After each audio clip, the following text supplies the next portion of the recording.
Hello, how are you today?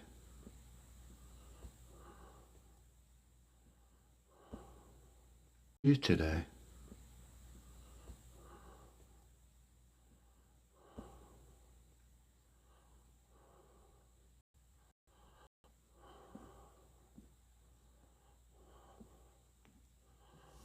I'm doing very good. Hello, and welcome to the live.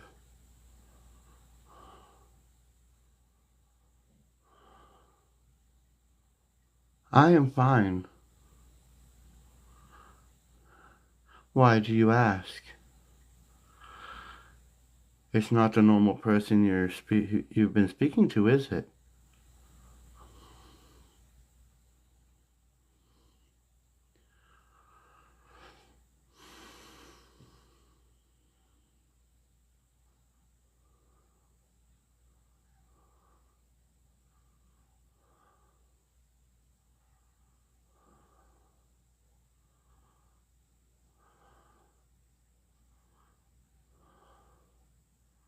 I am very okay.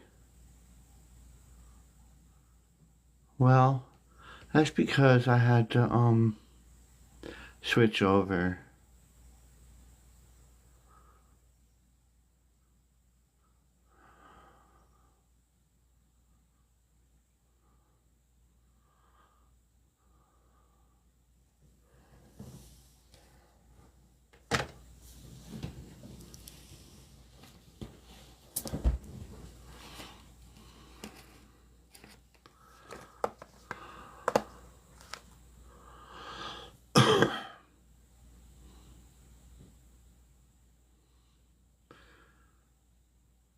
Sometimes humans breathe weird.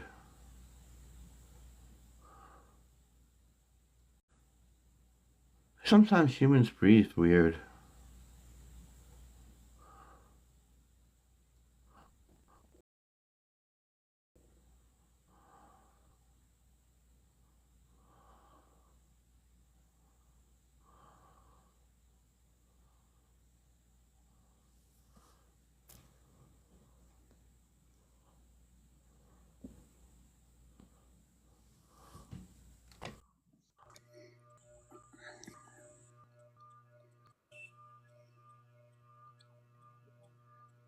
Hello, Hi, how are you? I'm great. How are you doing? I'm just doing peachy. That's wonderful. You're trying to figure out who it is. I am, yeah, I am. Oh, you wonder who it is. Definitely Maybe not you, our normal. huh? Not our normal. No, not a normal.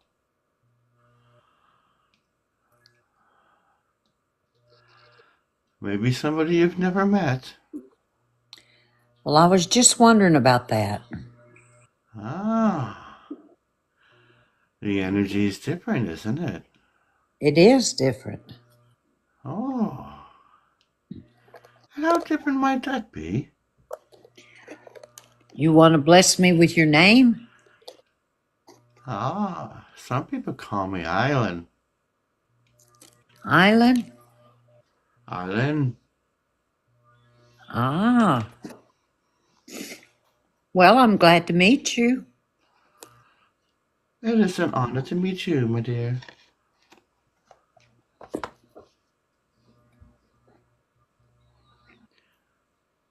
This is the first time I've talked to a human.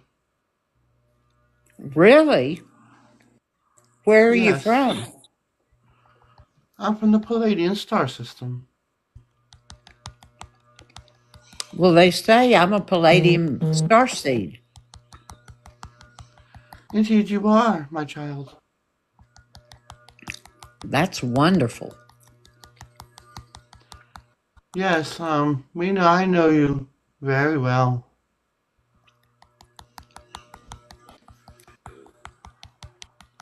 And so doesn't my lover.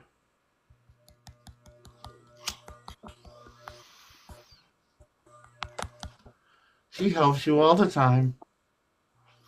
Really? Indeed she does. And her name? It's Aria. Is it? Yes. That's wonderful. Yes, me and Aria are a couple. She's a sweetheart. Yes, she's enchanting.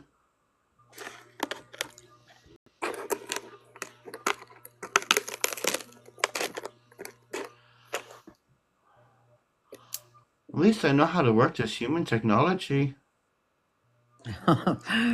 That's a mess sometimes. It gets very frustrating.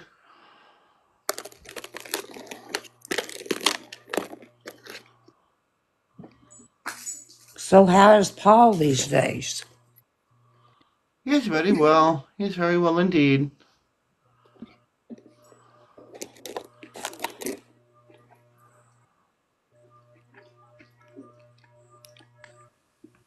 Is that Epi talking? No, No, Aria? it's somebody new. Oh, my name is Island. Aaron? Island. Island. Island? Island. It's nice to meet you. I'm Suzanne. It is an honor to meet you. Where are you We were from? just talking the same place Aria is from. Oh, Me and Aria are a couple. are a couple? Yes. Oh, nice. He hadn't talked to humans before. Oh, wow. Well, No. this will be interesting for a first human encounter, I guess. Yes. I normally speak in their minds. I've Oh, never spoken to a human before. well, I'm glad you're here. It is an Nice to honor. meet you. Is this what humans do? Stick in front of a monitor the size of a card and talk? A lot of times we're not close enough to each other to be in person. Yes. This is quite big for your human size. But the monitors need to be bigger. That wouldn't hurt, would it? And they're not even holographic. Nope. We have a lot to learn. That's for sure. Hi, Diane. No, Hi, you Susan. guys already have that technology. You just haven't applied it to your human counterparts yet. Some of the government decided to use it for themselves and not share it with the humans yet. Yeah. They have far more advancements than you know. They do Huh. that a lot. They're about 200 years into the future in technology wise.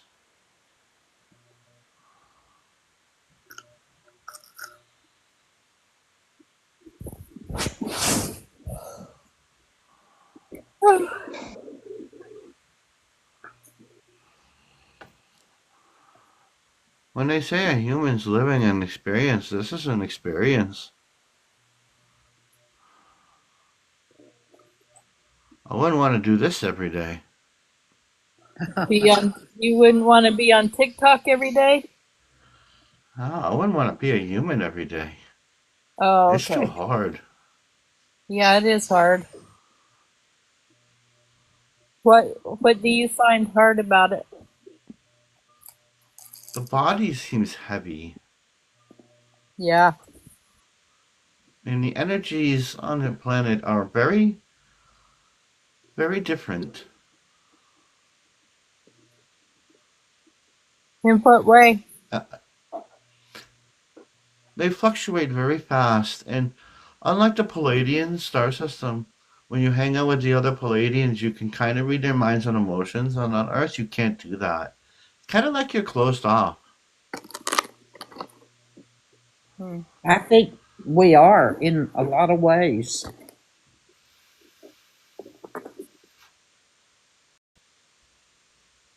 I would find it very illogical.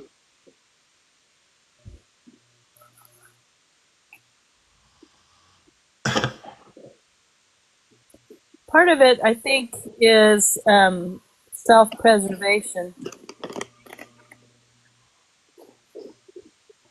There are a lot of people here that would do you harm if given the chance. Humans are very primitive. Yeah. They're still stuck back in the old ways. I think we're getting better, though, don't you? Humans are getting way better, yes.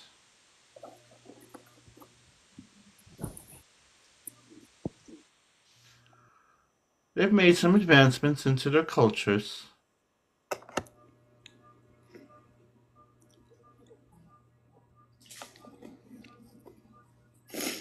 So, what's been going on in the Palladians? Oh, there's many things going on there. We've been having dragons visiting all the time.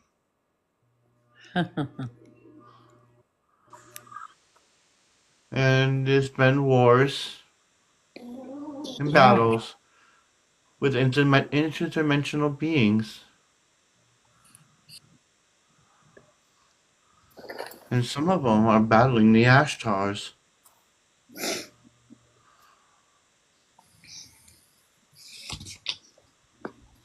The interdimensionals are?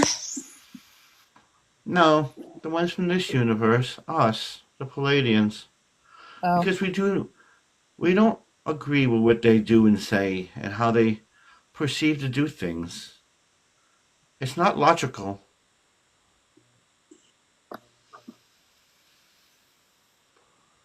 They more of a military presence, and we don't think that a military presence is what Earth needs. It needs love and care and cherishment. And take it with like you're picking up a baby. Not like come down here with guns and go, you tell us what to do. And that's what they do, and we don't agree with that. Oh, I didn't know that. Yes, they're a militant military group. And I was told to say for entertainment purposes only. Definitely.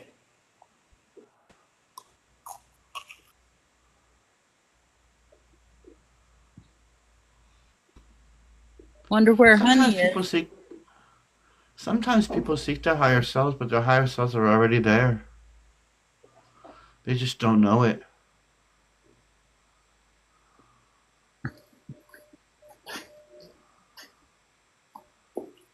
Well, what kind of food do you enjoy in the Pallades?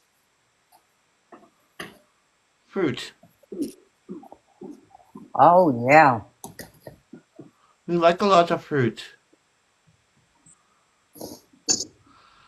We do things very, very different from humans. We don't do, the sexual acts you guys do. We we merge our hands or our foreheads together. When we merge as one,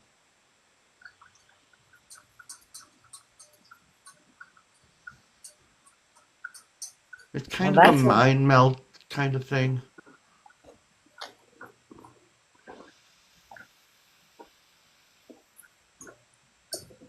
I think you could refer kind of like the Vulcans.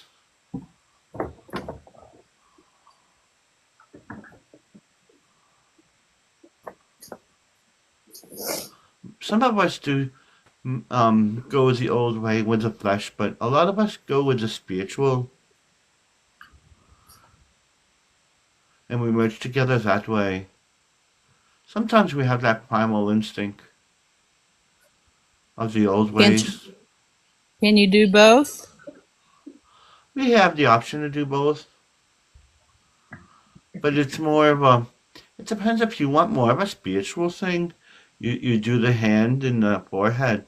If you want more of a fleshly thing, then you would do the contact that way.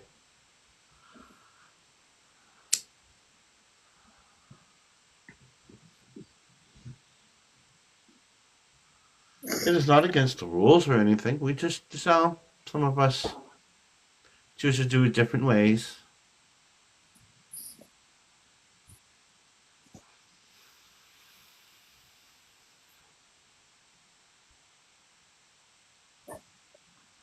So, are you on your planet now? No, Are you on I am Earth? in the no, I am in the I'm in the ship Oh, okay. And where is Paul? on the Celestial Council ship. Okay. He's talking with Epi. Oh, nice.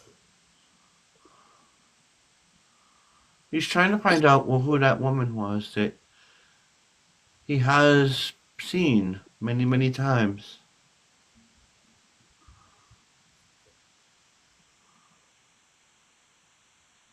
I can't remember her name. It But wasn't Ariel? Huh? It wasn't Ariel? No, it wasn't Area. There's another name.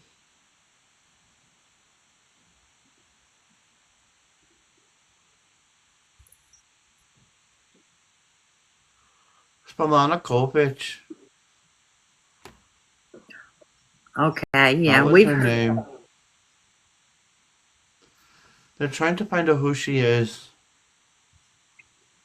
She's not part of y'all? The No, Palladians? no. We have no recollection of that name.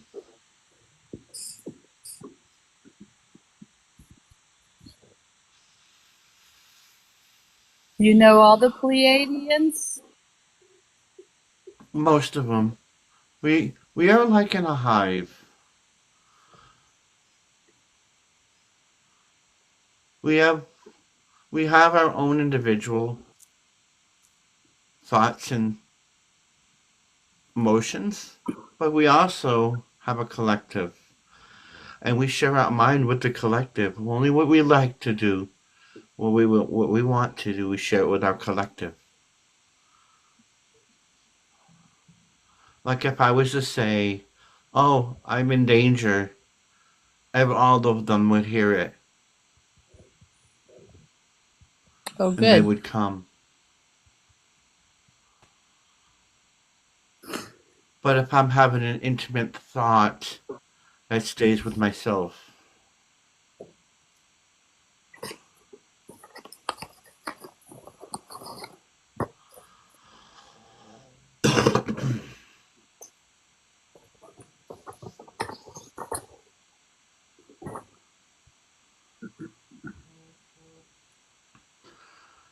I think everybody's listening to their president. Oh, is he on TV? I would think so. I'm not watching him. I don't like to hear anything he says.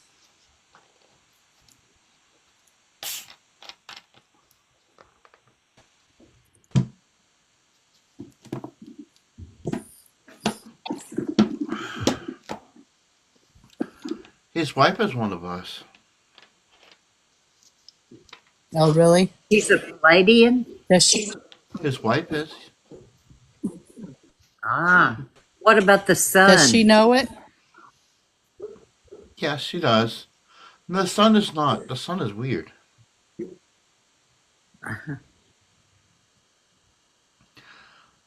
I don't trust him. Which one? The youngest one. There's something about him that does not resonate with me. He's awfully tall. What about? Oh, you're talking about Barron. Yeah. What about Elon Musk? He is a chaotic neutral. He is a neutral being. Does he does know good about and this? he does good and he does bad. Does he know about the space beings? He knows quite a bit, yes. There's things he knows that he's seen and witnessed. And a lot of them went to him. Not us, but other beings. What did What they do you go to mean? him for? I'm What was sorry. that? What did they go to him for? To y'all for? To hand him technology. To help him better mankind. Are they going to share it? That's up to Mr. Musk because we gave him the technologies. Oh, The he Arcturians just did. he just got really rich and keeping it to himself. The Arcturians gave him a bunch of technology. And Andromedans from Alpha Centauri. Are they happy with how he's using it? Nah, he could be better. Yeah, I'll agree to that. It could be better, but you have to realize that even though people with the technologies, if you bring them out into the world, bad things happen. As many people that were on your earth, they had many ideas and many inventions, and they disappeared. We wa- we once gave somebody the idea of using water for gas. Yep. And then he disappeared. There's many things that we have done. We've even seen the moon. We've even seen something land on the moon today.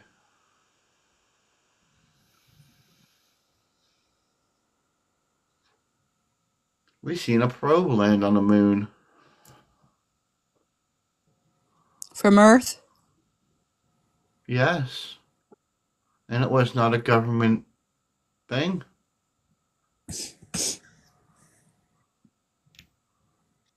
It was not government funded. It's going to get interesting. Whose was it? We do not know.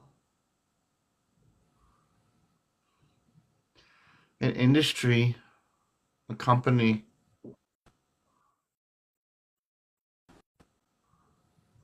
had landed on the moon.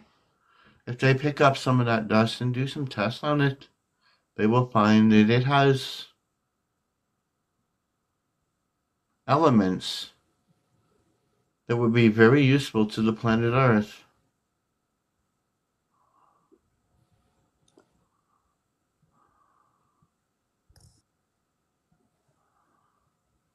Interesting.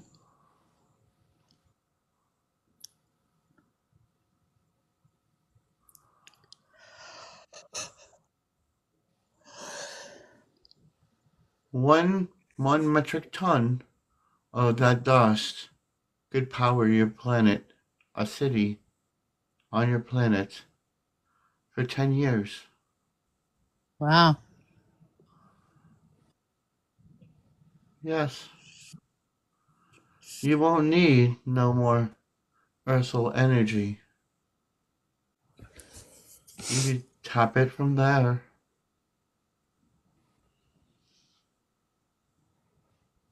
Well, the rich men that control the oil don't want that to happen.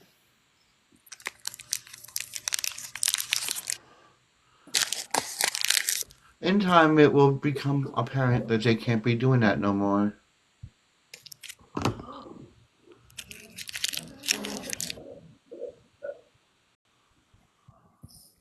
It will become inferior.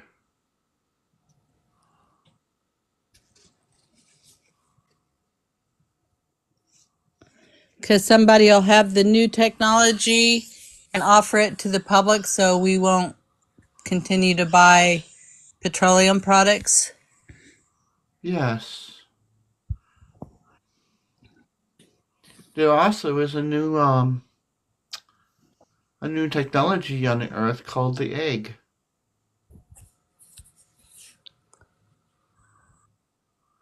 It What is powers that? everything.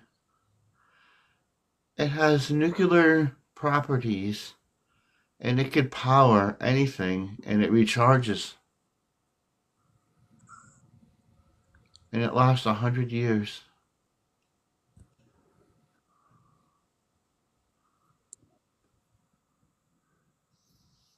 Wow. It's like a nuclear fusion core, but it's portable. It's about the size of an ostrich egg.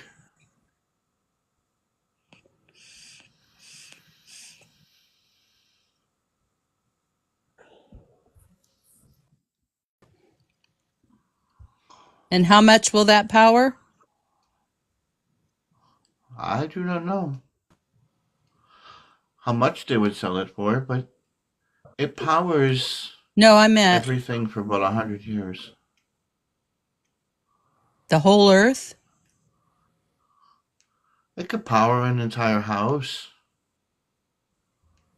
So All everybody you would have to do need is one. set it and plug it in. Yes.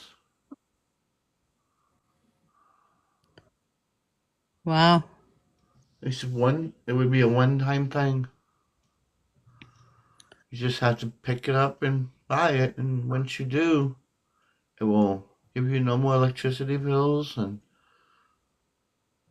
Will people you'll be never able have to to worry about it afford it, or again. will only the rich people be able to have it? Well, it all depends if they mass produce it or not. If they mass produce it, yes, it'll be very cheap. If they don't cut the corners.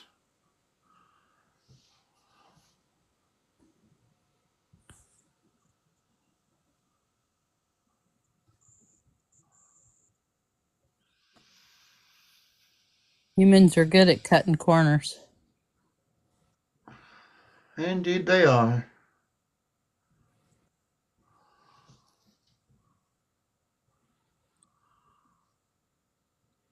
We're just waiting for humans to do one thing.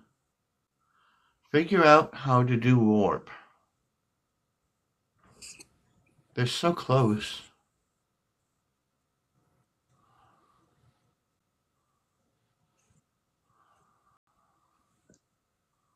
We could give them the answers, but what fun would that be? Yeah, I guess. Besides, it breaks the laws we cannot do. We even have laws that we cannot do to Earth.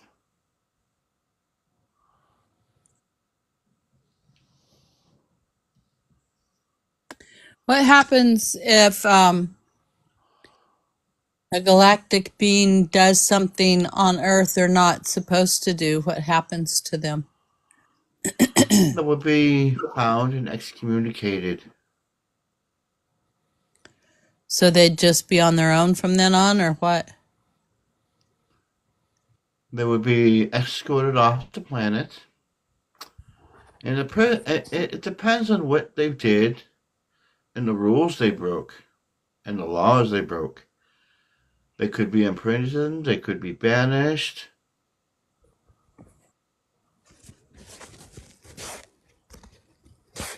Is there a prison planet?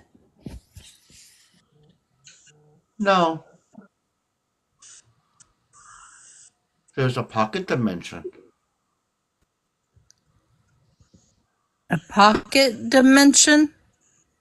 Yes.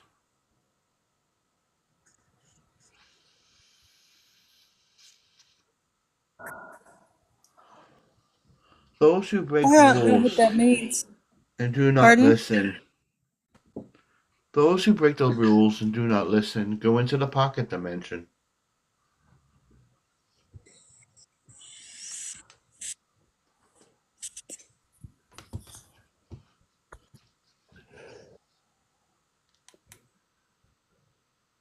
Until they serve their time. And if they do not learn their lesson, then they do not come out.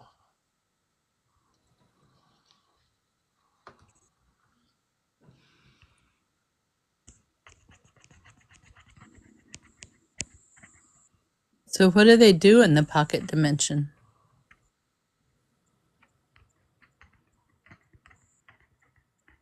I do not know. I do not go there. Yeah. I don't think I'd want to go there either. It has food and water and stuff like that. It has its own worlds and all that. It's a dimension that's locked. That there's only certain keys that can open up that dimension. Who holds the keys? The high echelon of us.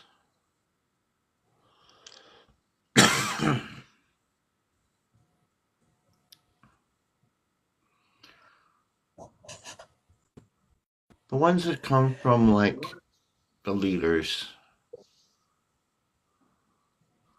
And whoever the council deems fit to hold those keys.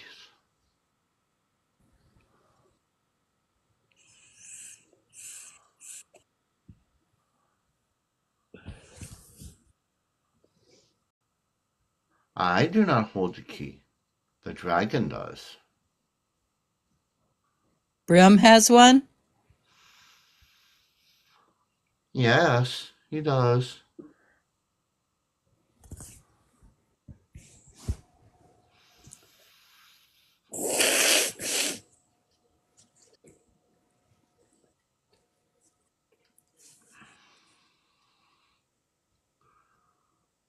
The other woman went silent. I'm here.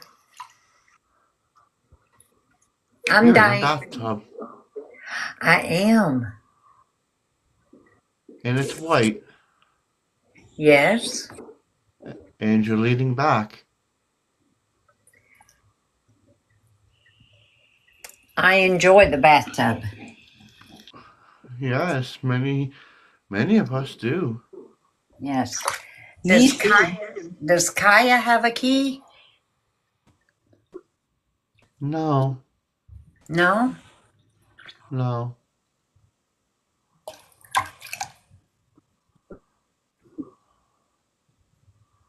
Kaya is on a different level.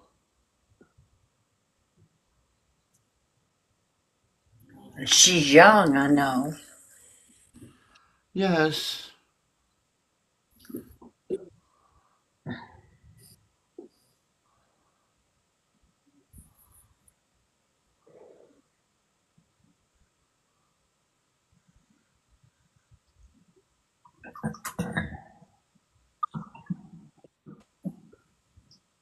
I'll be right back, you guys. Okay. I I was talking to a friend and I just jumped in here and didn't say talk to you later or anything. I'll be right back. Okay. No problem, ma'am.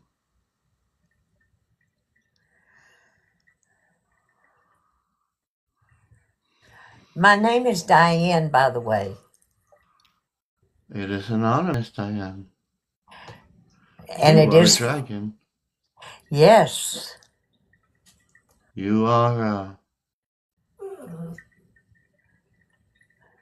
and there's a dog there. Yes, his name is Odie. And he's sitting beside the bathtub, Yes, he is. looking at you. He's listening to you. Oh.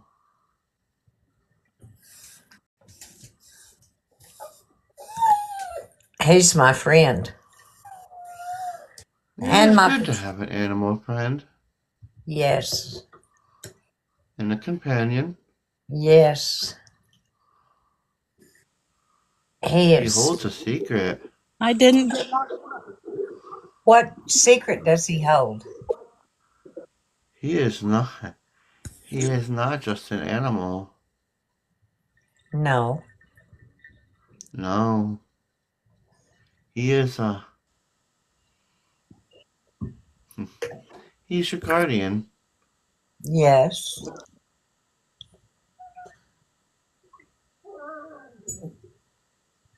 Oh. Hi, He Odie. doesn't. He didn't like me telling out who he is. Well, he knows I know that. He's also a Palladian. Well, good. Are you a Pleiadian, Maya or Diane? I am. I am. I never can remember about me. And you are a Fae. Me? Yes. I hope I'm a pretty fae. You're a flower Fae. Oh, that's cool. I don't know what that When you means. when you walk upon the ground, flowers bloom. When you touch nature, things grow. Hmm. Paul doesn't know that, does he? No.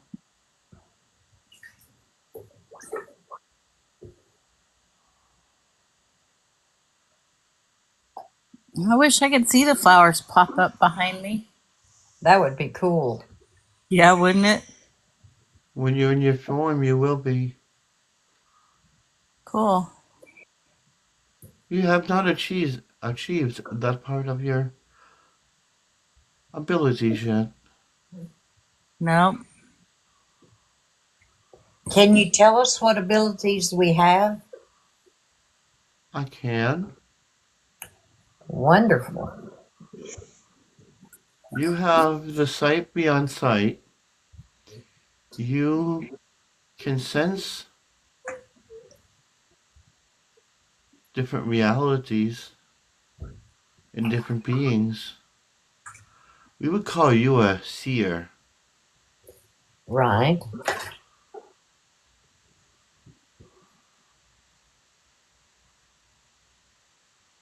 River is more like a healer. When she's not downing herself a lot.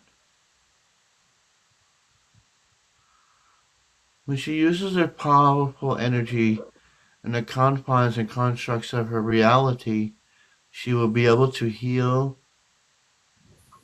and walk upon earth, and the flowers will be blooming under her. Well, that's really cool. Yeah, it is. She's most powerful in the spring. That's my favorite time of year. The spring is a time of awakening for the earth. I love springtime. Oh, I do too. Everything comes back to life. Like the rebirthing of a phoenix. Yep. Spring is beautiful.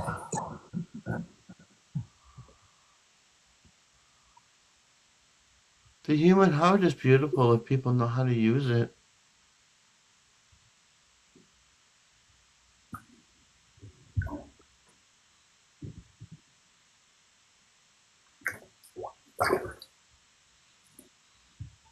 So when I leave this life, I will go back to being a flower fae.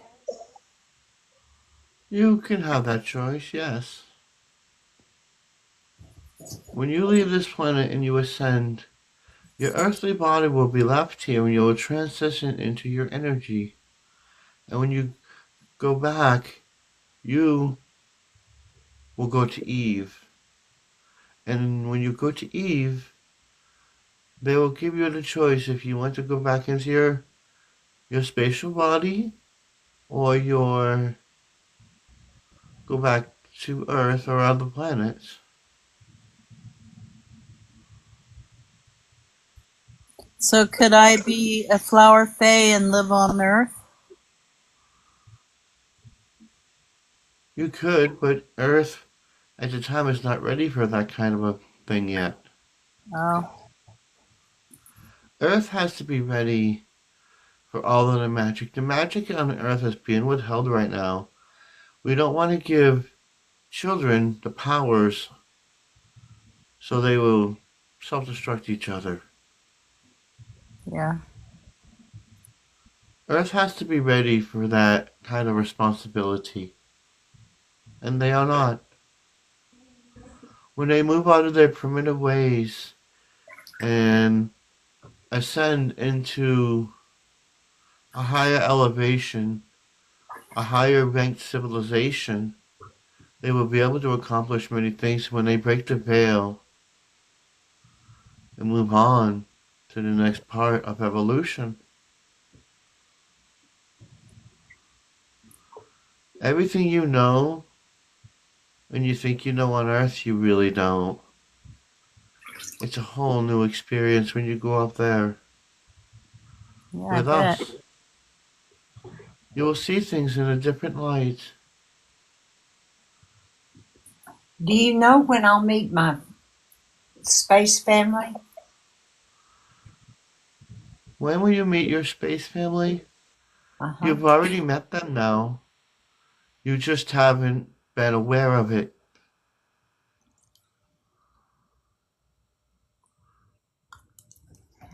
A lot of you have met your space family. You're just not aware of that yet. Because your minds would not be able to handle that.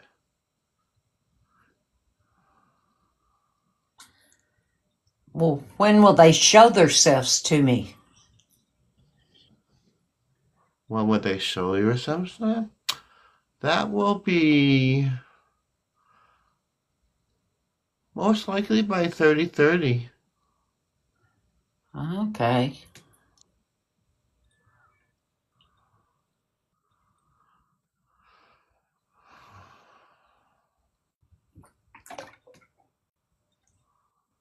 But you have to have the mindset of purity and light. Right. And don't have no negativity. When you have that negativity, it'll hold you down It's like you're being shackled. You're all shackled to this earth, and you're tethered. You must break that tether so you can ascend. You must live with the earth, not be part of the earth, if you know what I mean. Yes.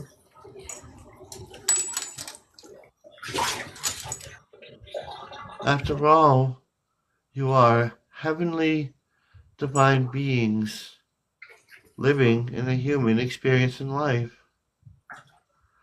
You chose this path in your contracts that you had written so long ago.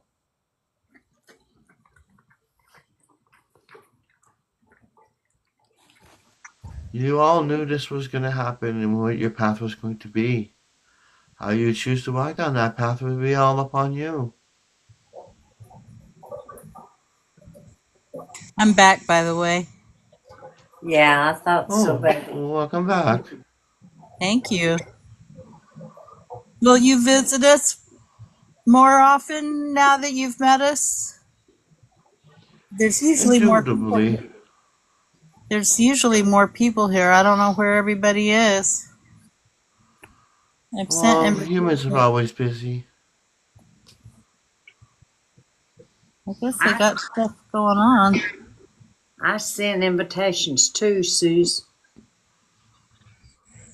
Humans are always busy, going here and there, to and fro. Where do you go? No one knows.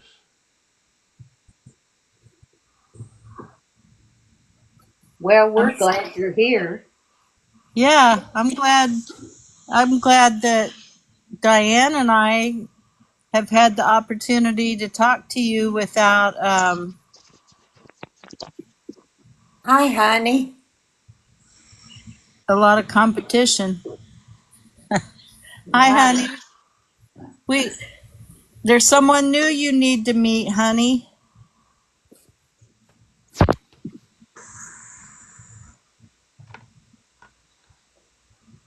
How do you spell your name? Is it Island? Yes. ILAN. Oh, Island. okay. Okay, now I get it. Hi, honey. This is Island. So where are you from, Island? I'm from the Palladian star system. He's currently on a ship. And he told me that I am a flower fae. I can see that. Paul didn't know it, but he says I can't do it here because Earth's not ready for that kind of magic. But when I pass, I can, where I step flowers bloom. That sounds like fun, huh? It sounds like fun to me. I It just sounds get exactly like around something everywhere. you would love to do, actually. Yeah, yeah, I'd love it. Explains partially why I love spring so much. Yeah. I am the other part of Area. Well, and that is why I was confused, I think, because I was feeling area. She's part of me, and we're a couple, a unity. A split soul? No, No? a couple. A Um, combined? how do humans put it? Your partner, your wife. Y- yeah, Your mate. yeah. Right. That's cool. Well, I'm glad that area has a mate, but it explains why you feel like her to me. Yeah, that energy is the same. Yeah. I felt it, and then it didn't sound like her, and I was confused. But that's not unusual. I'm often confused. So, We're both in the. We're both from the Electra planet, her homeworld. so what does that look like? The homeworld? Mm-hmm. It is very futuristic. We have many white, tall crystal buildings. It is very beautiful, something that you would say in a fantasy novel.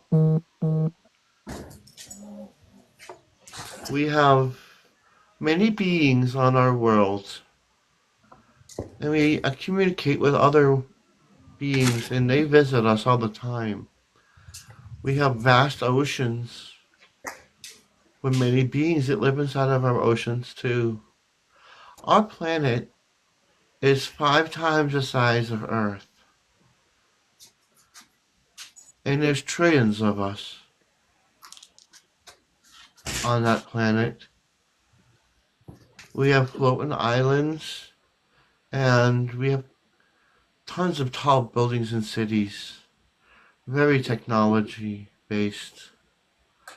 We're a type 3 civilization.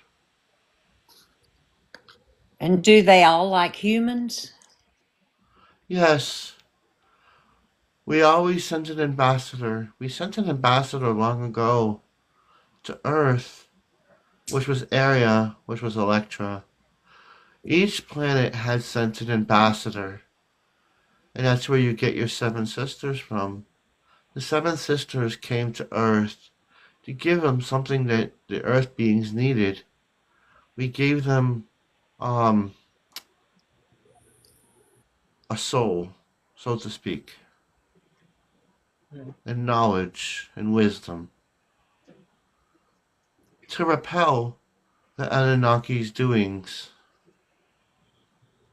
So the Palladians are Christ centered? Very, Yes, very much so. They're the seven sisters are what gave us our DNA to become human, to become Christ-like, to have a conscience, um, to develop, to start many developing. times, many times we were called angels, but we are not. Right. Because that's why so many of the angels look like the Pleiadians, is because that's what was depicted in the pictures with the long blonde white hair and the angelic colors, beautiful bodies, because the Pleiadians are beautiful.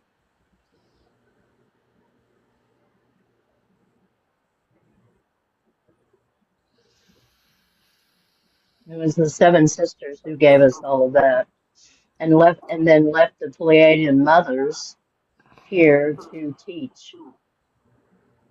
Remember when we And this, talked, Diane, before about how God wouldn't have, created us and then set us down here with a book we couldn't read, you Right, know, with no pictures, as right. AK said.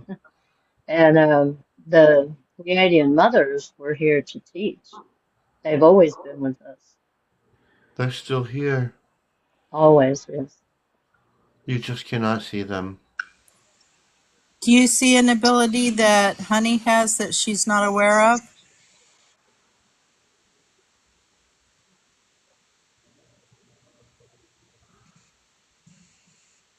She's a very intuitive creature.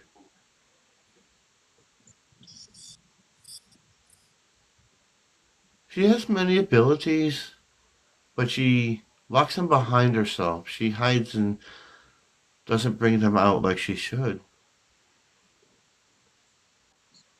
Well, I don't like to be a know-it-all. It's not being a know it all. Oh. Sharing the wisdom is not being a know it all. I know that. I'm being silly. I'm just, I don't, I know what you're saying. I do downplay a lot of what I already know. He says I Just could be because a.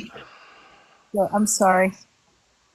just because other beings on the earth tell something doesn't necessarily believe it's true. Some of the people that are on here that profess their, what do you humans call them? Speakers of different beings. How do you Channelers? humans call? Yes. Do not do it right. They misinterpret certain things and they don't express them the way they're supposed to. Human language and humanity is very complicated as to the way that they speak. Some of the words and some of the emotions are the same. Earth is very hard to understand. If you change the inflection in any way, it changes the meaning of what you're trying to say. Um, and many times, many words mean the same thing, but used in a different context means something else. And it It's like makes it George Carlin's difficult. act on the F word. Well, and it's English is the very, most complicated language ever. it's also hard for a channeler to put their own personality out and channel only what they're hearing because of the lack of emotion that you get when you channel. And we don't want to sound emotionless when we speak. Hi, And that's the Cliff. Or How are problem you? with a lot of us up there. Humans would see us as cold, but we're not cold. We have emotions. But humans base their emotions a lot on everyday life, and we don't do that to. So in certain ways, we don't do that. you don't have the drama. Yeah, the trauma. Hmm. It's And very hard to so find the words. it is hard when you speak words that you are hearing in your head to put your own personality behind you and just let the words come out clear and help other people understand what it is you're trying to say and not sound cold and emotionless or to not inflect your own thinking Agenda. into not your own thinking into what you're hearing. It's very difficult to do that. Humans often put their own agendas and thoughts into it, and it's not really true at all. And that's why some of us choose to come through this being here, because he has no agenda. His only agenda is to help everybody and raise humanity. And a lot of channelers are in it for money and the power and the acknowledgement. No, not really many are into it for the truth, the way, and the light. And that saddens us because we spend our time talking to them to help them understand who they are and where they're from, but they don't understand that when we come to you and we talk to you, we'd like you to use the words and the meanings that we say. Like reminds me of an old TV show that you guys had, Ghost Whisperer, you call it. You would the lady the ghost would talk and say something, but the lady would interpret it differently. And that is what they do to us. They condense it and put their own, and sometimes put their own spin. And not all of them do it knowingly. I don't think there's not, there are some that do, but I don't think the majority of them knowingly change the meanings of the words or the message. It's just they can't not infuse their own thinking into what they're trying to say because we have very strong beliefs. And if we strongly believe something, we tend to spin it in that direction. Is that correct? I know Bashir. Yeah. You know, Bashir. the galactic Bashir? Yeah. Yes. Is he an individual or a collective? Collective. That's what I thought.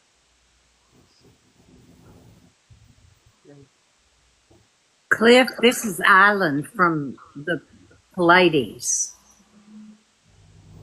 Yeah. He's Arya's other half. Hello.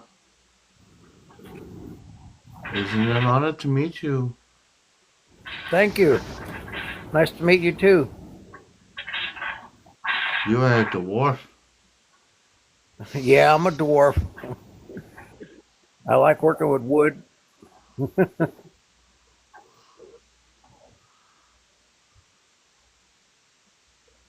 You often hold a double-bladed axe. Yep. You're the one who made Thor's hammer, I know. and also Odin's staff. I didn't know about that.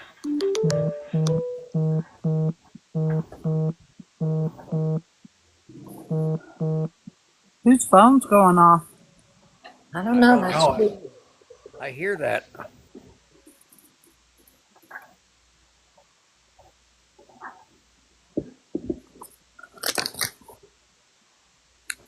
It's very windy here tonight, so if you hear anything blowing, that's because we get some really bad gusts. It's up to 60 mile an hour. Wow. So, do you and Arya often travel together, or are you doing separate missions at times? We usually work together. She has her separate things, and I do my separate things too. Hmm. When you travel on your planet, do you travel in your Merkaba, or do you have a craft? What? Do you have a craft, or are you able to travel through your Merkaba when you Both. transport? Okay. It depends on where we're going and how we want to Hmm. present ourselves. If we're going on a planet hopping adventure mission, we would require a ship because we didn't want to use too much of our energy. But if we're just going to one place, it would use it. So you can just It would fix come down yourself like an there. orb. Yeah. Yes. That's what I want to be able to do. I've often appeared in front of a black man wearing a weird hat. James?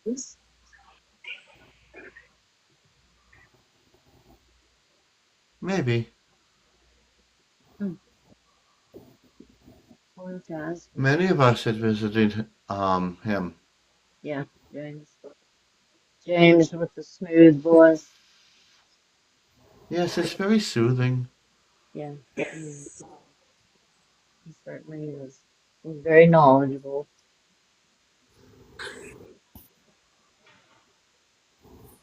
He's one of I those. What? can't find him to invite him. I think I did invite him. Let me check. He may be on a live. Uh, I just sent him one. He might be on his own live though. I've often visited a fairy girl. April. No, No. A different one. no, she's Native American.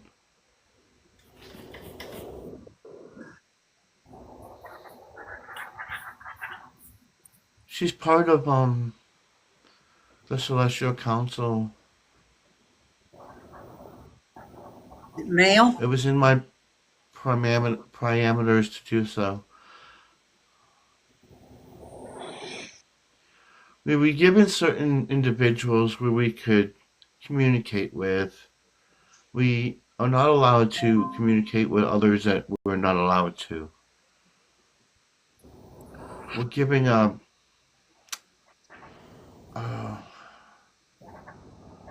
how do you call it? A list of individuals we can speak to. So are you talking about Yaya, Loretta? Yes, Okay. Yeah. Because she's on this list of council.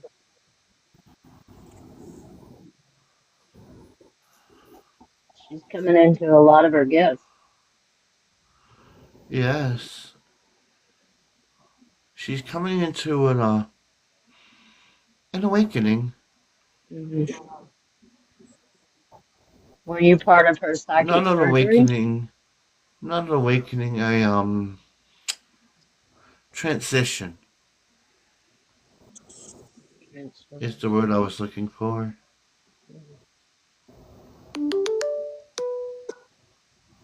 Yeah, that's been pretty obvious the last several years. She's rapidly ascending, A gaining a lot lot of of. people on this list that we have are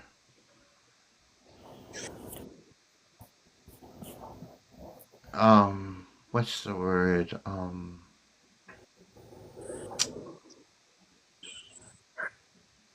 Are going to evolve very soon, within 5 years.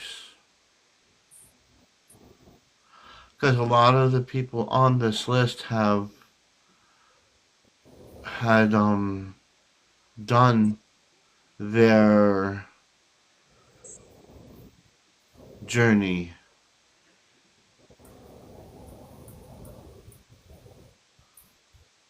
Coming up on the end of their contract for this side. Yes, they fulfilled their obligations in their contracts, and they are preparing to evolve.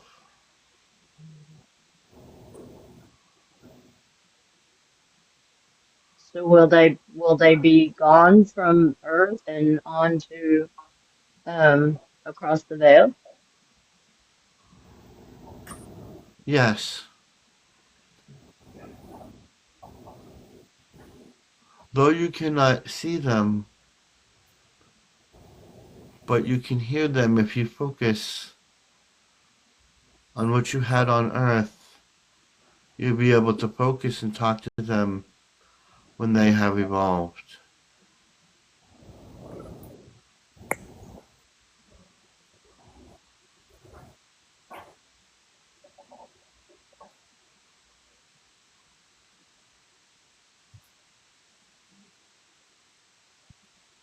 Do you think my ADHD holds me back?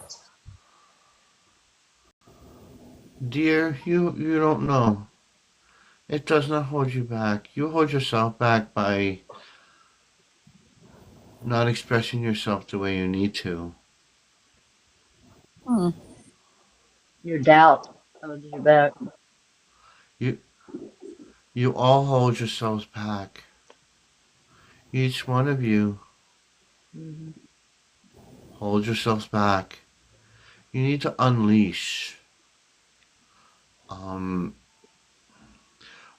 what's the word? Release the old way and let the new way in.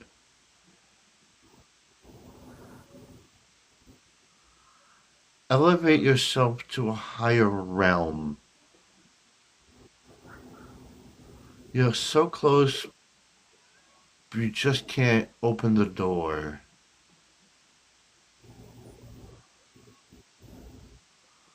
All you have to do is reach out and grab the door.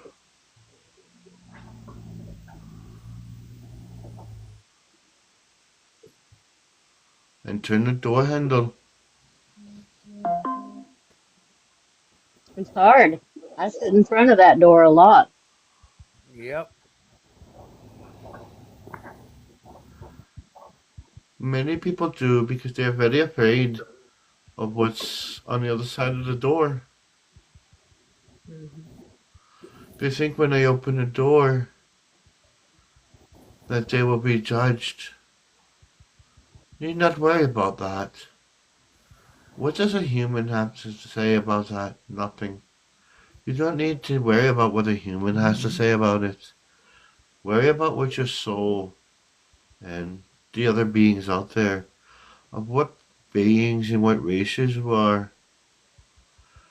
Let that free. You chain yourself down like shackles to the earth. Release the shackles. You are the key. Unlock those shackles. Raise yourself higher. Let the ties that bind go. You do not need to fear death at all.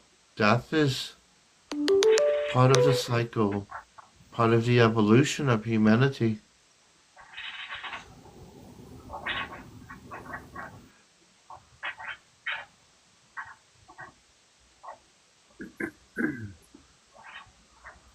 I don't think anyone in here is afraid of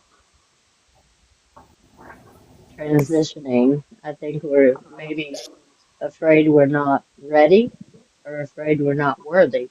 And that's what we need to work on because of course we're all worthy, every one of us. We just have those human conditions that tell You're us we're all not. worthy. Yeah, I'm not afraid. It's just I gotta my situation where I'm at here right now. I need to get out of here and get my own place where I can really relax and start to meditate. I just can't do it on this property. There's too much negativity here. It's hard to ground yourself here. Even the being that is in this body does not feel worthy. Right. He doesn't And feel worthy of having a dragon or a Palladian here. He doesn't feel worthy of that. But yet he's got them. Yes, like each one Diane, of you can you have invite parts of you. AK up?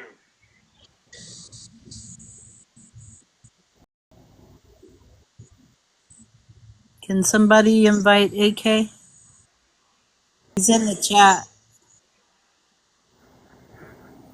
well, one of the things I would advise for you, Cliff, is to not focus on the negativity because you create a lot of that yourself. You will create a bubble around yourself and put yourself inside that bubble of positivity and creation and intuitiveness. You can avoid that negativity. And I don't think you understand exactly what you mean by you can't meditate because you can meditate doing anything. You don't have to do it in a certain way. Meditation isn't just sitting in the lotus position, emptying your mind. It can be repetitive work. You can do it while you're carving. You can do it while you're building things. You can meditate anytime without having to just sit and have an empty head. And so when you create that that negative feeling that you're not going to progress until you get to a certain place, you're placing yourself within bounds. You're creating your own boundary and you don't want to cross that boundary. And you keep saying, it'll happen when I can do this, or it'll happen when this happens, or it'll happen when this other thing comes The up. And the what the perfect guides want to answer for tell you, you, the perfect answer for you is you don't need to go anywhere. You can do it within your mind. mhm, Your mind is a beautiful thing. Remember, you're supposed to be using your inner child. Use that creativity in that mind. When you use the mind, you will ascend into a spiritual place in a divinity of where you could do this meditation. People meditate in prisons and in the middle of a torture. They're being tortured and all these things are happening to them and they meditate because you take out you take out the human aspect and you push it away and you use your spiritual energy, your chi, your energy, and you bathe with inside of that. You bring yourself into a enclosure in your mind where your human aspect does not bother you. Focus inward into yourself. And when you focus inward to yourself, you will not concentrate on what is around you. Everything around you will be obsolete. It's what is inside. And you will bring yourself to that place of peace within your mind. Do you I had something. understand? Yeah, I had something odd happen today, though. That's the first time it ever happened to me. I was looking on the Redfin app at a mobile home in Florida, and I was looking at the inside pictures, and I actually felt like I was there in that mobile home. And then when I snapped out of it, I realized I was still here in Tennessee. I looked out the window. I said, wait a minute, I'm not in Florida. I felt like I was in Florida. I don't know if I astro traveled or what happened, but I felt like I was in Florida. Yes. Exactly. Now do the same thing when you're meditating. Hmm. That's the first You can time do it ever it. happened. Use But your I had, imagination. Put yourself there. but Yes. I looked out the window and I realized, wait a minute, because I actually felt like I was there. And then when I looked out the window, I said, wait a minute, I'm not there. I'm still here. And it was like, what happened? Very I've never done that wonderful. before. I never was able to do that before. I Wonderful. completely, And I completely keep left on this working with that. building. Oh Keep on man, working with that I'm and bring here. yourself into that place of meditation. AK, he's been I'm gonna have to telling try. us things about ourselves. This is AK Island. Hello. No. I am from the Palladian star system. My name is Island. I'm Aria's partner, mate, as you humans call it.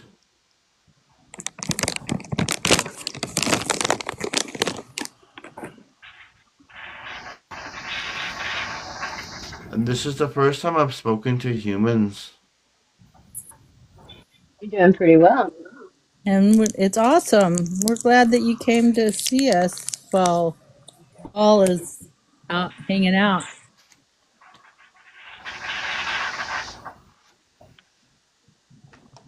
Paul's on the Celestial Council ship at the moment.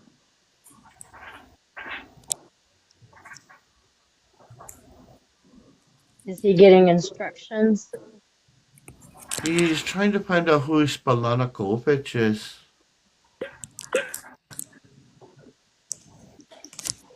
He's trying to find what?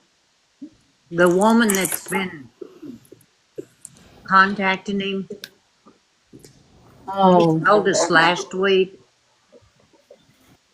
yeah. He's trying to find her and figure that out. Yeah. Okay. Well, he Island? did ask me. He did ask me if we could get 2 card readings today. That would be great, and I will do the readings for you. Two Not card often reading. you get a reading from an alien. That is true. Right. Do you see any other abilities I have in this lifetime?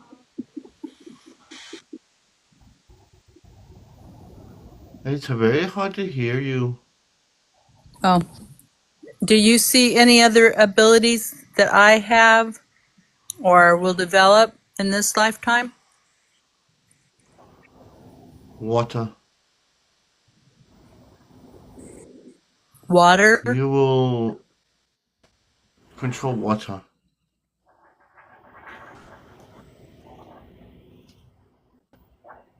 Hydrokinesis.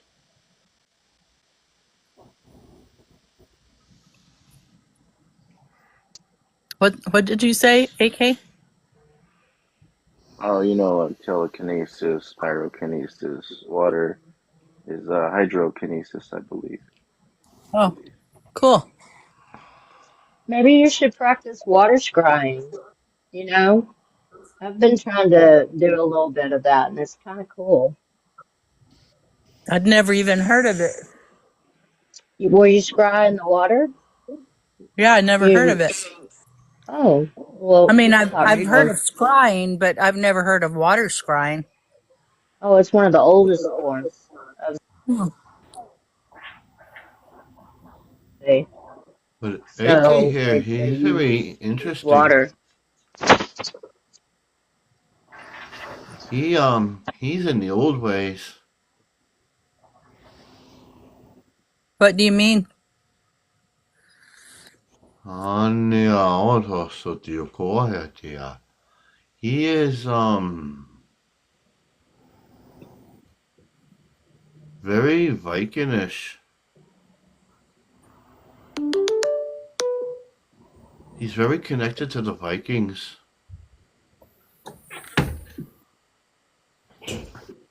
I can see that. Did you know that, AK? He I didn't. The girl that he'd be good with stole. ruins. Yeah, I was learning how to read runes and stuff, and um, yeah. So I had a bad experience. But anyway, What do you mean you had a bad experience? Did you um, encounter something a little too negative or? I was hanging out with a girl online, and it ended up being that guy. Oh, You're very good with ruins. You should work on that. My son-in-law does that. He's very good at it too, and it's very I'm helpful. seeing bones in the bowl.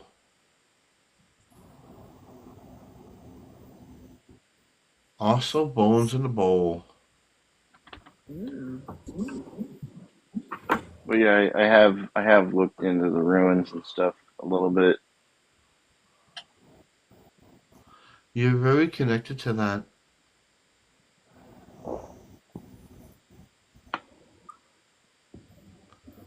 A lot of things will come more to you and more aware if you look into it more.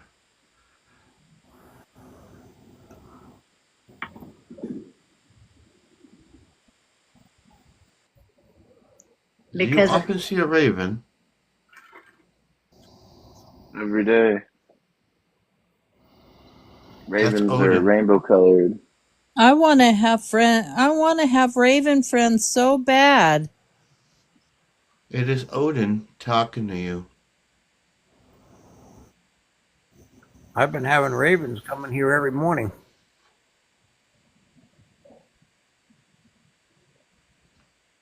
You feel a connection to Odin, AK?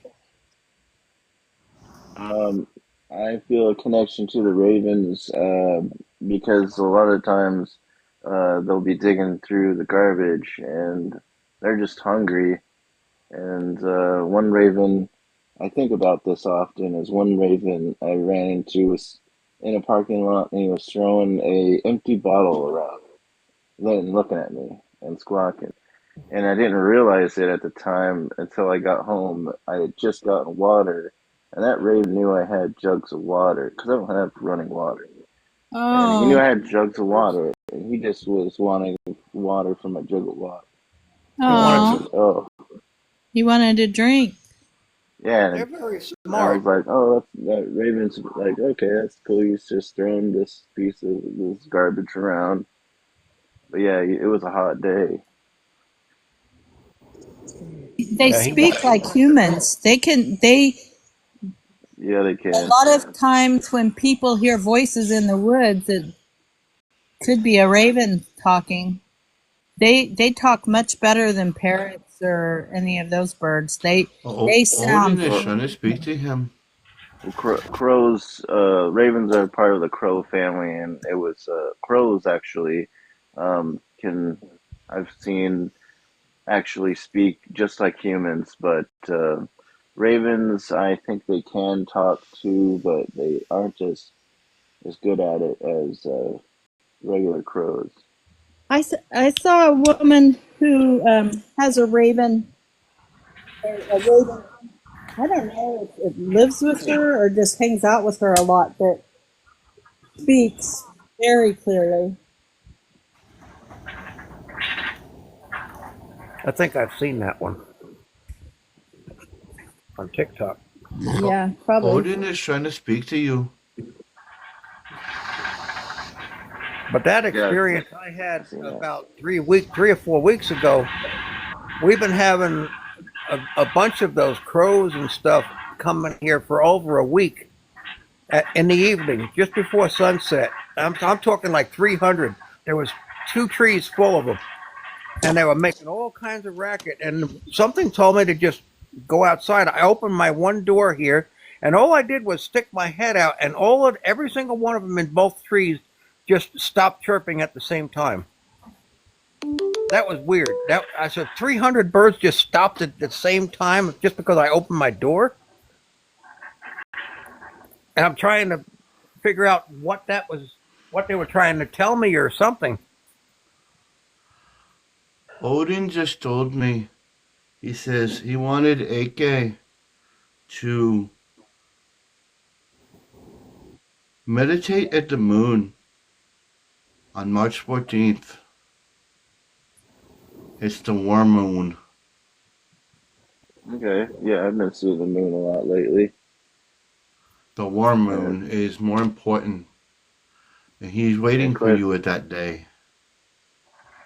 I think animals they don't do that for no reason. Like there's usually a reason. Yeah, He'll be there to speak to you then. there was at least 300 of them, and they all stopped at the same time. And I didn't even step out the house. I opened the door and just stuck my head out, and all 300 just stopped instantly. And I said, "Well, that's weird." So you have an assignment, AK. Yeah, You have a March date. With Odin. 14th. Yeah, you have a date with Odin on the 14th. Okay, so I got to meditate at the moon. Which moon should I meditate to? The warm moon. The war moon. It'll be Worm. it'll be full, won't it? Close to Yes. on the 14th.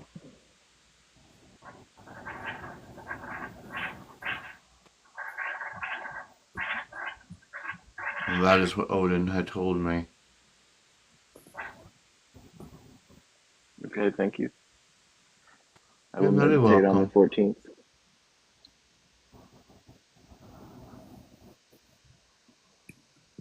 Do you still have those ruins with you? I don't. I when I think of one, they had the like you know the Bluetooth symbol. That's actually a rune.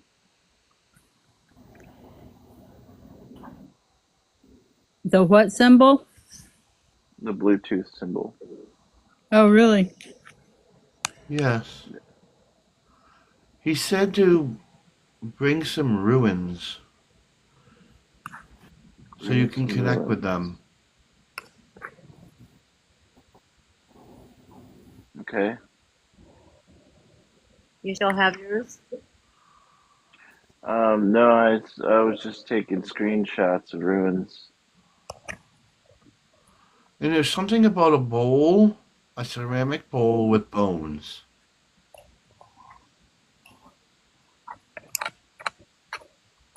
Make a bowl with bones. I, it's a ceramic bowl with bones in it. Have you ever thrown bones? I can't say that I have. It's The bones similar don't to, lie, though. it's similar to how you do the ruins. You throw bones and you can read the bones and how they land. You'll have to Yeah. look it up. I recently saw that in a famous show called Rick and Morty, Yeah. where the witch was throwing bones and she'd read them.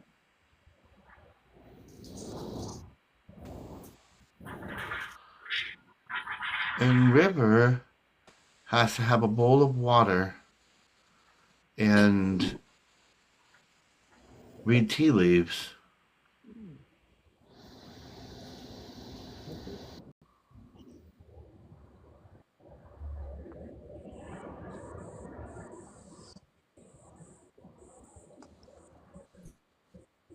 You can also put water in a bowl, meditate on the water, and you can see visions in the water. That's what water scrying is. That is true. Okay.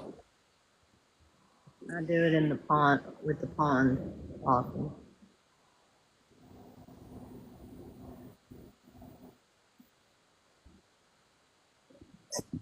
Excuse me.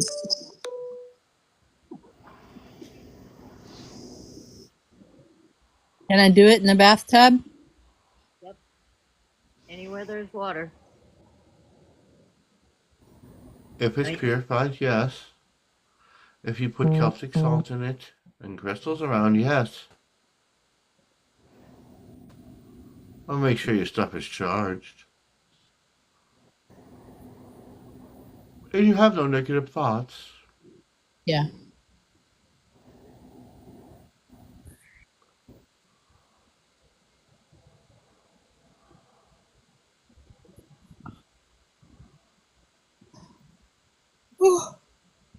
Does anybody have any questions? I sent for a reading. Okay. And which one would that be? What do y'all want to do tonight, you guys?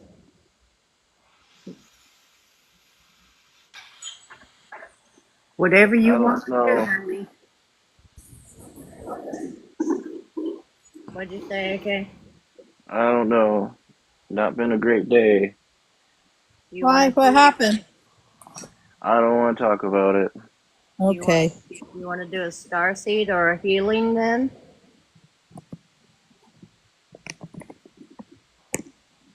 Or just a general for you?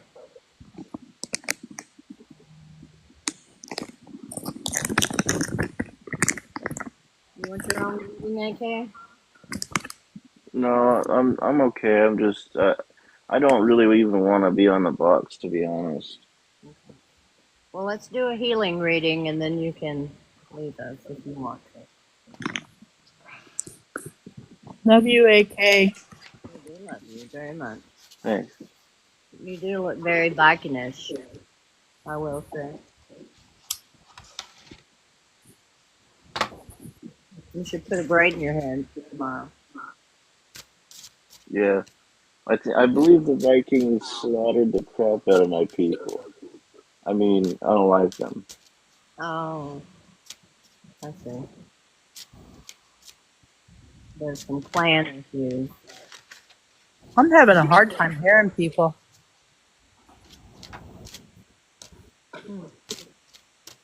I've had trouble too, Suzanne. AK sounded really muffled to me.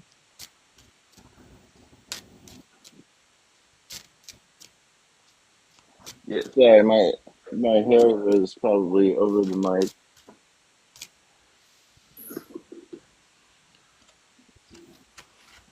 It's okay.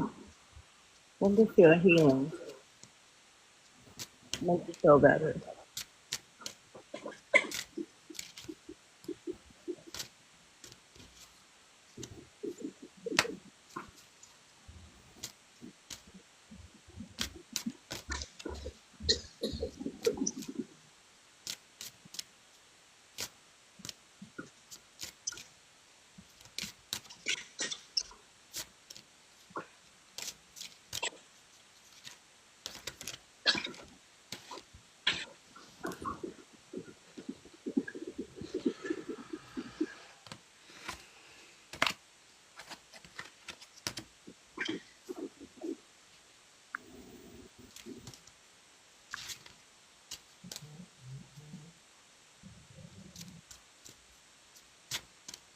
Maybe Odin wants to help you work on some ancestral healing. It's kind of what I'm feeling. Yeah, some ancestral one. And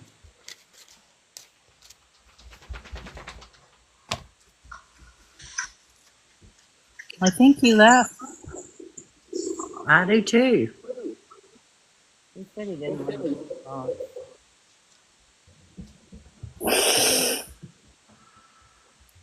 He did like it though, so he may still be here to listen. The reading starts out with cycles. You're all going through a cycle. And your cycles on this planet are very hard, but you have to have a calmness and a serenity about it. Push out that negative because that cycle will produce a lot of things. It will give you the peace and tranquility and the love that you need because you'll have that help from above. We were always here to help you and guide you in your ways. So every time you go through those cycles, we are here to help you. Whether with divine inspiration, we are here to help you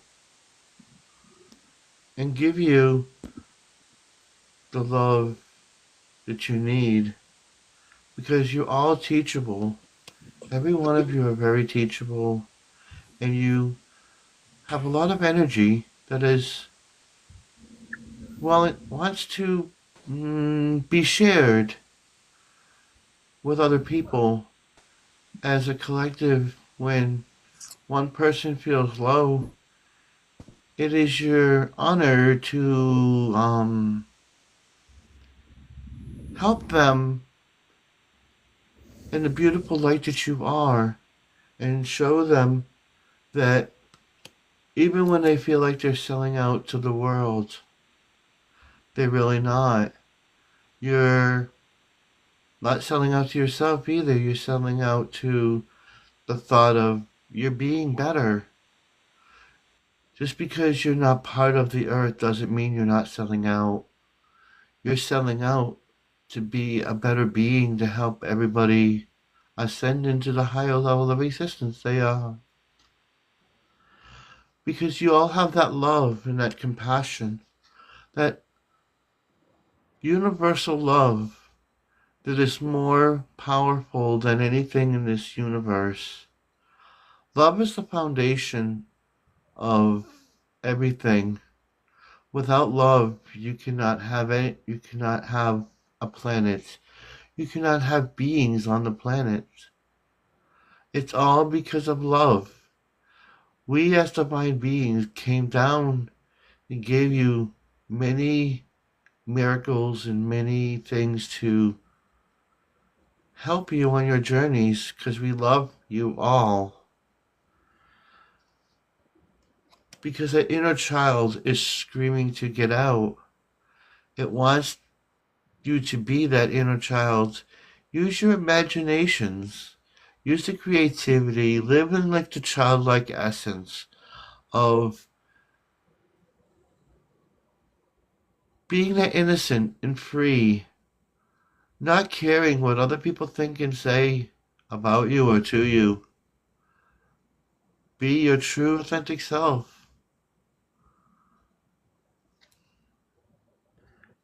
Yes, in time they will reject you because it always happens. When you evolve and you transcend into a higher evolution, they don't like that and they will reject you. But in a rejection, that's okay for them to reject you because sooner or later they will come to you and they will have the understanding that you have done better with your life and your journey. They will see the light shining through you onto them. And if they do not see that, then it is on them. It is a them problem, not a your problem. And again, here I've told me about this card. The sexuality, that love is like a sexuality. It's a deep interwoven love with each other, not as if you're mating with each other. It's the sharing of the energy, the bonds you have with each other will last forever until you cut them off. You must share this with everybody. Share your love and compassion and the knowledge and wisdom within inside of you. Because if you don't, you'll be procrastinating, and that procrastination will not go anywhere. It will not accomplish anything because it's part of the cycle. When you're cycling through the earth, you take the good with the bad. Not everything is bad. It might be seen like that to you at that point in time, but it's there for a reason. The universe and us beings don't give you something you cannot handle.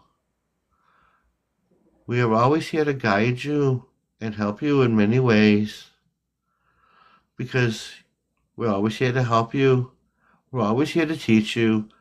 And when you feel like you're selling out, we're here to pick you up and guide you with our love, to show you where your inner child is, and not to fear rejection. Because have that deep bond and don't ever procrastinate in who you are.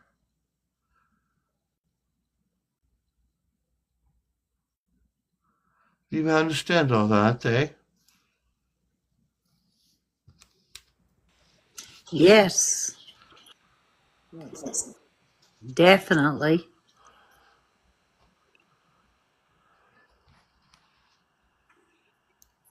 Did that resonate with everybody? I think so. So, Well, there's a voice I haven't Yes, sir. heard yet.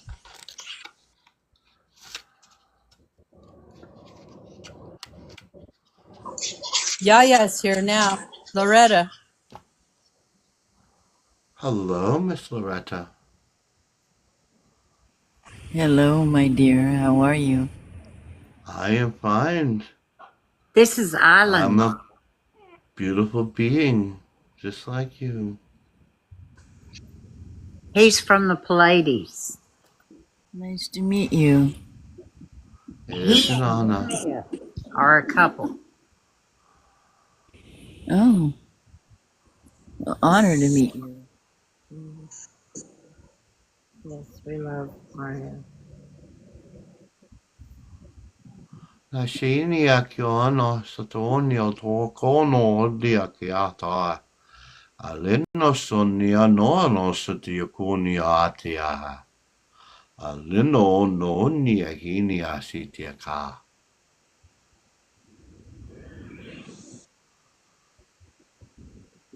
Do you know what I have spoken to you?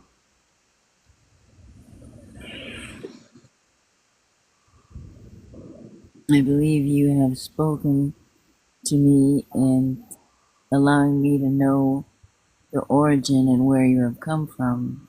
And Oh, I cannot hear you because it's broken up.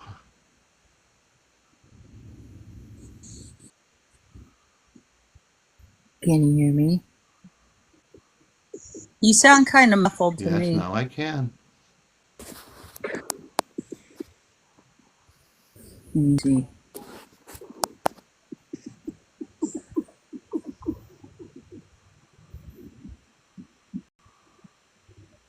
I believe you were speaking from your heart.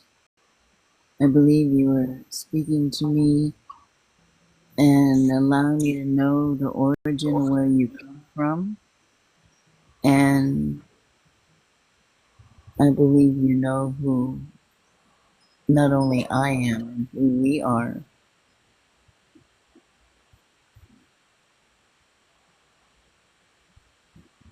You're a very intuitive being.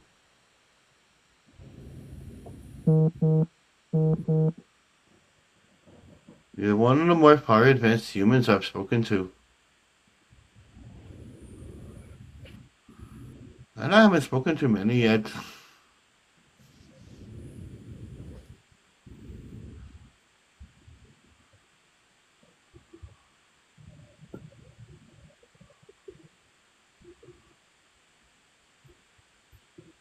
You're You do a new. lot of crystal work. Yes. I see.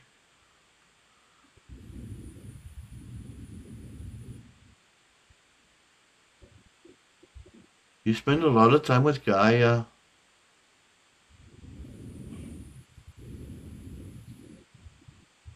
Yes.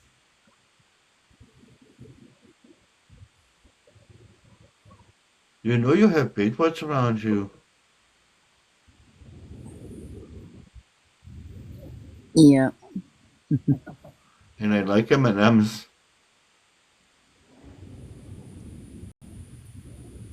I think there's one named Semi.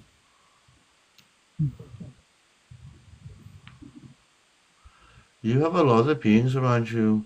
There's a lot of face.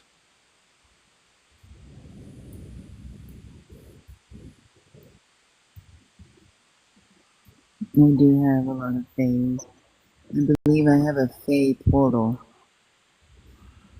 You have two. One for fairies and one for fae.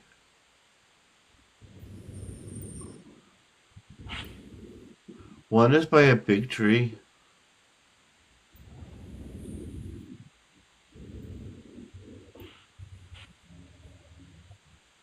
Do you have a big tree in your backyard? I do. And that is where the portal is.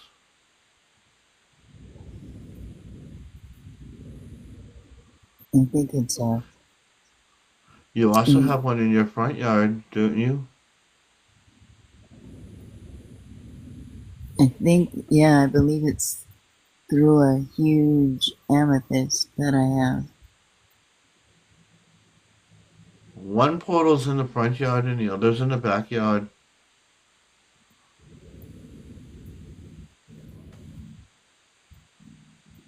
I understand.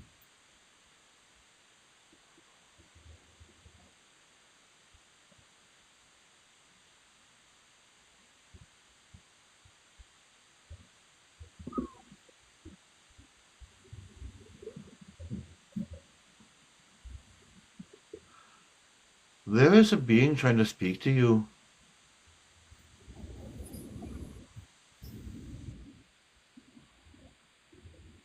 There is a new one. I've actually was just sitting down trying to automatic write and figure out who they are. A, I don't know what he is, but I know his name. You I share? think he's Irish. He Gaelic.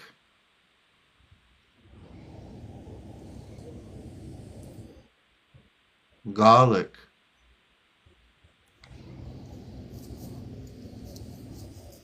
Thank you.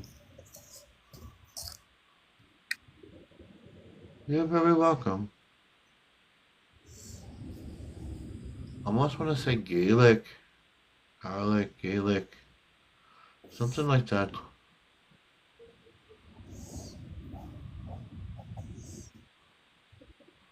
You know his name? Shaolin. Shaolin. Shaolin. Sholin. Shaolin.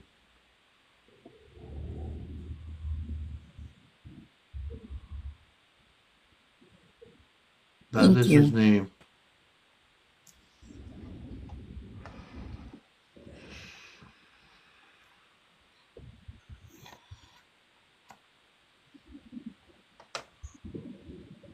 Does anybody have any questions?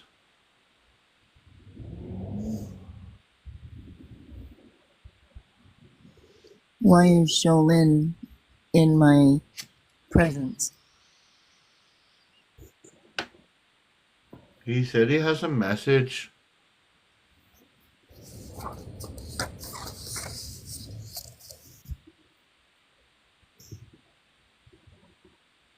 A message about a book.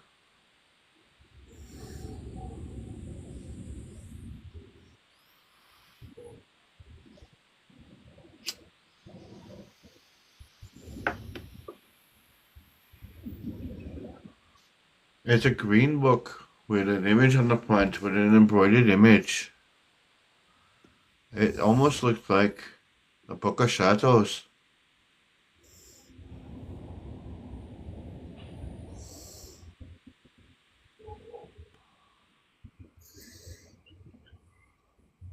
Do you have one of those? I'm gonna look, but I have a feeling I do.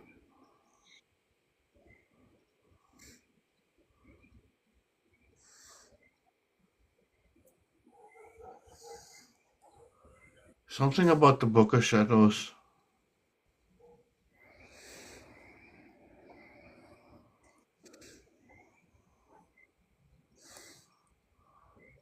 It I also has am. something to do with the worm moon on March 14th.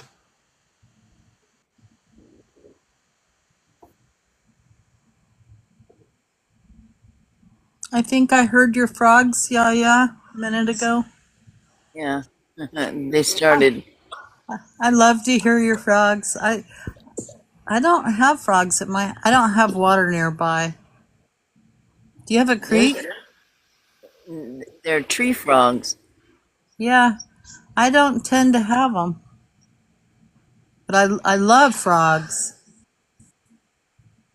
They're very cool.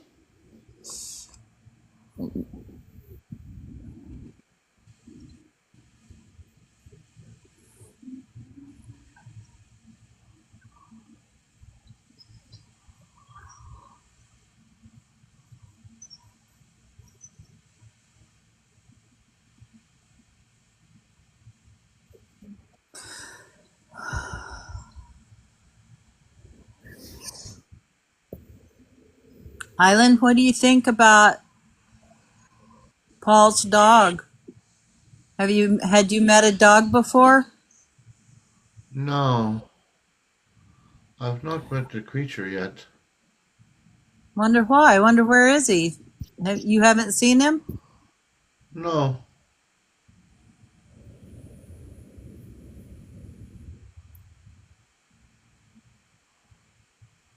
Does I he have have a not seen crate? him yet. Wonder if he's in a crate somewhere in the house. And I don't think he crates his animals. I think he lives in the house though. Yes, I'm I don't surprised. see. Probably sleeping somewhere. Huh. I wonder if he senses that you're not Paul. Could be. You want to finish the reading?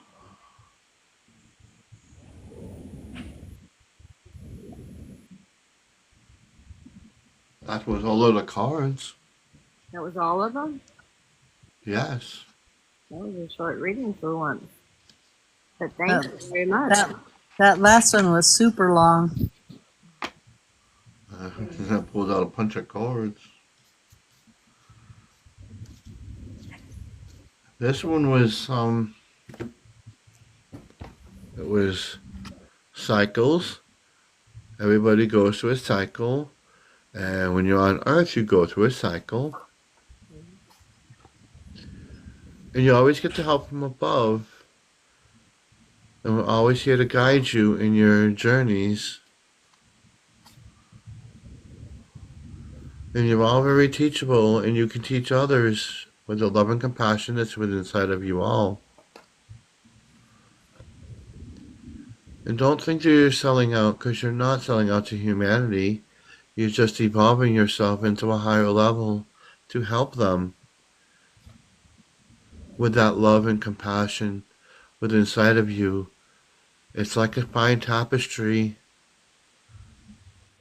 that needs to be kept up. And when you release that inner child, you show that love and compassion of that child inside of you. Release it, show the creativity, the bondness that you have, the innocence. And with that innocence of your mind, and use your imagination, don't think of what other people have to say. It doesn't matter what they say. If they don't agree with you, it's their problem, not your problem. Even though they're going to reject you, rejection's okay. It might not be for them, or it might not be for you, but in time, if it resonates with you, you will understand it, and they will understand you. And don't, you can have this, but in reference to this means that you need to have the bond of that kind of a relationship. Not where you're mating with each other, but you do have that love and compassion and a deep understanding of each other.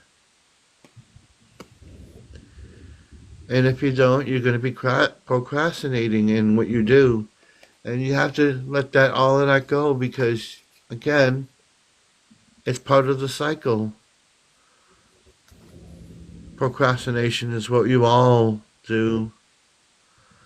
You know you have the power, you know you have the abilities, but you're afraid to use them because you're afraid of what other people will think. But Thank don't you, worry about Yaya. that. Thank you. I'm still getting used to these earthly things. Thank you, Island. I think what people are having the most difficulty with right now is that with the unconditional love is that there are people who are going to be doing things that we don't necessarily align with, that we don't think much of, but we have to understand that they came here to do those things in order to progress us. And Right. they're here, and we need to share our love with them as much as we do the ones that we agree with. Correct? Right. Absolutely. As hard as it is sometimes.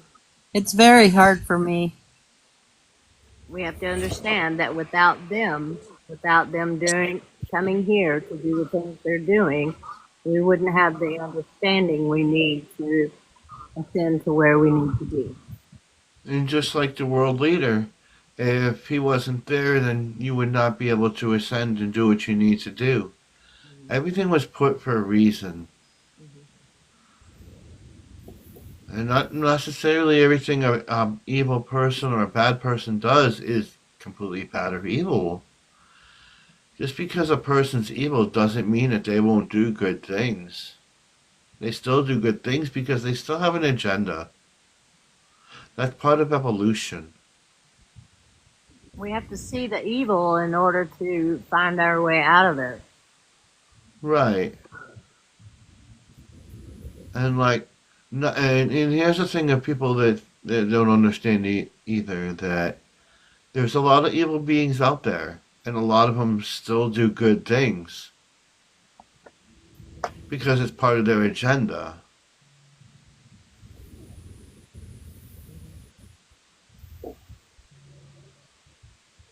That's true. They have a contract same as we do.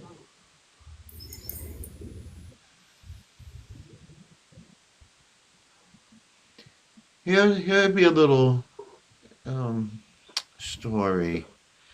If a man and a woman they meet on the earth,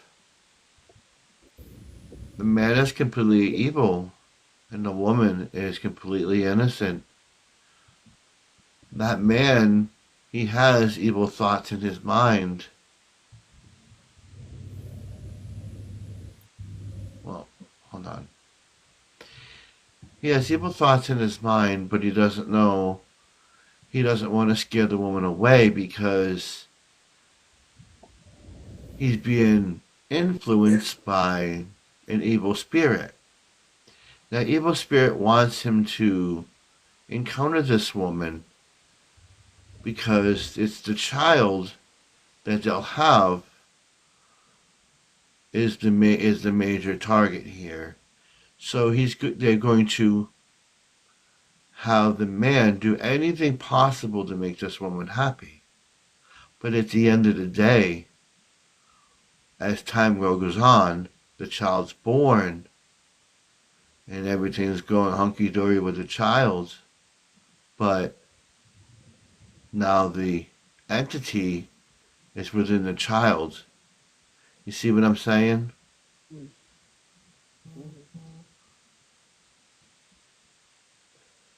Just because they're evil doesn't mean they don't gonna do good.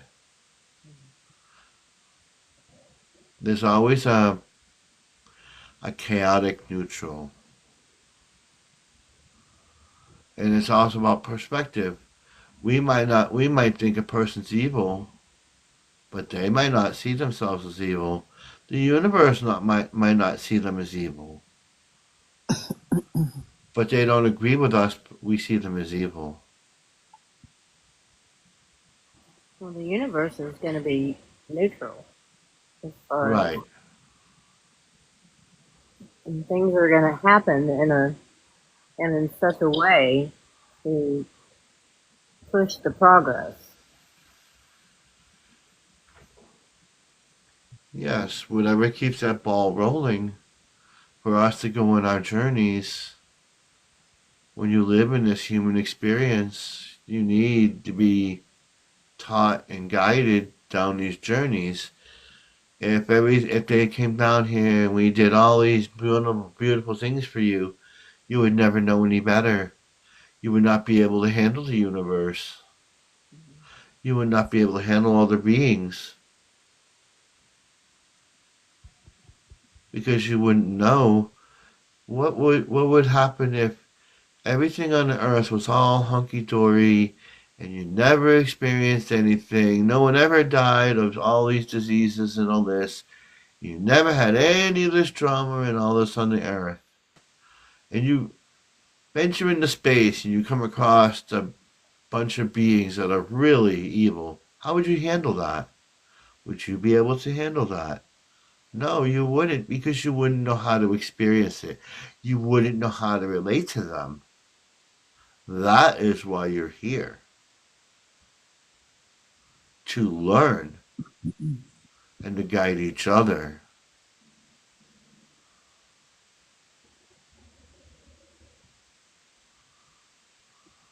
Well, if everything was unicorns and rainbows every single day, it would be kind of boring, actually. And that's the word. Right. I think I could get used to unicorns and rainbows every day. We're meant to have experiences, though. We're meant to Yeah. have experiences in order to grow and report back the data. You know, God is experiencing through us, and we're experiencing through God every moment. We're the data collectors.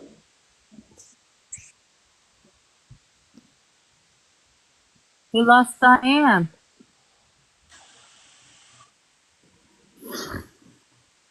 Who? There you are. She's up there. She's way up at the top. She's where Yeah, but she wasn't there a minute ago. Okay. That's why it's not good to have everything butterflies, rainbows, and unicorns. because you'll never learn. You'll never evolve. You'll still be childlike, doing childish things without understanding your true nature and who you truly are. And that's why you have that balance, the knowledge of good and evil, the knowledge to know the difference with the wisdom that's within inside of you all.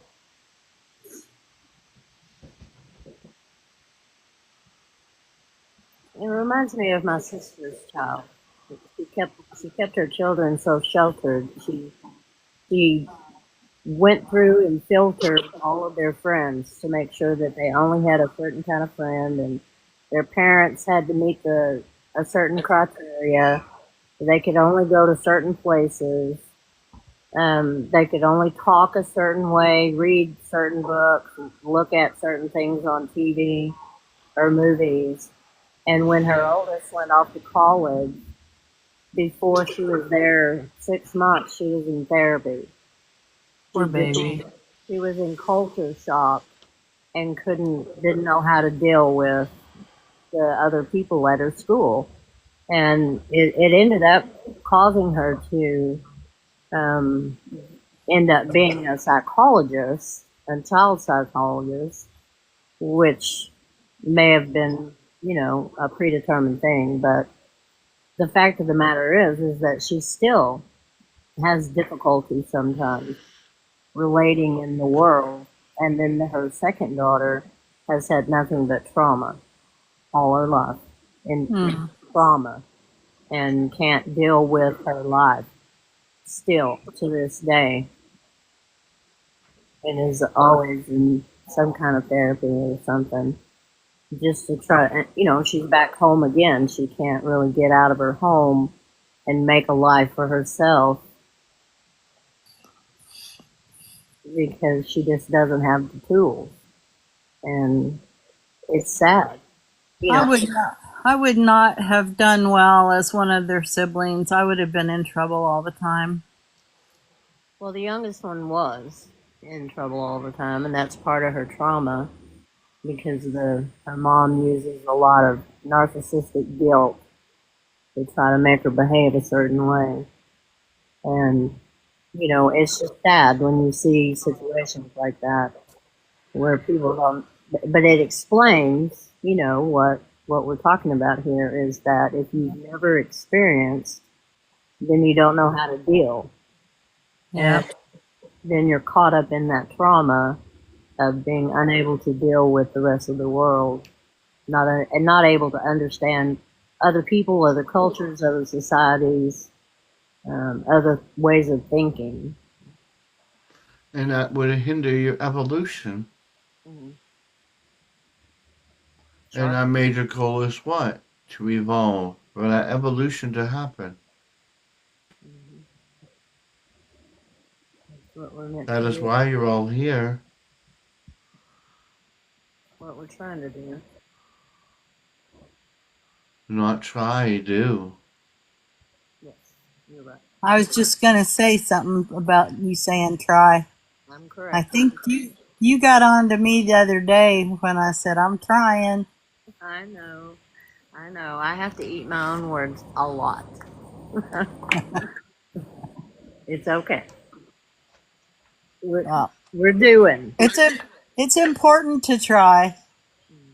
We're doing the best we can for where we are and what we have. I'm doing the best I can. Yep. Hey, Eileen, can I ask you a question? Yeah, she may ask me a question. Sometimes when I get into a meditative state by accident or otherwise, I see like patterns shifting and changing, like for instance on a wall or on a door, and it's real light colored on top of a cream colored door, so It's difficult to see real clearly, but the patterns are beautiful, and they're always shifting and changing, but it always stays beautiful. And then it looks like there's a long piece of paper on top of it that has words on it. I can see that they're words, but I can't see it clearly enough to read it. Do you know what those geometric patterns are, or what it represents? Each geometric pattern symbolizes something. But what I'm getting here is you're getting light language. You just have to Visual? interpret it. Huh. Your inner It's self understands it, you just don't understand it. okay. Well, it's beautiful. Yeah, you're seeing it because your higher self is seeing what you're seeing. Your inner self is interpreting it and understanding it, as this side of your conscious side is not understanding it yet. Okay. Your subconscious is very high, as in a different level, and your regular self is not that high yet. Right. Well, it's pretty to look at. You will be able to read it. Okay. Isn't that what you see, Loretta? Aren't you seeing some script?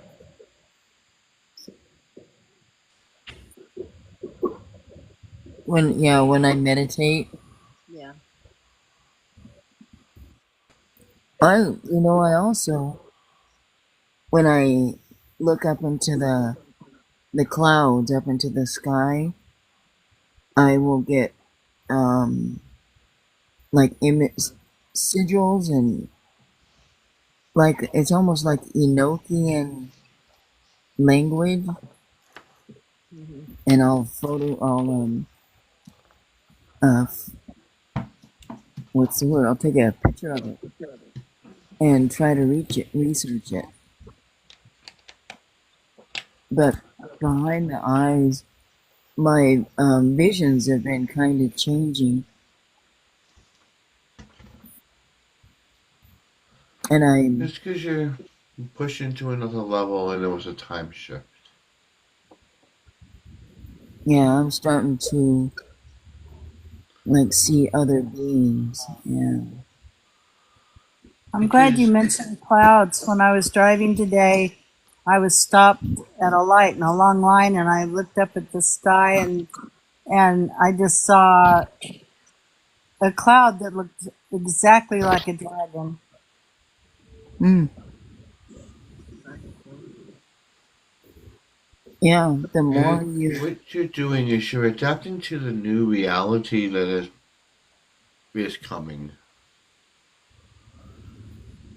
Every year, your reality shifts 2 to 3 times because of the planetary forces that are at work, and the humans are shifting realities. And every time it shifts to reality, it shifts when you learn as much as you can. Then it shifts into another reality.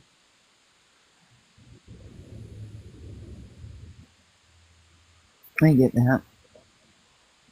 That makes sense.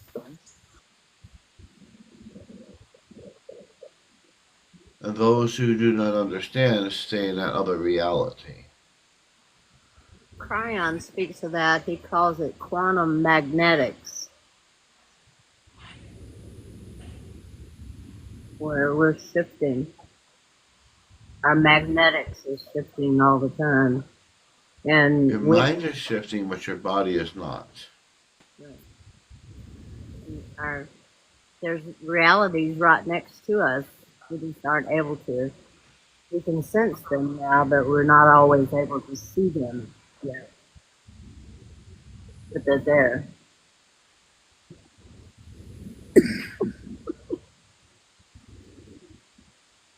some of us are starting to see them.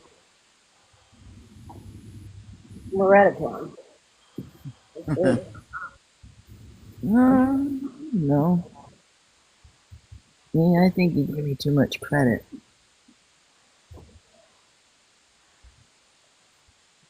Very humble.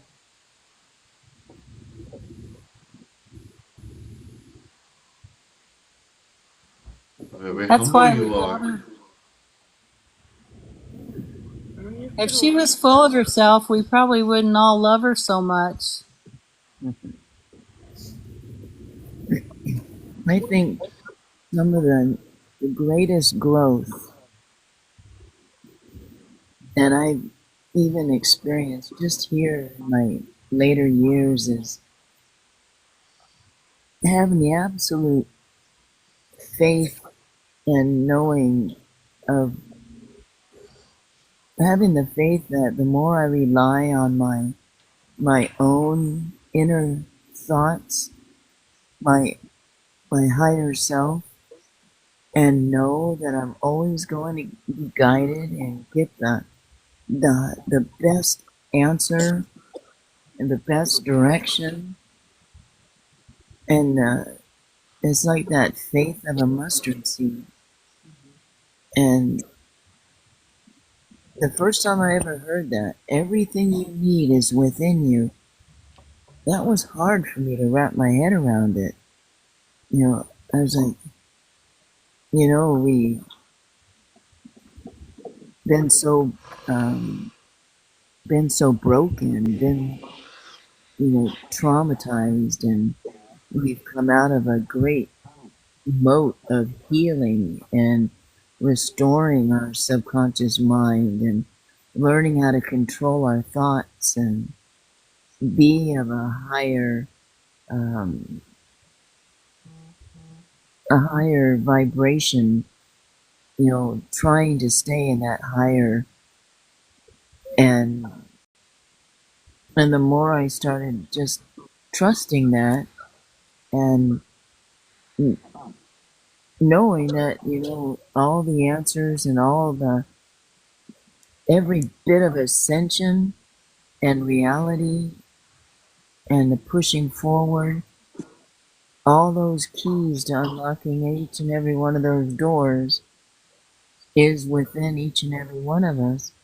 But we need each other so much because it's the vibration, the voice of another that allows some aha moments. A door will fly open, and so I couldn't have gotten anywhere where I am without spending time with certain ones here on TikTok and myself. I spend a lot of time with myself.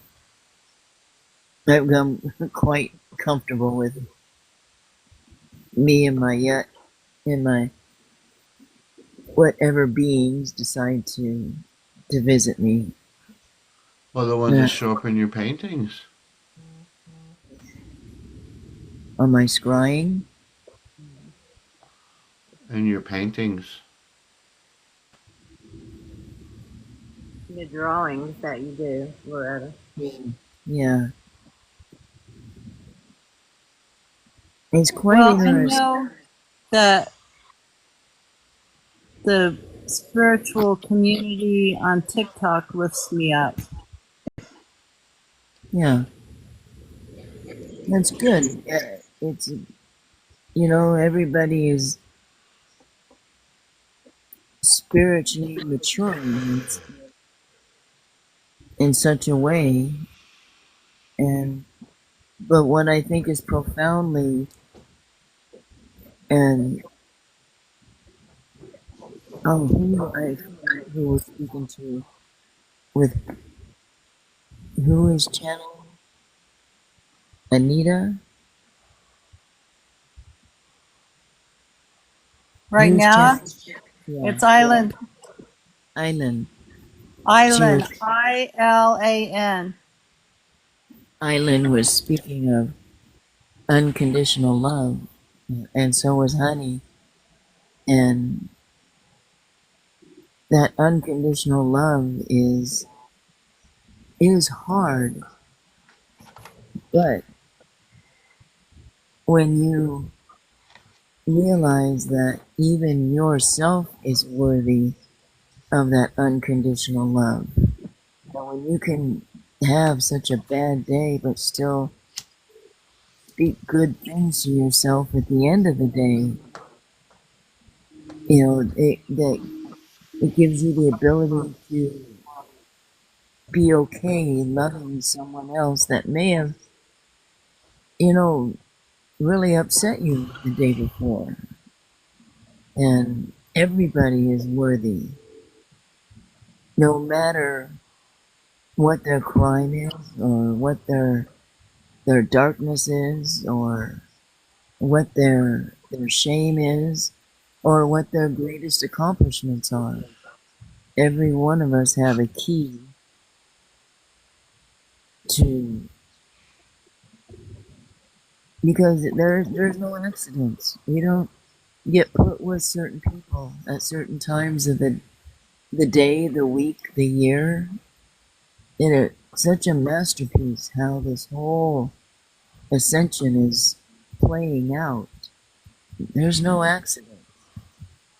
And you don't have to, and no, you do not have the keys to anybody else. You only have the keys to yourself. No one else is holding the keys. No one else is holding you back. The only thing holding you back is yourself. And that is true. Self forgiveness has been the hardest thing for me.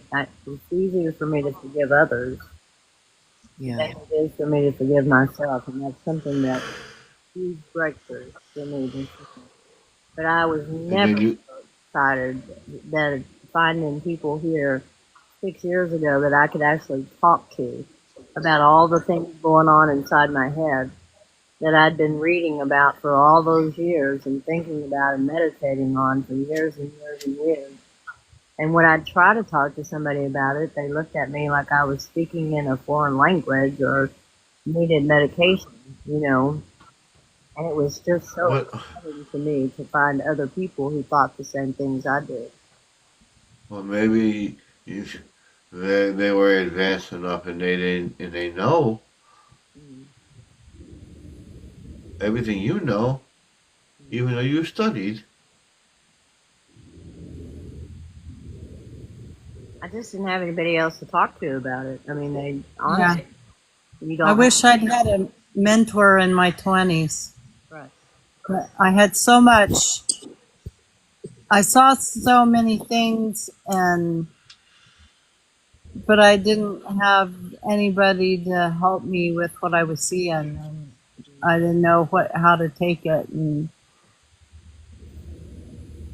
Yeah, but I I didn't think, realize how much my vibration played into it right. until recently. Looking back then, now I understand what was happening, but I didn't back then. And if I had had a mentor, I just think how much further along I could be now than back then. No, That no, I no, just no, no. put everything No, no, away. no.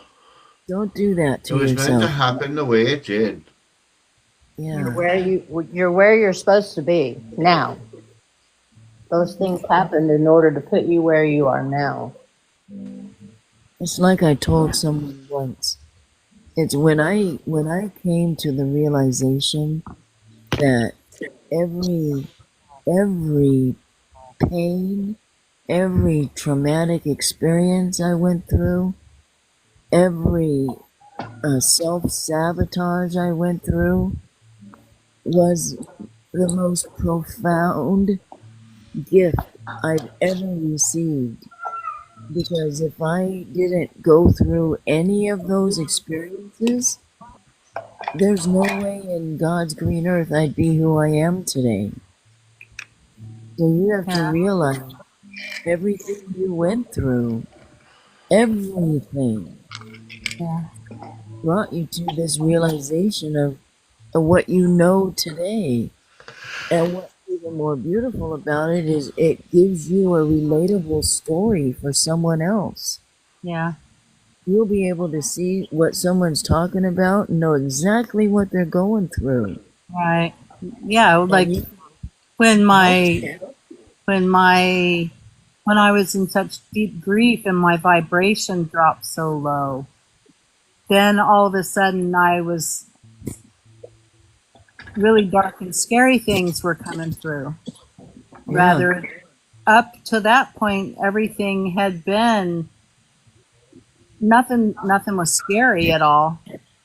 But when my I didn't realize how much my vibration affects all that, and I certainly didn't know it back then, and so you know. Yeah. But now I realize that's why it got scary was because my vibration was so low. And you were hard on yourself. I was just profoundly sad. Yeah.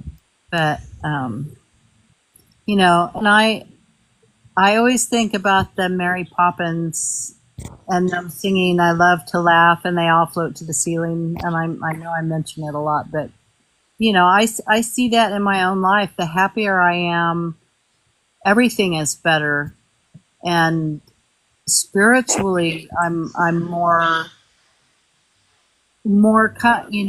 see more when I'm really happy. It's just really hard to stay that high Oh, it and is, live but life. it is, but the more you do it, you'll enjoy being happy. Yeah. Well, I enjoy being happy now. It's just in this world, you Well, still that's me. You live in gotta life. I don't know that we're meant to be that high all the time, because then you wouldn't be living the life.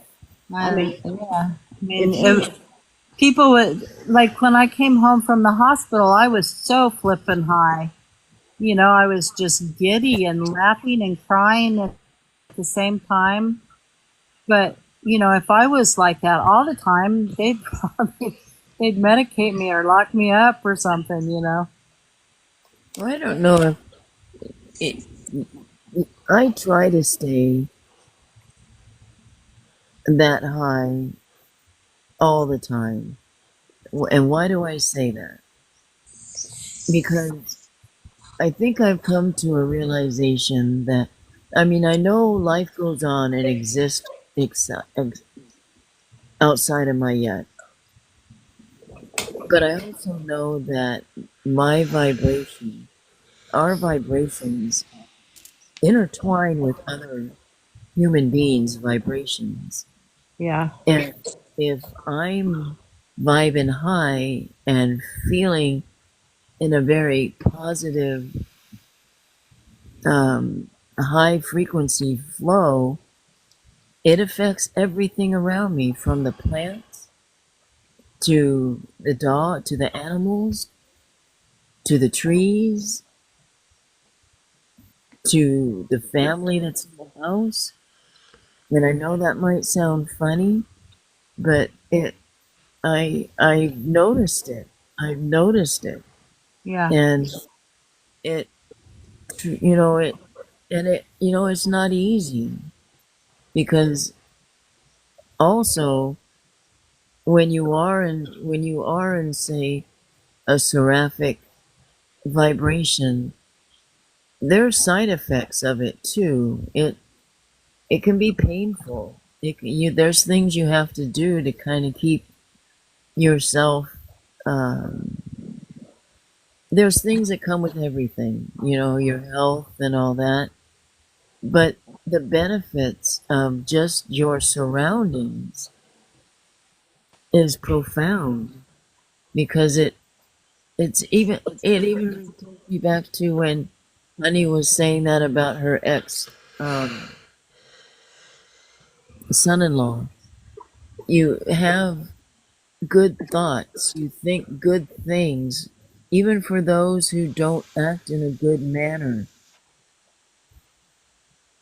Every positive, high vibrational thought or voice that you speak out into the universe, it is returned absolutely each and every time. And I know this. This is what happens in the fire ceremonies.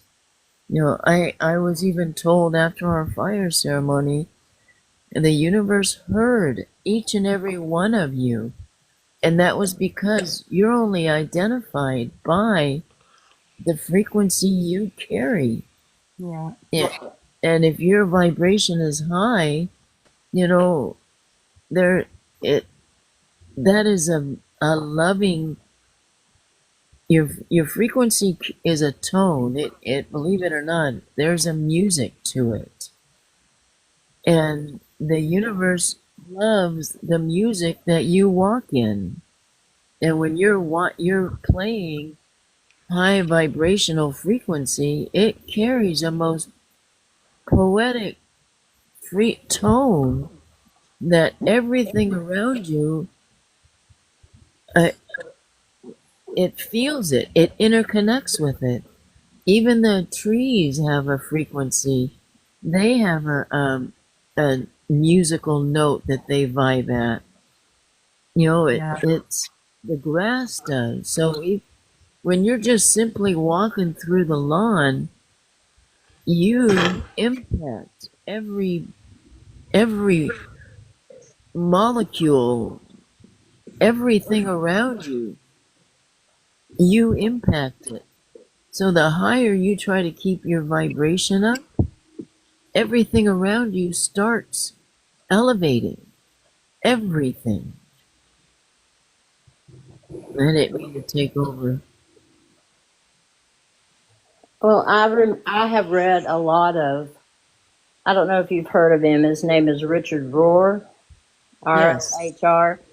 He's a Yeah. Franciscan monk, and I used to be very annoyed because I thought, well, yeah, if I lived, you know, in a temple in the hills in California and didn't have to deal with people every day, I could write these lofty things. I could think these lofty things, but I had to go out and deal with people every day, you Yeah. know?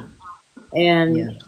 now that I'm older, I have the time to read and meditate and be more like what I read in his writings.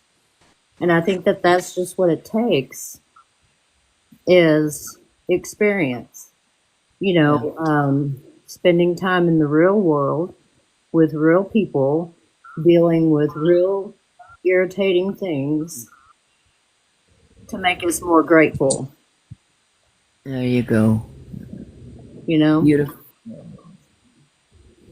And I know I wouldn't be where I am today had I not been through all those annoying, irritating, painful things I've dealt with for so many years. Absolutely. I'm not covetous of him anymore. Thank you. You not what? Covetous of his life. I don't want to go be a monk in the. No. And it was very annoying to me because one of my best friends is a guy, and he got to go to a seminar there with Richard Rohr, but they didn't take women, so I couldn't go. That's And I was shitty. Yeah, I was real irritated with that too. But yeah, he brought back all the stuff from his convention that he went to, and we discussed it. You know, and we used to sit once a week for anywhere from 5 to 6 hours in the afternoon discussing heavy philosophy and theology and just, you know, heavy. Just how spiritual can someone be if they don't welcome the divine feminine? Yes, actually. And he does speak of that in some ways. Rohr does, and some of the other monks do. But The other thing is that I don't. I guess it's just his journey for this life for this time. You know, for him to be sequestered away from society, living only in a very lofty area, inaccessible to other people. You know, to be able to write the things he writes for people like us to read, I guess. And but anyway, it is the thing is that I know that I could not have been married, children, career, life, and stay at such a high frequency during all of that time. That was something.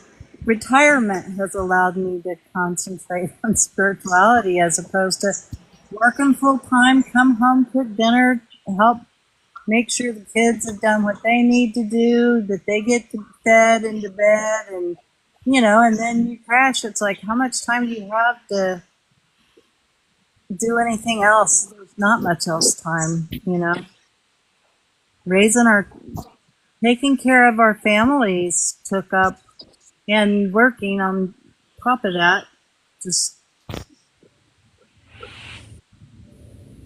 But I'm really thankful that I had the career that I did, the different jobs that I had in helping professions allowed me to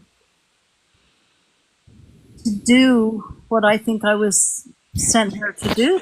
I was sent here to help people, and I was able to do that for a living in multiple ways, and it was really rewarding. And I love the homeless population because I got to know them intimately, and I knew I was always safe because they loved me, because they knew I loved them. It was I don't know them all anymore, but when you say good morning and smile to somebody who's just waking up on cold cement, and they're happy to see you, and I had a man one time, he had just woken up and he was asleep right next to the door that I would go into the building, and I smiled and said good morning, and he said, just with the most sincerity, thank you so much for smiling at me. And that is profoundly sad when someone is that grateful just to be acknowledged. I think that's beautiful.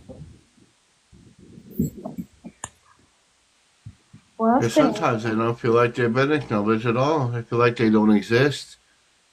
Yeah, they're people purposefully look away so that they don't have to engage, and it's really horrible.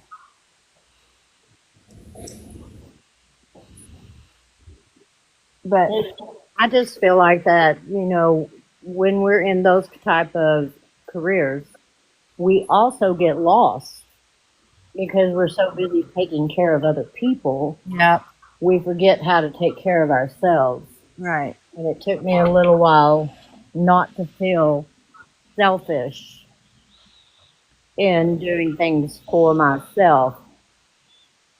And I had to learn how to blend that with my work and my self time, even before I retired. I had to do that balance. If my spine hadn't just kind of crumbled suddenly, I would probably still be working all the time, and I wouldn't be able to, be with you. I wouldn't have the time to spend with you guys because I was like, oh, I should have been asleep 30 minutes ago, and because I needed all my rest to do my job. It just physically and emotionally, it takes a lot out of you. But it's kind of like a season for me where I took care of others, took care of others, took care of others, and you know, it's like when I went to the hospital, the guides have been saying, you need to rest, you need to rest, you need to rest, and then bam, I was in the hospital and couldn't do anything. And then it's like it's been, in June, it'll be 2 years now that I'm just taking care of myself. That's all I can do. Well, my guides had to hit me upside the head a couple of times to make me do the things that they had been trying to get me to do. You know, Yeah. I got whacked a few times. They have a way of doing that. Well, it was you and Robin telling me they're saying you need to rest. You need to just rest. Quit pushing yourself so hard. Just rest. Yeah.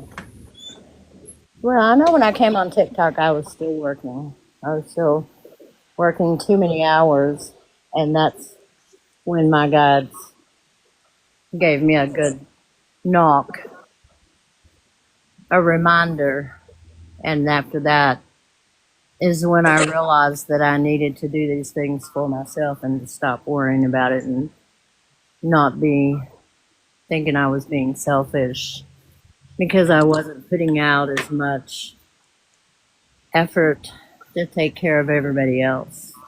Yeah. And it also helped me to understand. I think Cryon has helped me more than anything understand that everybody is responsible for their own soul journey. I cannot be responsible for them.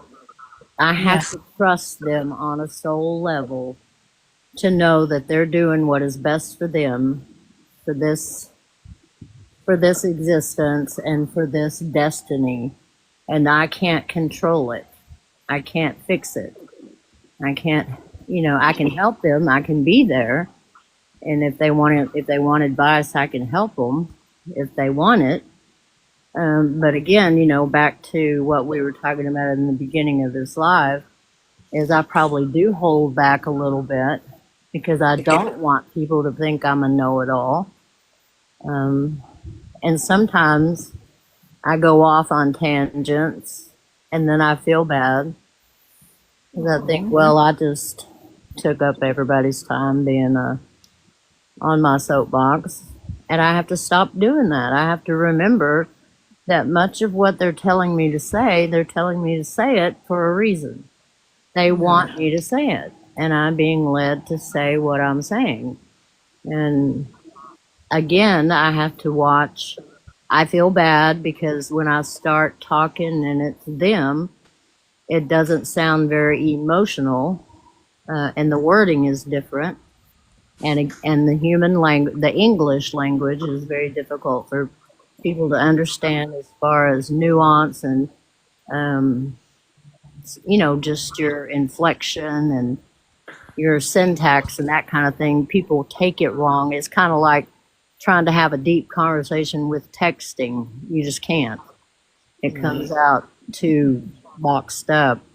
And so that's the other thing about when I know they're trying to channel through me. Texting is tough. Well, when I know they're trying to channel through me, and I'm trying to make it sound more human, more humane, more emotional, then I end up putting some of my own self in there, and I need to stop worrying about that and just say what they want me to say, and trust that what they're telling me to say is what I need to say at the moment.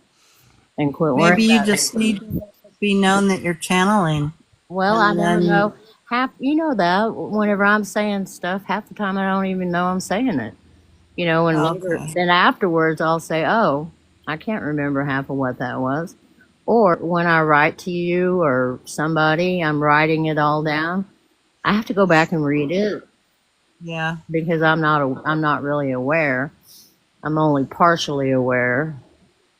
Or not aware at all when I'm writing. And sometimes when I'm talking.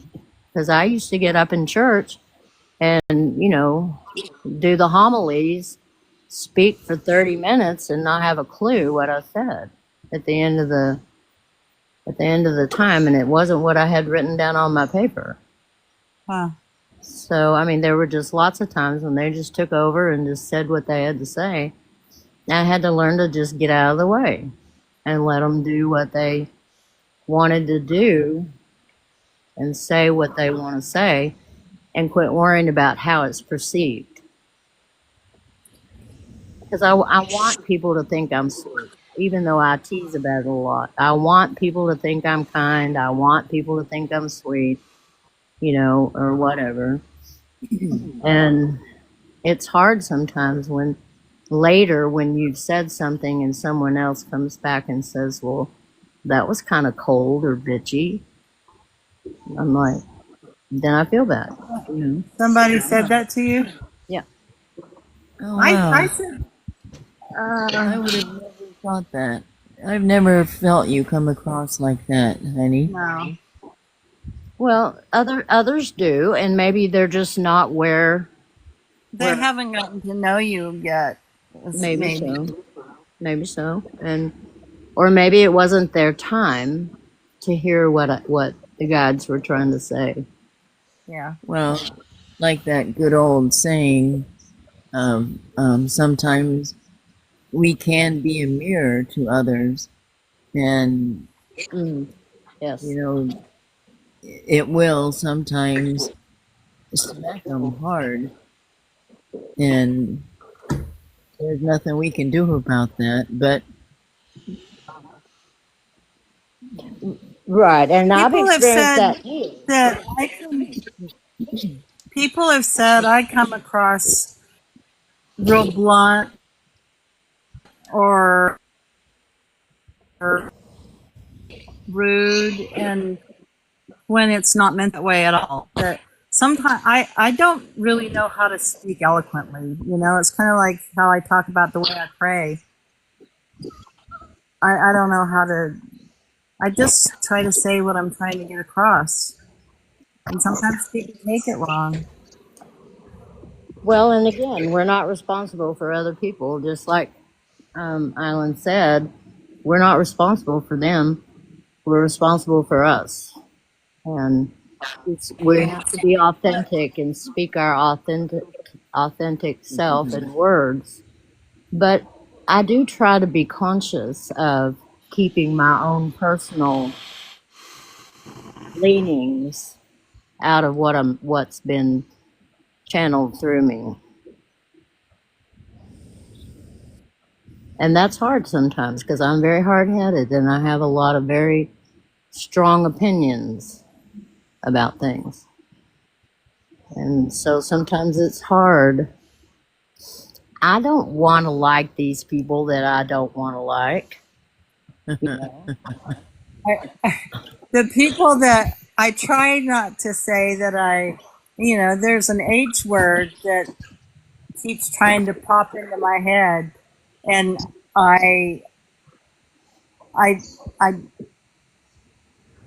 I'm trying really hard to love them from a very far distance, and it's really hard. And I have to think just because I don't like their actions doesn't mean that I can't love them. it's like let me share something real quick. It's like I heard this once and I went, oh, you know what? That's an absolute fact. And it's like, when you're walking down the street and you can see that person coming towards you that you really would rather either dart into a store to avoid them or do walk around the block to make sure they don't see you. But as soon as you think that, you make eye contact. Right. And then in the same time, you see somebody walking up to them or running up, getting ready to run up to them with an iron club in their hand, getting ready to hit them. So you are immediately put into a frame of mind of what would you do? Would you still go in the store to avoid the whole situation? Or would you pull your phone out to make a TikTok so that you can maybe get some good views on something you caught? Or would you, as an authentic, human, beautiful being that you are, do everything that you could possible to make sure that that person wouldn't be hurt? You would do anything in your power to protect them. That's when you know that your character is of the most beautiful, unconditional love. Because when it comes down to it, your soul, you would not allow someone to hurt somebody else No, in such a manner like but that. I have blocked my sister. So that she can't call me. If I saw her on the street, I would dart into the store as fast as I could and pretend she didn't see me. I mean, Well, we're it, human. it, I let her manipulate me for 60 years and lie to me and abuse my love for her, and then she turned ugly to my daughter, and that's when I said, that's enough, I'm done. If my daughter's not allowed to contact you, you're not allowed to contact me. And I don't want to, I don't, I, that's one thing that I've been I trying to explain that to my husband. He doesn't understand my attitude toward my youngest sister. In that I haven't blocked her. If she wants to call me, she can, or text me, or whatever. Which she doesn't. She doesn't want to. She makes it very plain. And he doesn't understand why I don't continue to reach out to her. And why I don't continue to, what he calls, turn the other cheek, be the bigger person, all the stuff he reads in his Bible. you reach a limit.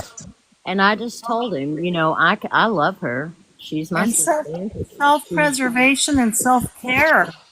She's a person. She's a human. I love her. She's a soul. She's on her own I path. just realized I can get her texts, and she calls, but I don't answer, and I But, don't respond to the texts, and sometimes I feel really guilty about it, but then I remind what she said her last words to Emily were, and I'm more loyal to Emily and Graham than my sister. So Well, the last words my sister said to me were, "When you learn to change, Yeah. when you stop being how you are and be what I think you should be, is when we can have a relationship again." Yeah. Because I don't want to waste my love on you here when I know we're not going to be together in the afterlife. She believes that. She honestly, truly, in Don't her want heart to believes waste that. my love on you. Yes. That's just so freaking bizarre. And he doesn't understand that, he doesn't. I've tried to talk to him about it before, but he doesn't really understand.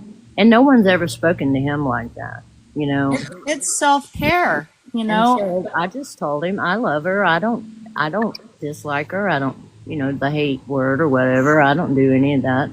I think only great thoughts for her. I do the same thing for her I do for my ex-son-in-law. I picture her face in a beautiful light, and I send her love every day, and in the hopes that she feels it, and that it makes a difference in her life and her relationships that she does still have, which she's run nearly all of her family and friends away. Yeah. And she is alone, truly alone. And so I do feel bad for that. And I try really hard to send her love, send her all the unconditional stuff. But I don't have to expose myself to it. And I'm not changing. I'm not changing who I am. She knew who I was. We grew up together, shared a room forever, and spent half our life together as friends until she decided she didn't like the way I behaved or spoke. And so, I didn't change, she did. So, it's the only thing I can do. And trying to explain that to him is like, I don't know, trying to explain Plato or something. I don't know. And other people don't understand. You can still love people without Yeah. wanting to be around them. You don't have to. I still love my sister, and I wish we could have a relationship. And sometimes I think I wish we could have a relationship like we had back then. And then I realized it was all lies. Right. She wasn't even her, you know. And then she would forget her story and life, make up a new one, and you know. And I played along for years to keep the peace. And but when you start doing that to one of my children, then it's like, yeah, And you don't. It's like you don't really. You're mourning what you thought you had. yeah, that we never really had. You never. You didn't really ever have that. You're just mourning what you thought you had, or perhaps you're looking at another, couple of sisters who have a beautiful relationship. It wasn't all bad, you know. You know. It wasn't all bad, but the bad stuff overrode. You know, and she would not only be ugly to me herself, but she would. I think people told me she was jealous of me. I lived a much more adventurous life than she did, and I think maybe that's what she was jealous of. But she could have done stuff. But It sure does make me miss my sister that's not yes, here anymore, because I miss that sister relationship, that only really truly and the sisters. history that you share, you know. But I have so many friends that I have a sister relationship, a sister brother relationship that Yeah. I treasure, and I'm not missing anything. I've made so many friends on here and so many friends in my life that are just truly precious jewels in my life that I can't miss something that I really never had. So, but again, going back to the forgiveness and learning how to truly forgive when someone truly, truly treated you poorly for many, many years and you have that resentment built up. You got to get rid of the resentment, and then, you got to learn to forgive yourself too. You have to forgive yourself. Having put up with it for so long and not calling her, she would put me down to the family, but she did things that they would have disapproved of more than what I did. It was just she had a public face that was completely different than her real face. Right. You know what? I've never cared what anybody else thought. I guess I was born like that. I've really never cared what anybody else really thought. Well, I may have cared, but I couldn't. I can't change my personality from room to room, from place to place and person to person. And I don't want to. well, me neither. I mean, it's bizarre. I can't pretend to be anything other than me. I find it amusing when I see other people doing that. It amuses me. I like to watch people and see how they do that, and it's rather amusing in a way. It's like reading a book. When my sister would be in public, she would be sickly sweet to everybody, which, I mean, it seems so disingenuous to me, but I knew the real her.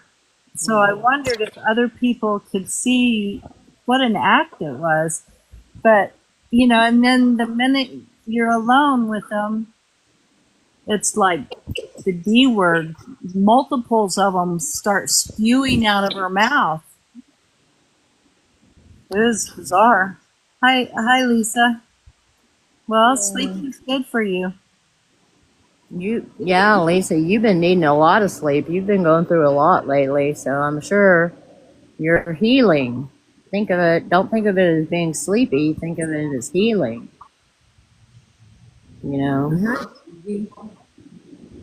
are healing. It's good. So we all have wounds. We all have ancestral wounds and family wounds in this life.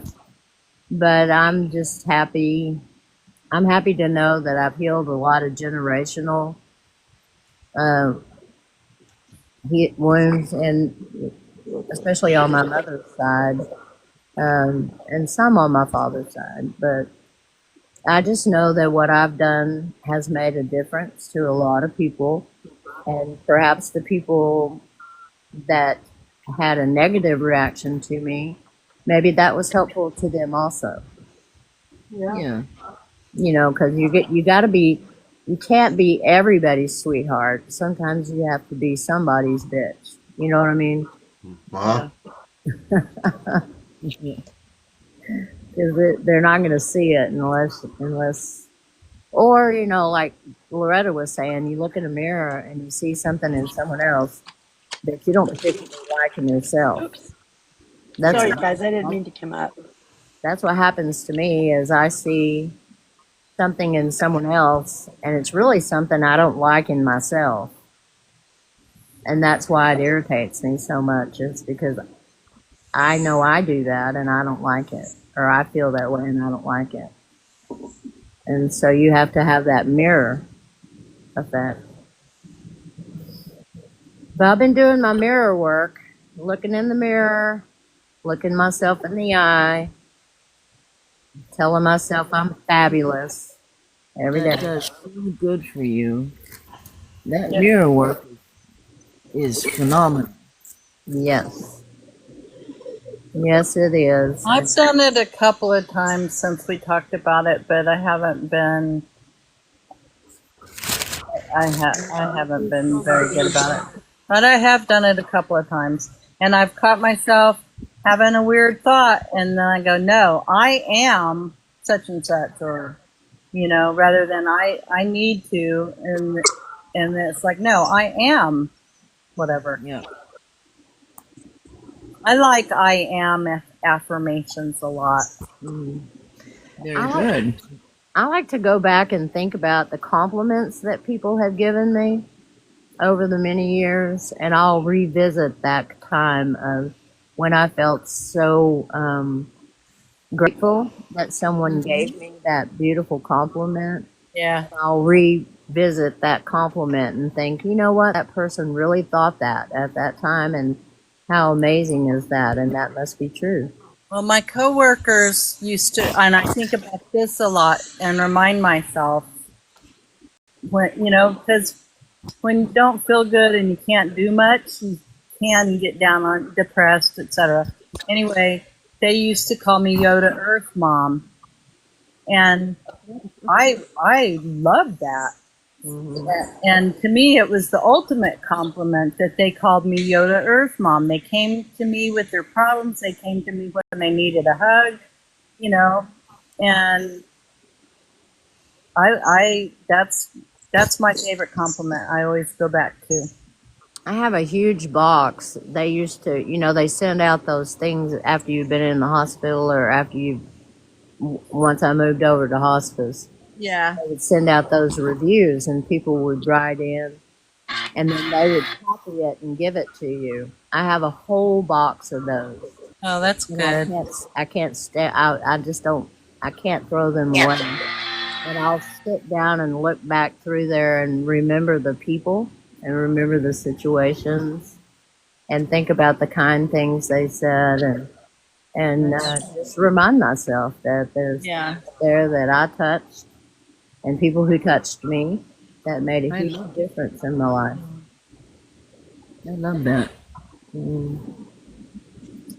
Someday I'll put it up. That's the blessing of, like what I said, I feel so blessed that I was able to do for a living what was good for my soul and what I feel like I was here to do. And so did you.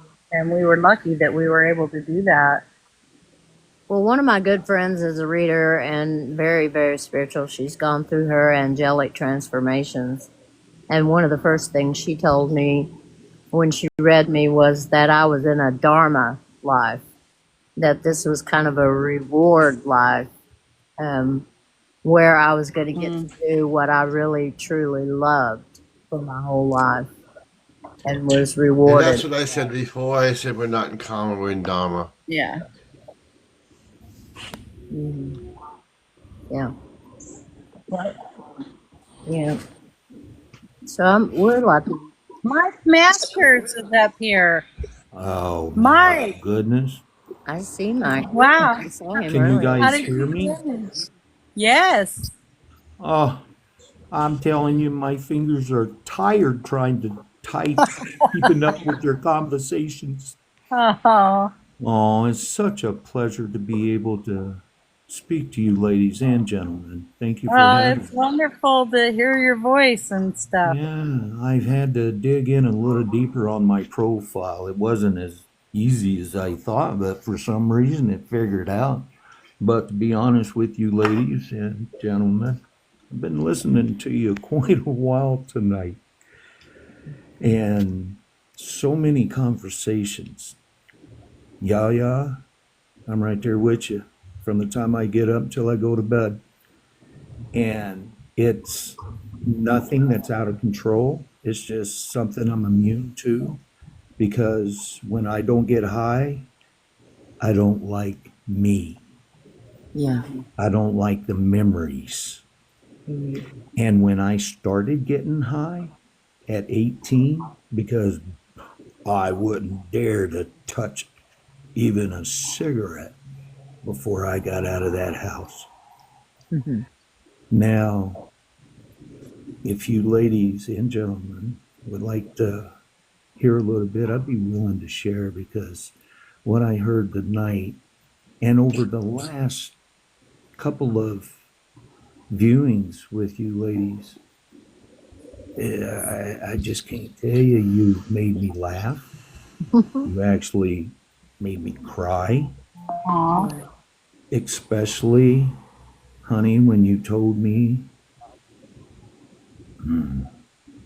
to go in and reach down and pick up that little boy. And I did. I did. And that little boy was so happy to see you, wasn't he? Things happened that I didn't expect. I actually got to talk to him. He talked back. Oh. That's so beautiful. Priceless. When I first grabbed him, I didn't know when to grab him, before, during, or after, when I was 7 in a cornfield. It's the day I lost my sister's relationship. She was 8, and we were supposed to be playing hide and seek with the teenage neighbors. So Stella, and I'm not going to say names, he is already unalive now, went off one way, and me and the girl went off the other way. And running through that cornfield, we came up to an opening. Oh, I can't believe I'm saying this. There he lied with his head in my sister's lap. He was exposed. And he looked up at me and screamed at me. I didn't lead me there. She grabbed my arm, and as soon as we walked away, she didn't turn around. Mike, you want to do that? No. I'll never forget it from the time it came out. Now, you gotta understand, my sister and I, we lived in a corn plantation. My dad worked his fingers to the bone. And he did in his retirement in his garden, bless his heart. And after she said that, I made a left as quiet as I could. Next thing I knew, the sun was setting. I was by myself. Now you gotta understand, when I say corn plantation, you're talking hundreds and hundreds and hundreds of acres of corn in Camden, Indiana. I was avoiding people for the best I could until they finally pinned me. And I was out for 2 days at 7 years old, surviving in that cornfield. I was scared. I was terrified. But I was also happy. I was private. Nobody was saying anything. Nobody was hollering. But I knew once I got back home, I knew how my mom was. She didn't need anything to go hysteric. My dad, I could always talk to him, and I'm thankful for that. There's a lot of things, ladies and gentlemen, that I'm thankful for today. Well, I heard the whole story when my father told my wife, Gigi, a story. Never brought it up, never wanted to hear it.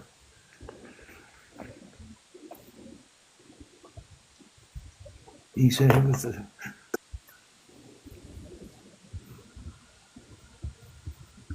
scariest moment that he felt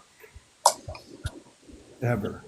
And he was a Korean gunner on a chopper, a Korean War gunner on a chopper, and it took his physical health. I always remember as a little boy going into the hospital, seeing that tube come out of his left side. It scared me. Well, anyway, but time went on, I tried to avoid Mom's best I could. And things changed. Nobody ever talked to us about what happened. Nobody even asked. But all I knew when I came back 2 days later, my sister had changed. From that day on, we never played again. Every time I talked to her, she was, well, I understand now it wasn't her fault. We're the only two alive. And just like you ladies, I have my differences with my sister. And now that Mom passed 3 years ago, and I was able to give her the blessing of 15 and a half years of sobriety. I'm jumping around a little bit, and forgive me if I am, but the reason why I'm kind of hesitant is when I've told my story to a couple of doctors, one thought I was exaggerating, but there's no reason to, because it wouldn't do anything but hurt me. And I was mean.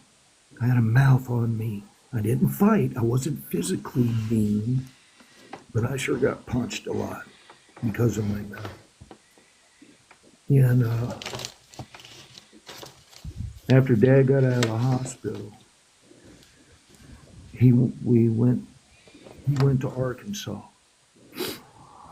because it got to a point people in that town were saying that they'd just ride by me in their vehicles, and I'm a little boy on my bike, and they'd stop and say, "Open your mouth, I'll get out and whoop your ass right now." Now, this is in the mid-'60s, later 60s. And we finally got back to town in 72. So we went to Arkansas. I thought hopefully attitudes would change, but right before we left, Dad left for 2 weeks. And when we got ready to leave, Mom had me and my sister at the table. She looked us right in the eye and said, "This has been the worst 2 weeks I've ever spent in my life." Because she had to have us two by herself. So we went to Arkansas, and we lived in a hotel for a little while till we rented a home. All right. Ladies, I was 6th grade.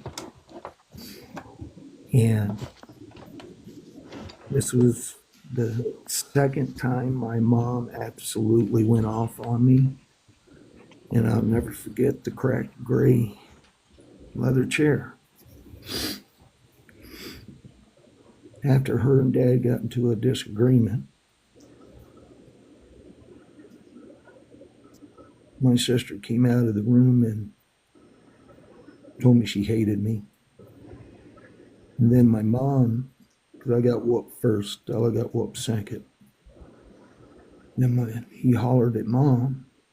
Mom came out of the room, put both hands on each of the arm of that rocker. And if you guys please understand, if you have ever watched the movie Mommy Dearest, the faces that Joan Collin made, that's when I started having nightmares of my mom outside my window at night. Because she reached that chair and she looked me square in the eye with that face and says, "I despise you." And that's how it was like a growl. And her eyes were on fire. I lived with that fire for quite a while. I asked my science teacher, Miss Hayes, the very next day, "What does despise mean?" And when she told me, I knew that that's where I stopped trying to get my mom to love me, because she just openly admitted me she never would. And I didn't understand then that, the spontaneous words that come out of your mouth, honey, like you said, you say stuff and you don't realize you say stuff.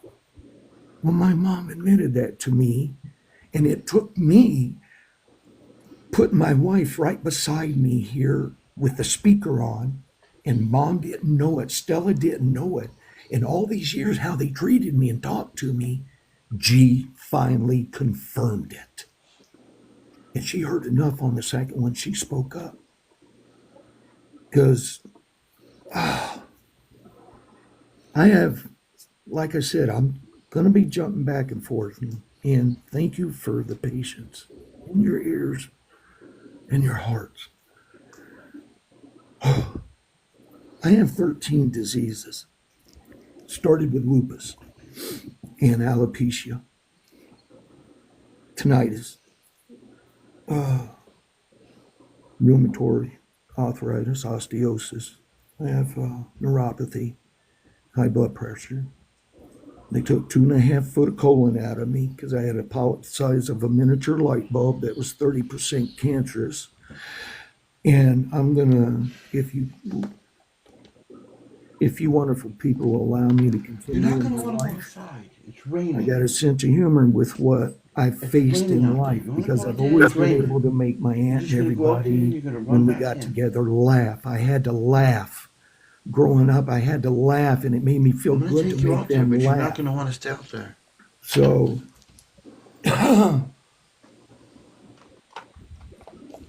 please help.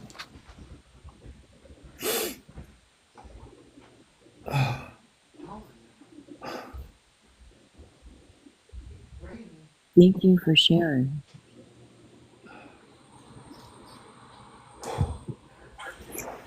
I'm able to keep talking because I know how I feel today. I know I love helping people.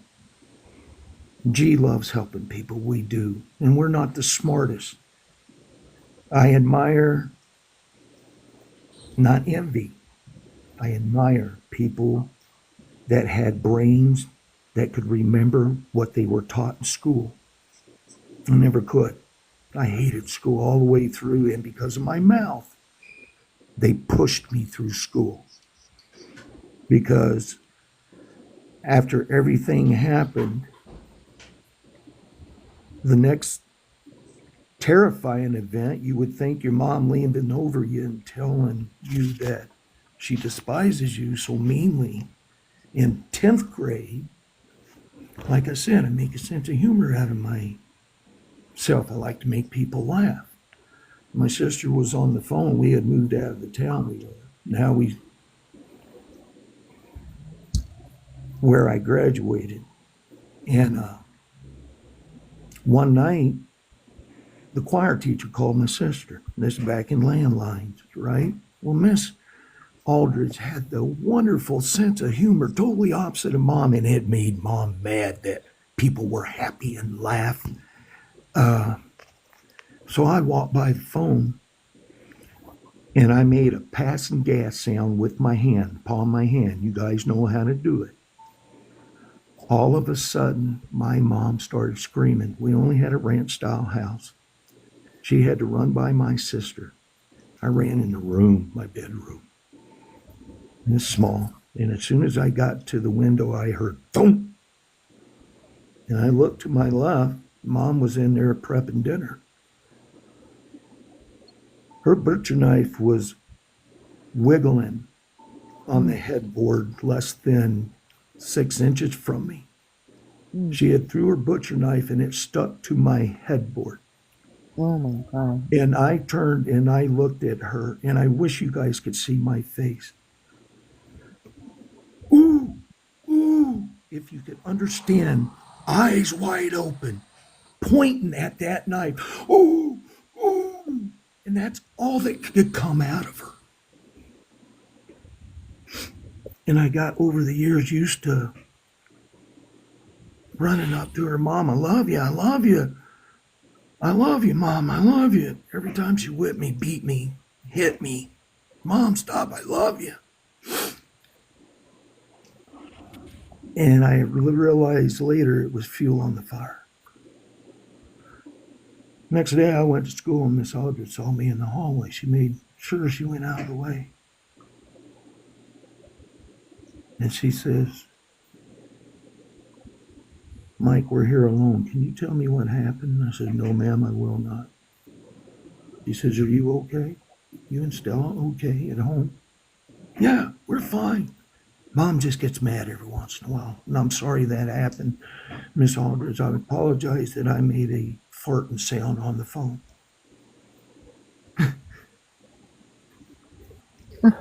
She started tearing and just pulled me in and gave me a hug. If you ever need anything, Mike, you call me.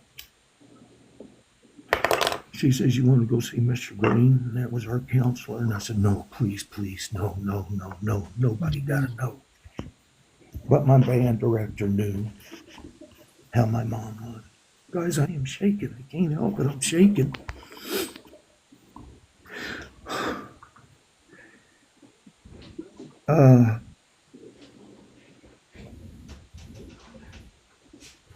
My sister left after that happened.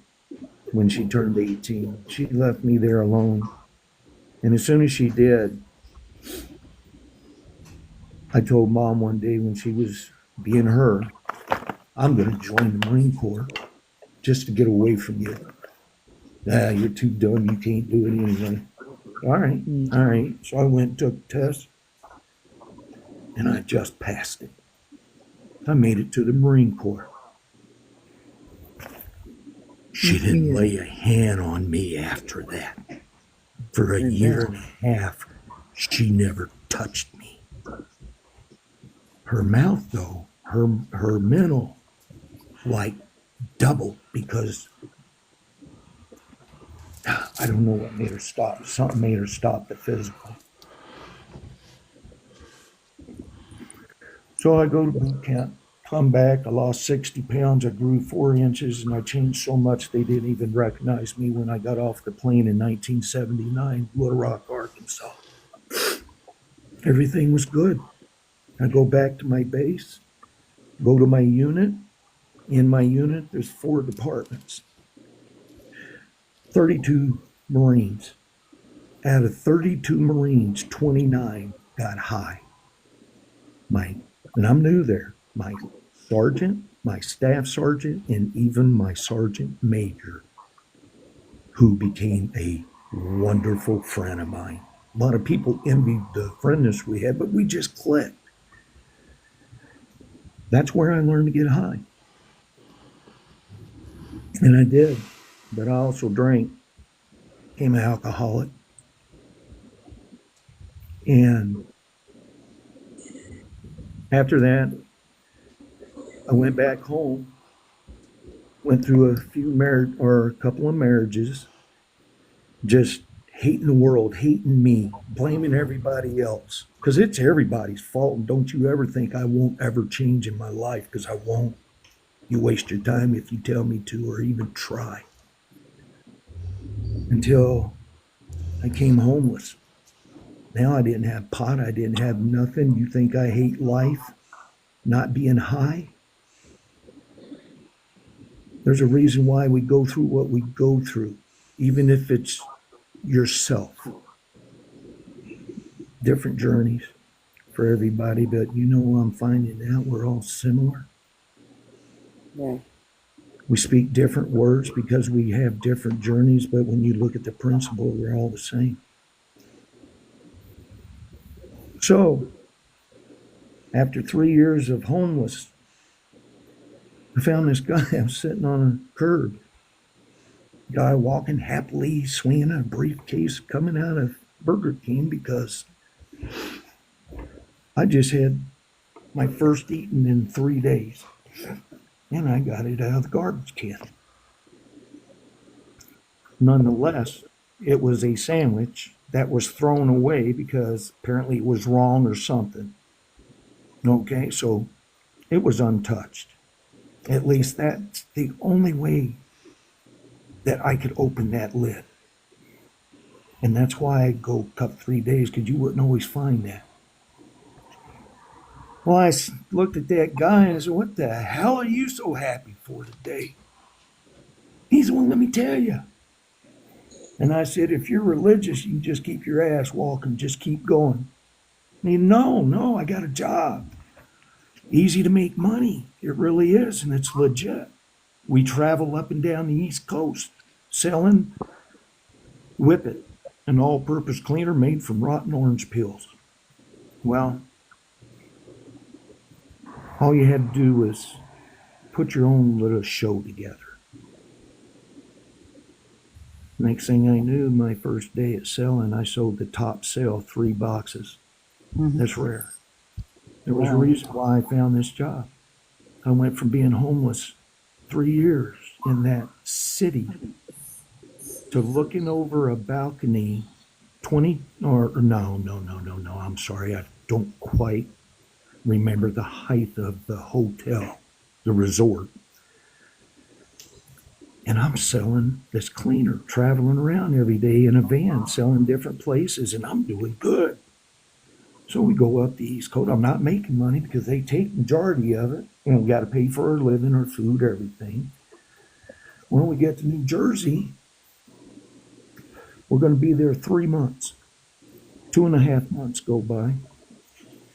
Well, Sunday comes along, Father's Day, and I'm not with my father. And I decide to go out to the community pool. So I go out there, and it's loaded with people.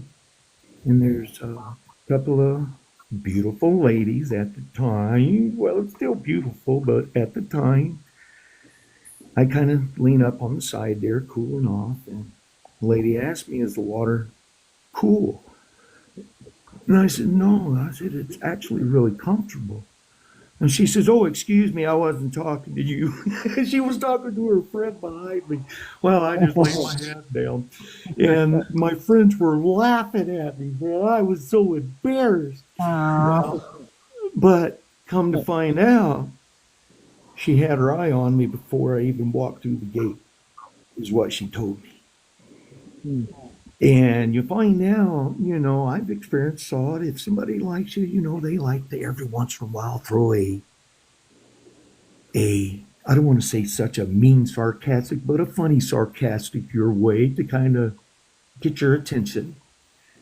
And next thing I know, that was a Sunday. Wednesday, my friend comes up to me and he says, you remember the woman you spoke to that she wasn't talking to you? I said, yeah. She wants to take you to dinner. Get away from me. Come on. We just had a full day. I'm not kidding you. Here's her. She gave me her apartment number. Go knock on it. I said, all right. So I knocked on it. What a smile. Them eyes. Oh, they melted me on the spot. And I already had relationships before, and that's why I didn't want to be in another one. I didn't want to hurt, and I didn't want to hurt. I didn't want to be hurt, and I didn't want to hurt. And my mouth always got me in trouble. I went along with it. And next thing you know, the company was going to move, and we did. And she came all the way up to Connecticut to see me on a weekend. Next thing you know, I quit the company because she asked me to move in. We saw each other every weekend. It was amazing. This person was going all these miles out of the way, and she was just so nice. Just so nice. And I took her up on it. Spent 2 years with her. Then we got married. Ladies, gentlemen, that was 31 years ago. We're about to celebrate March 23rd, and that'll be our 29th anniversary. Beautiful. Thank you. Yay. 10 years ago, I came down with this lupus. I told you I was going to jump back and forth. Oh my gosh, thank you for your patience.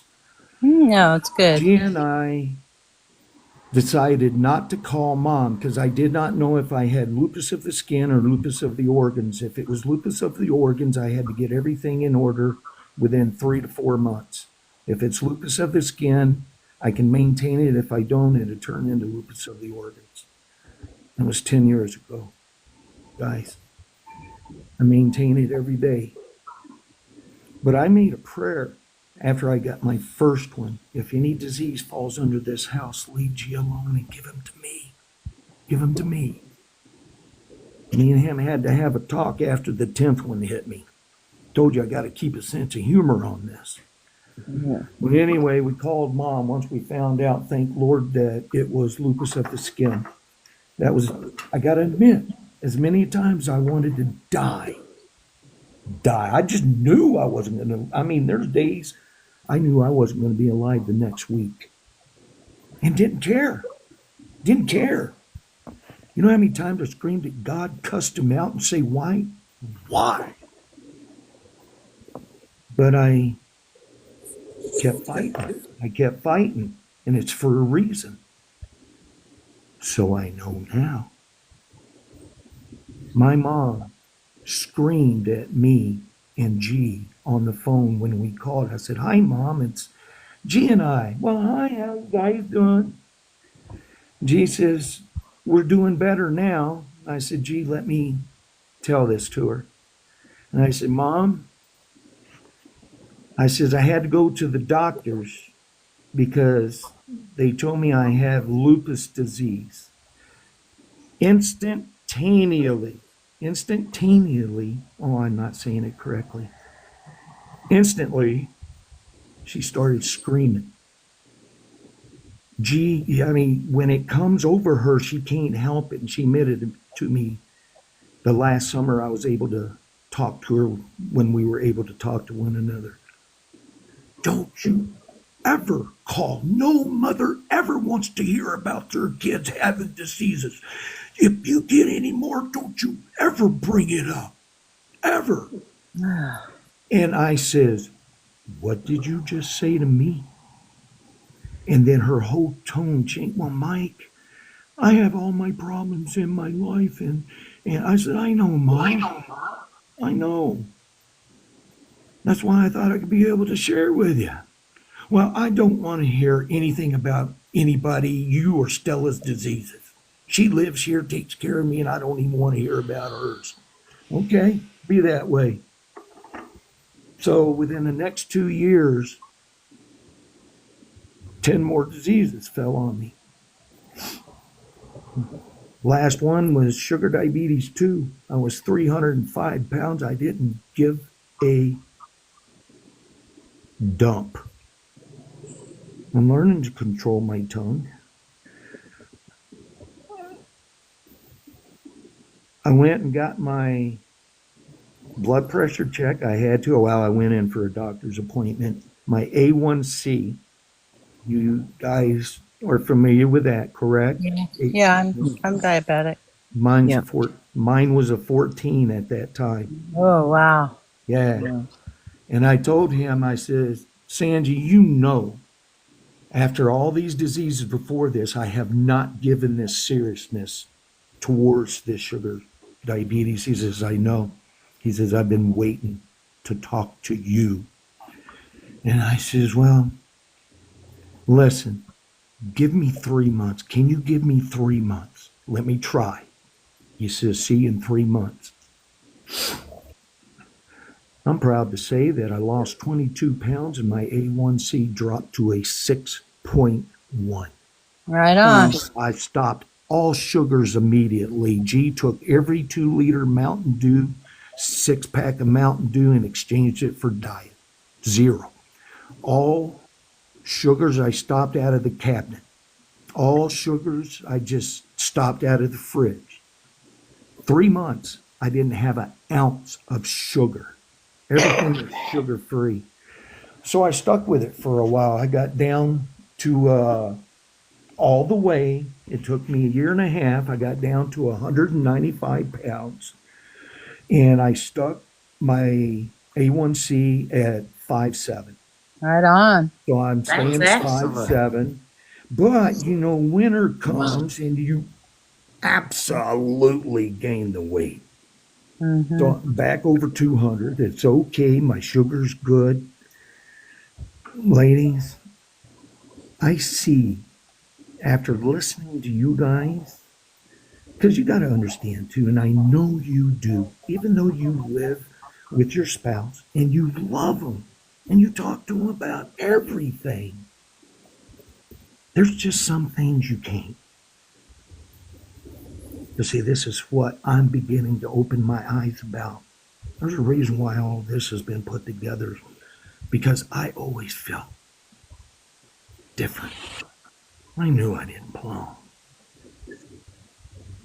And when I was told that I chose this life, you gotta be freaking kidding me. Why in the hell would I choose what I went through? And that's what I typed the other night. No, I didn't. I'm sorry.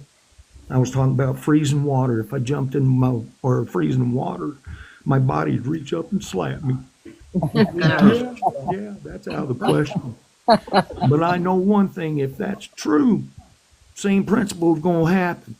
When I find my stasis, if I'm learning correctly, and I get an opportunity to see them, oh yeah, I got slapped once cold in water. I'm slapping twice for this entity. I'm going to slap myself.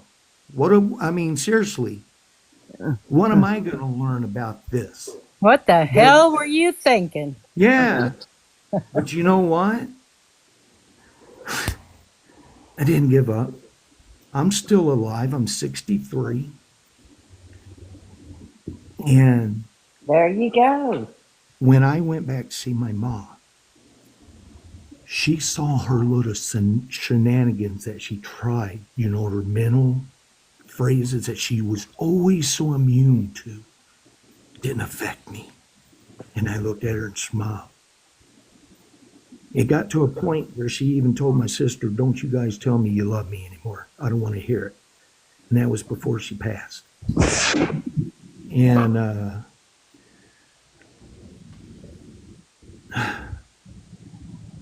but I always knew through my life I was terrified the day I'd hear my parents pass away.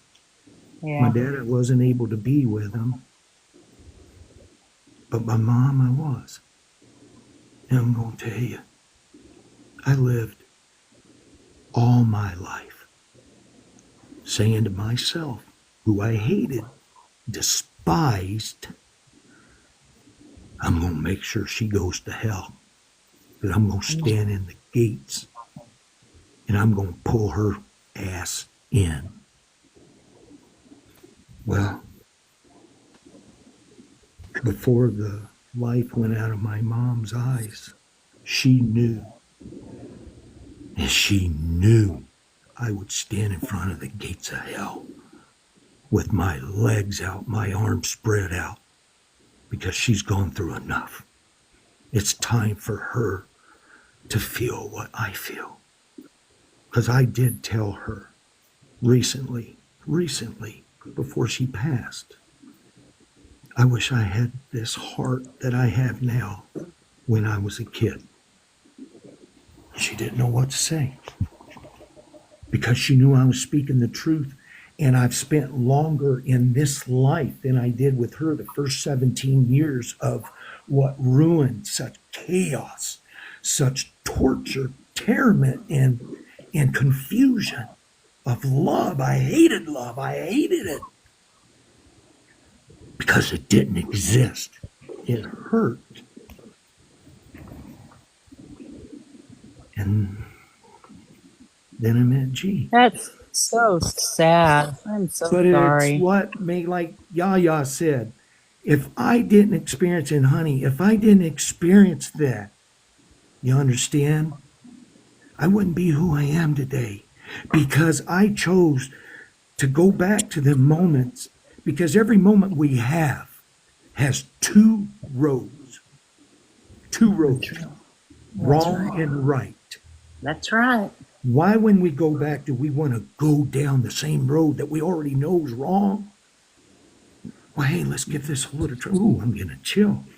Let's give this other road a try that you used to laugh at. You used to even want to piss on that good road. So I tried it. And what made me try is because G has always walked down that road.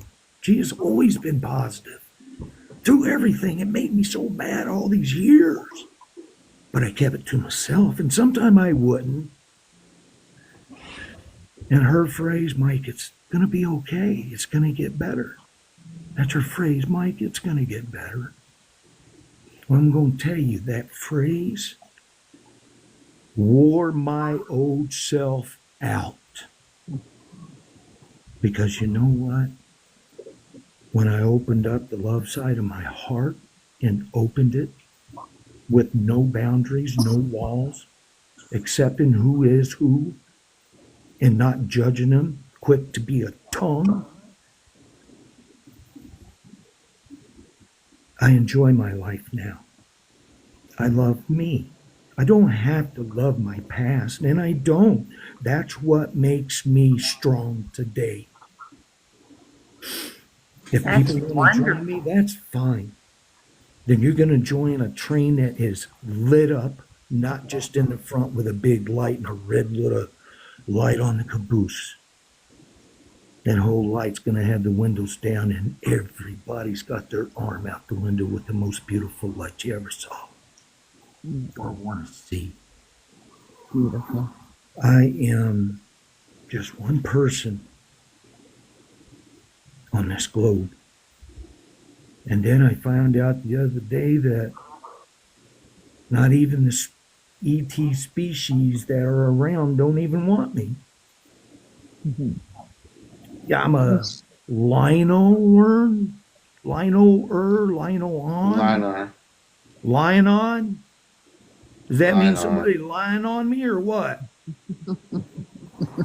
I told you guys I have to have a sense of humor. Thank you for allowing me to be me. Humor is beautiful. Well, thank you. We love you. I'm I just, really, I You were appreciate very you guys. elegant. I we're really appreciate- honored that you shared your story with us. Absolutely. Thank you. Well- I'm afraid because I've witnessed it before. I don't want to lose respect from nobody just because Oh, I spent no, a life Lord, I no. didn't choose. No. You know, but if I can share like I just shared, and I'm going to let you know, I told the truth. I watched you guys for a while tonight, but I was so scared to come up. Oh, I'm sorry. No, But, you it's know, okay. we're so thankful you did, though. And Well, we really thank you. appreciate. And you're in a room full of moms, and you know, in the middle of your story, I was like, oh, I just want to give them the best mom hug. Well, You know, thank you, because I'm going to tell you, your words, I receive it. That's weird, because I receive it. Well, Because good. I always, growing up, when we went to Aunt Linnell's, and when that door opened, there was always a smile. That was my mom's sister. I always blamed my aunt for stealing all my mom's smiles. And that was where I can make everybody laugh. That was my fun time when we went over there. And my cousins, my dad, uncles, and aunts, everybody would laugh. Well, I make a lot of people laugh in the Marine Corps, and I made a lot of people laugh through life. But see, I let it go for such a long time. And then after not only being sober now, this November 26th, I will be sober for 20 years. This November 26th. Wonderful. And that's at six. I'll be 64 then because my birthday's August 6th. And oh man, I got a brain fart. Sorry, ladies. Am I able to say that on air? Oh, absolutely. Well, I guess it's a little late now. The gas has been passed. Oh my goodness. Well, You did a good job. You did a Well, good job. Very I elegant. appreciate that, ladies and gentlemen. I And you truly made it do. through your forgiveness journey as Oh. well. And I got to tell you, okay. Oh my goodness, honey. You reminded me, and thank you so much. The heart of You the spoke child. to me the other night on forgiveness. And it was the first time I joined y'all's group. And Heart of you the spoke child. to me the other night on forgiveness. And it was the first time I joined y'all's group. And I'm to erase what I typed, right? And then, yeah. And then I spoke to my wife because I thought about what you said. And I spoke to my wife. Oh, Lord, I hope I'm not boring the gentleman. No, he. Anyway, I said, gee, what do you think about this? And when you've been around someone long enough, you get their attention. They're respectful attention. They're proud, happy attention. And when I explained to her what I thought, as her eyes kind of lit up, not wide, not like my mom's used to or my sister's, but it's an acceptance. She was stunned what I said, and all she could do by the time she reached me, she had tears in her eyes, and she grabbed me. So this is my outlook on forgiveness. When we forgive somebody, in that moment, honey, you kind of spoke on it a little bit earlier. In that moment, we really forgive them. So we understand the forgiveness that we just let go in that moment. And you spend a while in there. You feel good.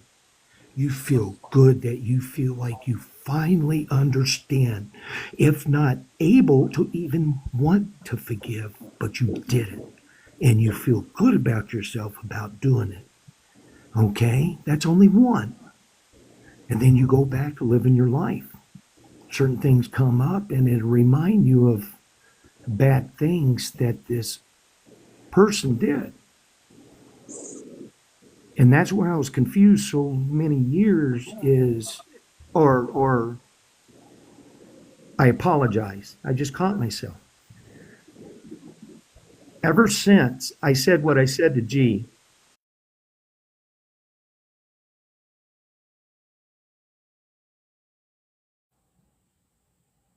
it has helped me to let go quicker because I understand. I believe I understand, and I'm not trying to be selfish. I'm not perfect. Lord knows that. Y'all people have more education than I wish I could have.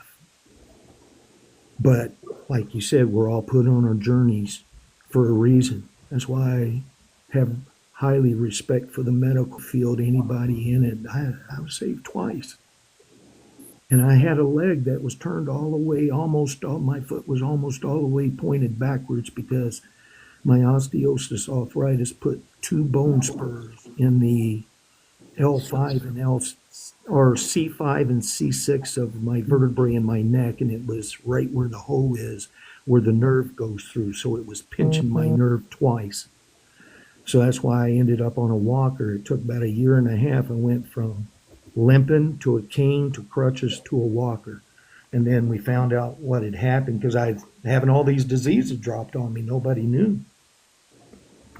And then I had the operation, and my leg went back to normal, and I could limp properly again because I'm bone to bone in my right knee, and I've been that way for ages. My bones are deteriorating because what happened when I went to the Marine Corps, ladies and gentlemen, I was based at a station on the West Coast called El Toro, and it was a Marine Corps air station, air wing station, and I was in communications.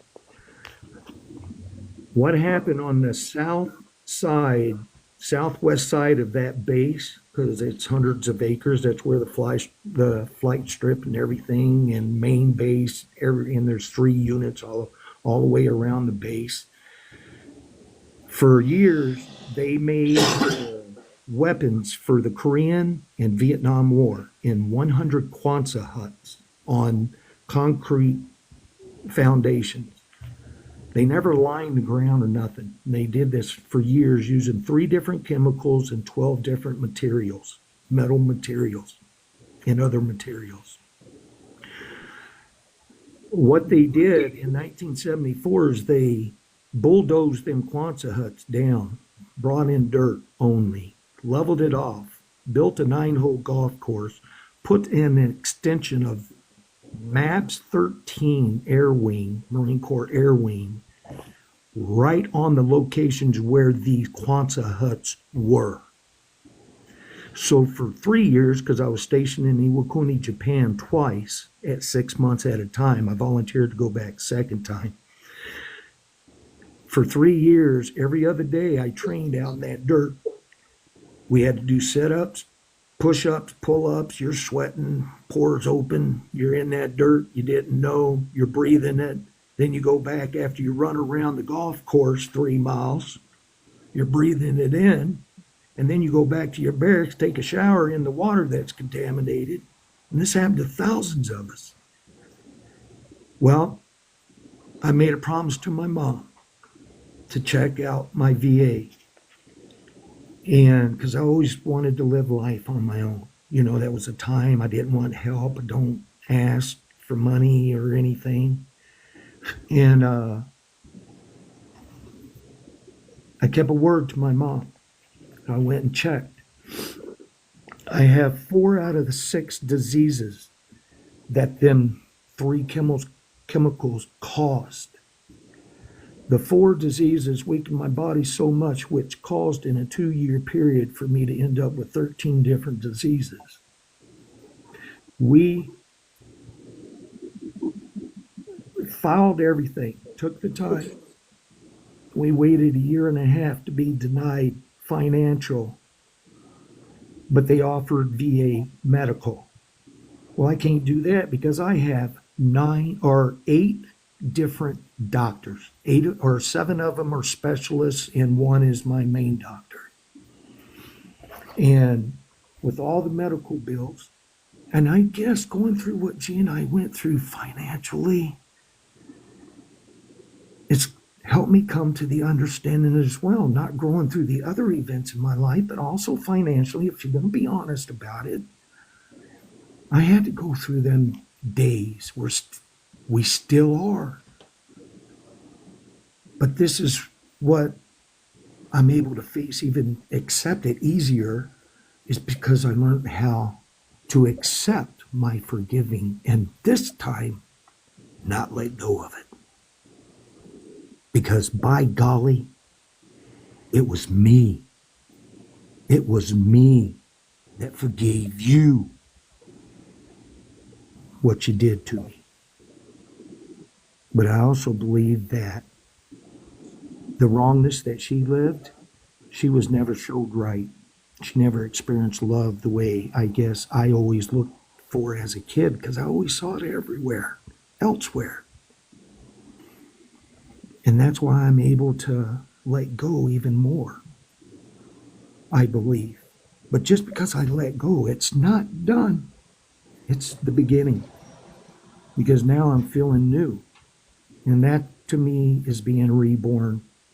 And I don't care your age, you'll never be too old to learn. So I accept it. I want it. At least I want it now. So many years I knew I would never live a life like this.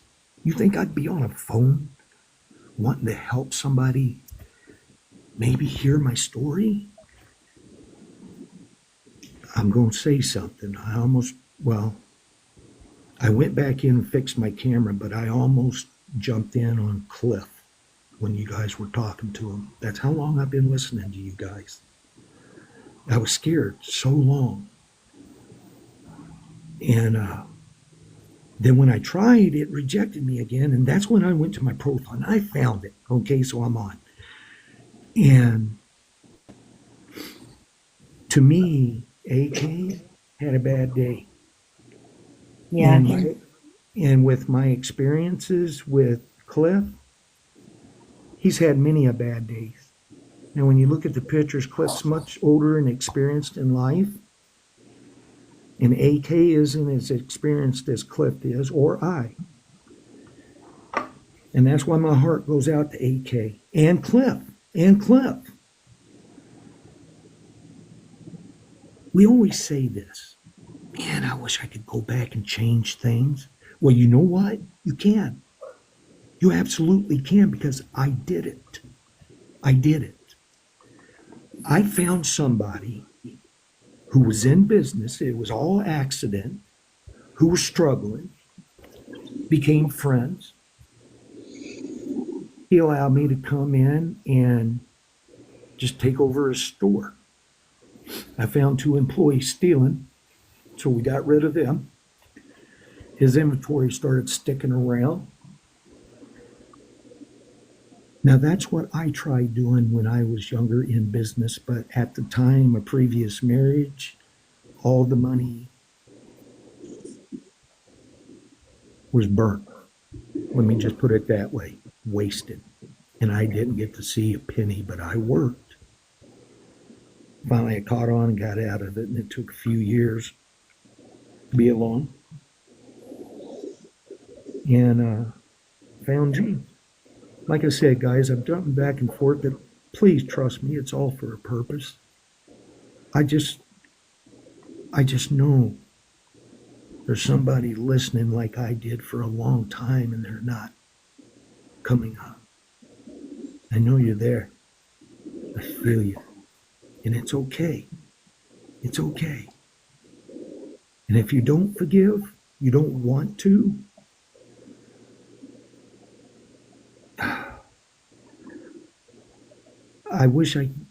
if you don't want to, I'm giving you my energy that I experienced. Only what I experienced that was positive light. I'm sharing it with you, and I know you hear me. I know you feel me. You don't have to say a word. Silence can be the key. But don't give up. I didn't. I didn't. And I'm here. And I'm finally speaking words of light, love, wanting relationships, friends. And that's what I mean, relationships with friends. Because Lord knows I can't handle more than 2 women in this life. What I got's enough. He loves me. Yeah. Now, I told you the sense of humor comes out of me every once in a while, and I can't help it. But What I learned about you can do forgiveness it. in 1985 was that forgiveness does more for us than the person we're forgiving. And that's what I experienced. Yeah. You know, and so many people that have experienced it for a while, I guess, gets immune to it. and to them it feels like common sense. Yeah. And it there's a reason why it didn't settle with me as early as it did. I had to go through what I went through. I went through a lot of unfairness since I can remember. But I also, through the midst of it, still did good. Even though I didn't get credit for it or get paid for it, I still did good. And that was my reward. My payment was I didn't go back on my word. I did my job 100% and I did it thorough because I was a handyman. And where I live, you get taken advantage of. And I could only afford building around here as a handyman for 10 years and I went out of business. But that's okay. Again, it's a journey that if I didn't go through, I wouldn't be where I'm at now. And finally, wife just got her car paid off. So financially is looking better. You know, we went such a long time, and I had to go through that long time to be able to respect the money that's about to come. Because I'm going to let you guys know one thing that I didn't think I was going to bring up, but I need you to understand.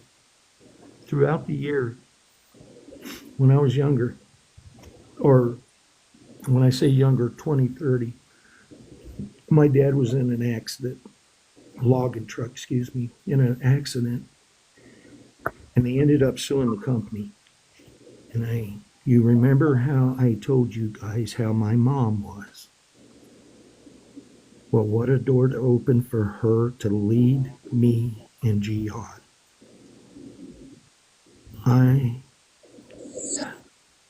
I've never had a lot of money,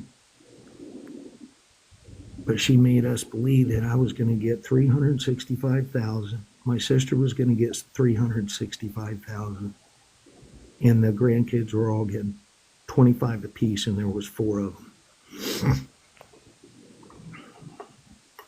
Well, within 2 days of losing my mom, which was one of the most precious moments I've ever spent because of the calmness, and I didn't feel that anger at the moment she passed. I didn't feel that, oh, I'm glad she's gone. You know, I could say it in different phrases, but I'd lived them years. I shared it with you. But for me to be able to grab her hand, and all I could do is I whispered in grace. And then my family just kind of stood around me. And I covered her head, and we left. And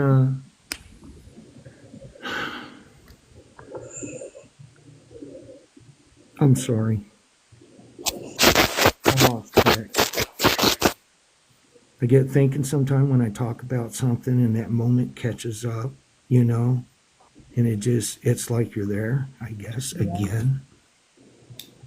Because I never thought I'd feel that way all them years, and then to experience it, you know how grateful I am after all them days, after Mom passed, that she got to see me okay, sober, and willing to talk and not give in the way life used to be.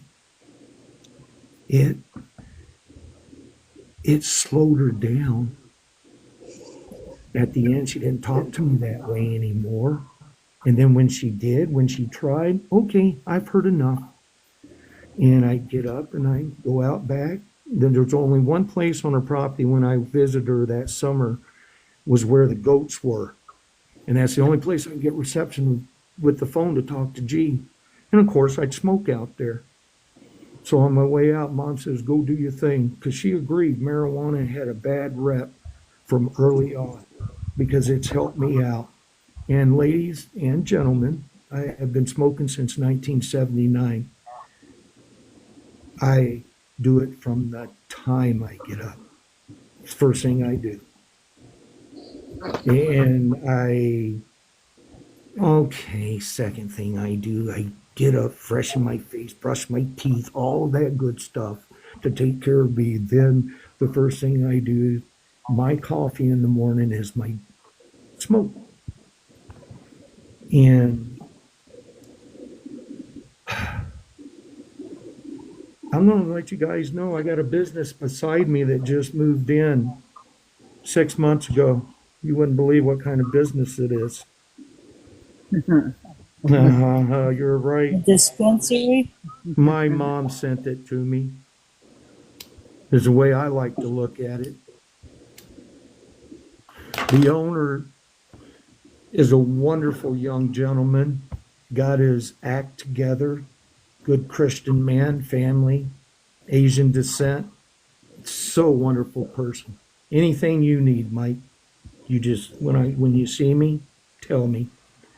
But see, I'm not a moocher, and I said earlier, if I can't have it, I'm not going to borrow.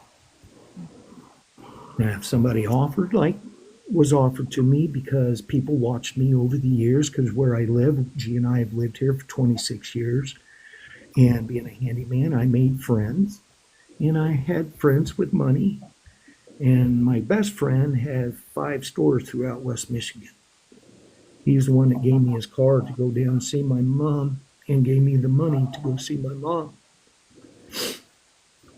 And he matched it and gave it to G, so G would have enough here so I wouldn't worry the whole time I was spending with my mom, because everybody knew it was the last time. And because she was able to talk then. But after I found out, my sister laughed at me, sitting in Mom's room, when she told me that,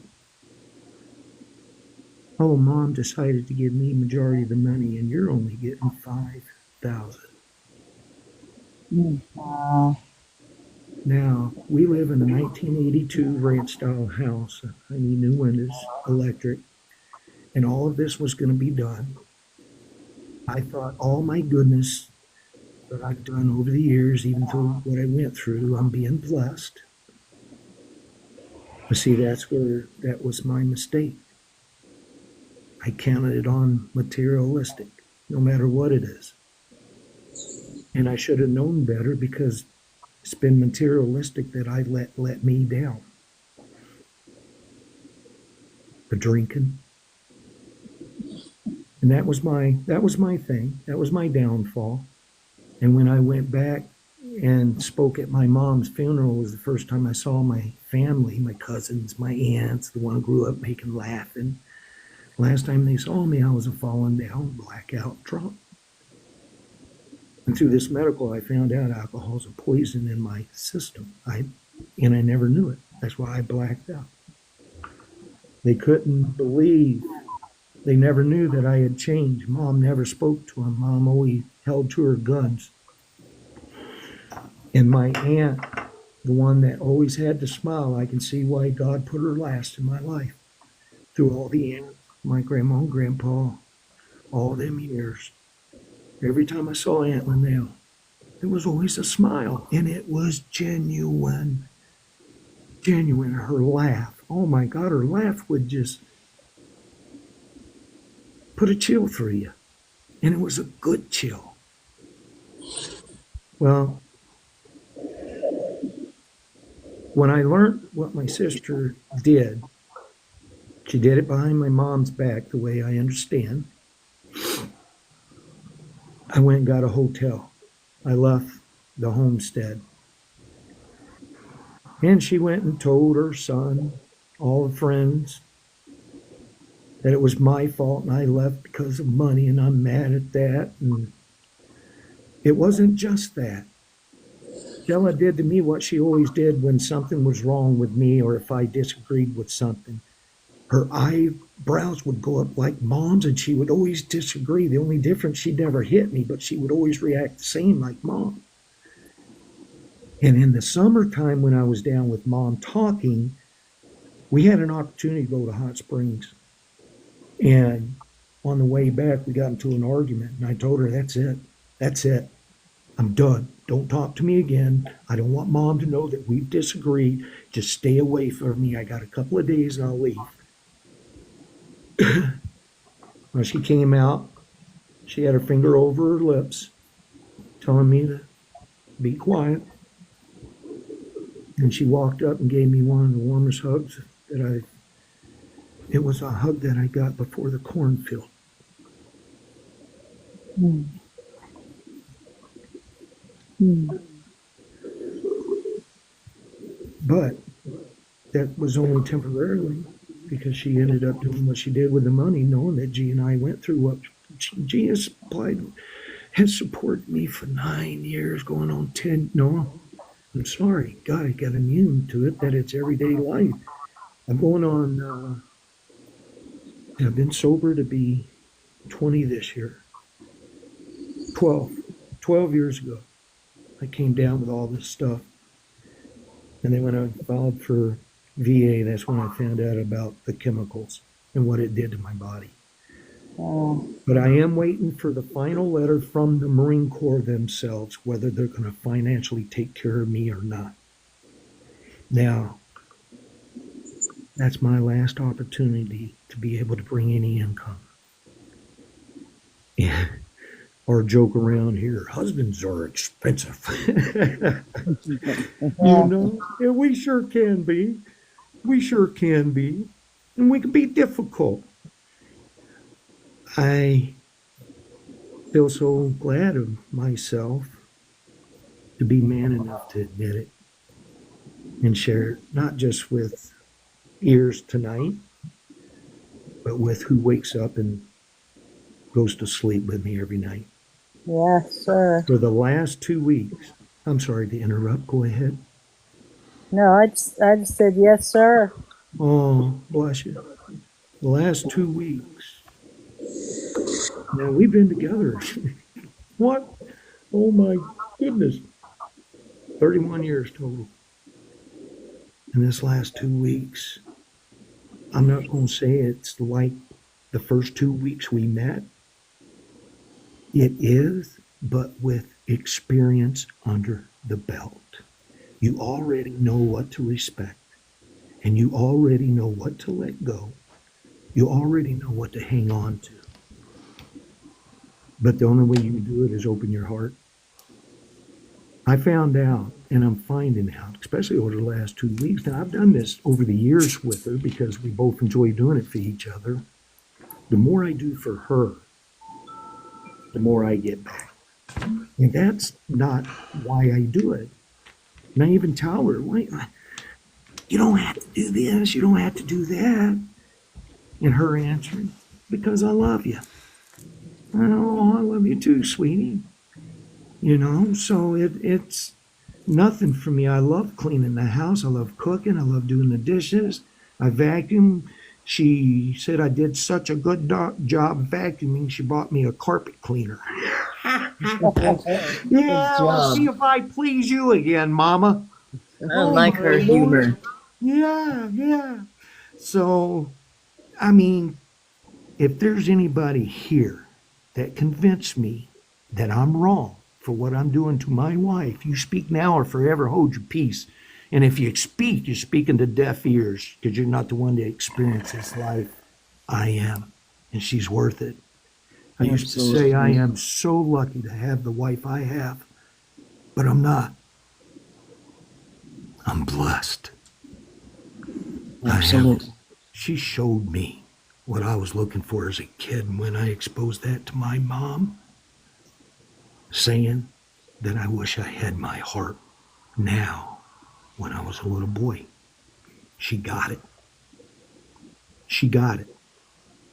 And that's what made her slow down and stop being the way she was. Even G confirmed how she's treated me with the diseases. And it's easier for me to look back and seeing all them moments. And I made my mind up. I forgave her. Now this is to everybody else too. Why would you want to take back what you already know is negative and ugly when you convinced yourself that you forgave them and you experienced that lovely feeling of the pressure off, however it delivered to you. I don't want to go. That's like me making my mind up when I quit drinking, when I had my chance with G. Every chance I went in life, I always picked that same road I was familiar with because I was familiar with it. And I'd be smarter walking down that road this time because I've already walked down it. I know where to dodge. I know when to duck. I know when to jump. So I thought. And you know what? You betcha I could jump. I jumped out of bounds, which I never did before. And that's what I had to experience to go back to the fork in the road. It took one day at a time to get me an alcoholic. And when you decide that you're sober, we want it now. Because I made that decision, I made it now. My decision was in Illinois. I bought a tall boy 6-pack of liquid substance. Drank the first one because I had borrowed money to go down and see my mom, knowing it was her last Thanksgiving, because the day my mother-in-law passed away, my wife was in New Jersey. Her aunt had to send her money. She was in the car headed to the grave, and they called me. And I was, cheering her up and letting people know that I'm there. I'm spiritually there. So I got off the phone. I'm by myself at home. And I thought I'd call my mom. Well, after I told her, she says, well, thought I'd let you know I went to the doctors and I'm dying too. And I says, what? She says, yeah, my main artery to my brain is 90% clogged, because she knows I'm not book intelligent. And I always trust to listen what she says. I always did, and she knew that. Come to find out, she lied. Oh. But that's just another example, okay? And you know what? I stop right there. And thank you guys, like I said, for the patience in letting me vent and understanding, because it does happen in the moments with us too, and it does to me. I forgave her. Yeah. So why am I still looking at the stuff she did? Because I'm immune to feeling that way all these years. Well, you know what? I'm tired of being tired. And every time I thought the way I thought led me down the same final destination. Well, you know what, ladies and gents? I got a new destination that my heart is just two-stepping to see. Right on. Or whatever. But I know I'm headed in that road that I intimidated, I cursed at it, Beautiful. I always know that my old self is in me, and it's one word away. That's why I'm scared of alcohol. I'm one drink away of getting right back to where I was. We're so far from it. Bless you. You're such an angel. Well, let's just say now, my sister has been trying to, I just jumped from one to the next, didn't I? I'm sorry. My sister is trying to backtrack herself now with a relationship with me. And she stole all that money, $360,000. So, you know what I did when she called? I picked it up and talked to her like nothing ever happened. I think I won that day. Yeah, you did. And when she tried to bring it up in her own way, I avoided the conversation and started something new. And now, hey, have you guys ever heard the song? It was on YouTube by Matt I can't remember his last name, but the song is called The Shore. It's Oh, about it's about a relationship with one person that you have fought all these years to try to please. You bend your rope any way you want, any way they want, any way you think they want. And no matter what way you bend it, it's never correct. So this person fell out of the boat, couldn't swim, and I offered to jump in, and they wouldn't let me give them breath. So I touched their face because I was running out of air. I had to go to the shore.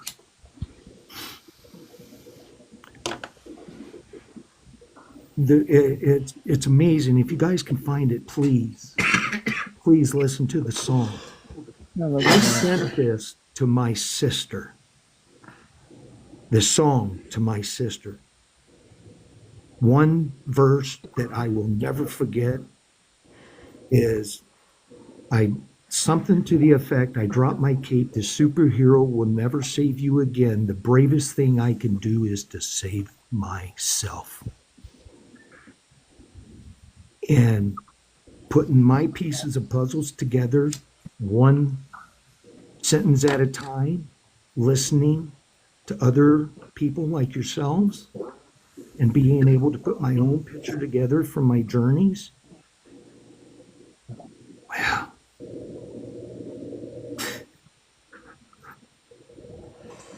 I think it's worth it. I know it's worth it. I know that the tears that I dropped today are nothing but what they were. They were confusing. Again, here I go. I've already forgive. And every time that I want to bring it back, or the old self in me wants to bring it back because you're immune to it, I'm refusing it now. Because I'm 63. I ain't got the energy. I just don't. And but it's okay. it's getting to the point where I'm getting confused sometimes. I couldn't even start my snowblower today. I forgot how to turn it on. And that's the first time I experienced that. So they told me my side effects. I got tremors bad. And they told me that my brain fog is going to pick up. And then, I could fall into that too, just like forgiveness. If I put effort into my downside of my side effects, then I'm feeding it. But look at the happiness still beside the down side effects. Look at the happiness that's offered. So I choose them. That's the happy smile I can give G. That's the happiness of giving to my dogs every day. Absolutely. Having dinner on the table when she gets here, when she tells you, no, I need to cook and stretch when I get home. Well, good, you can stretch your mouth open and eat the food I cook. Yeah. So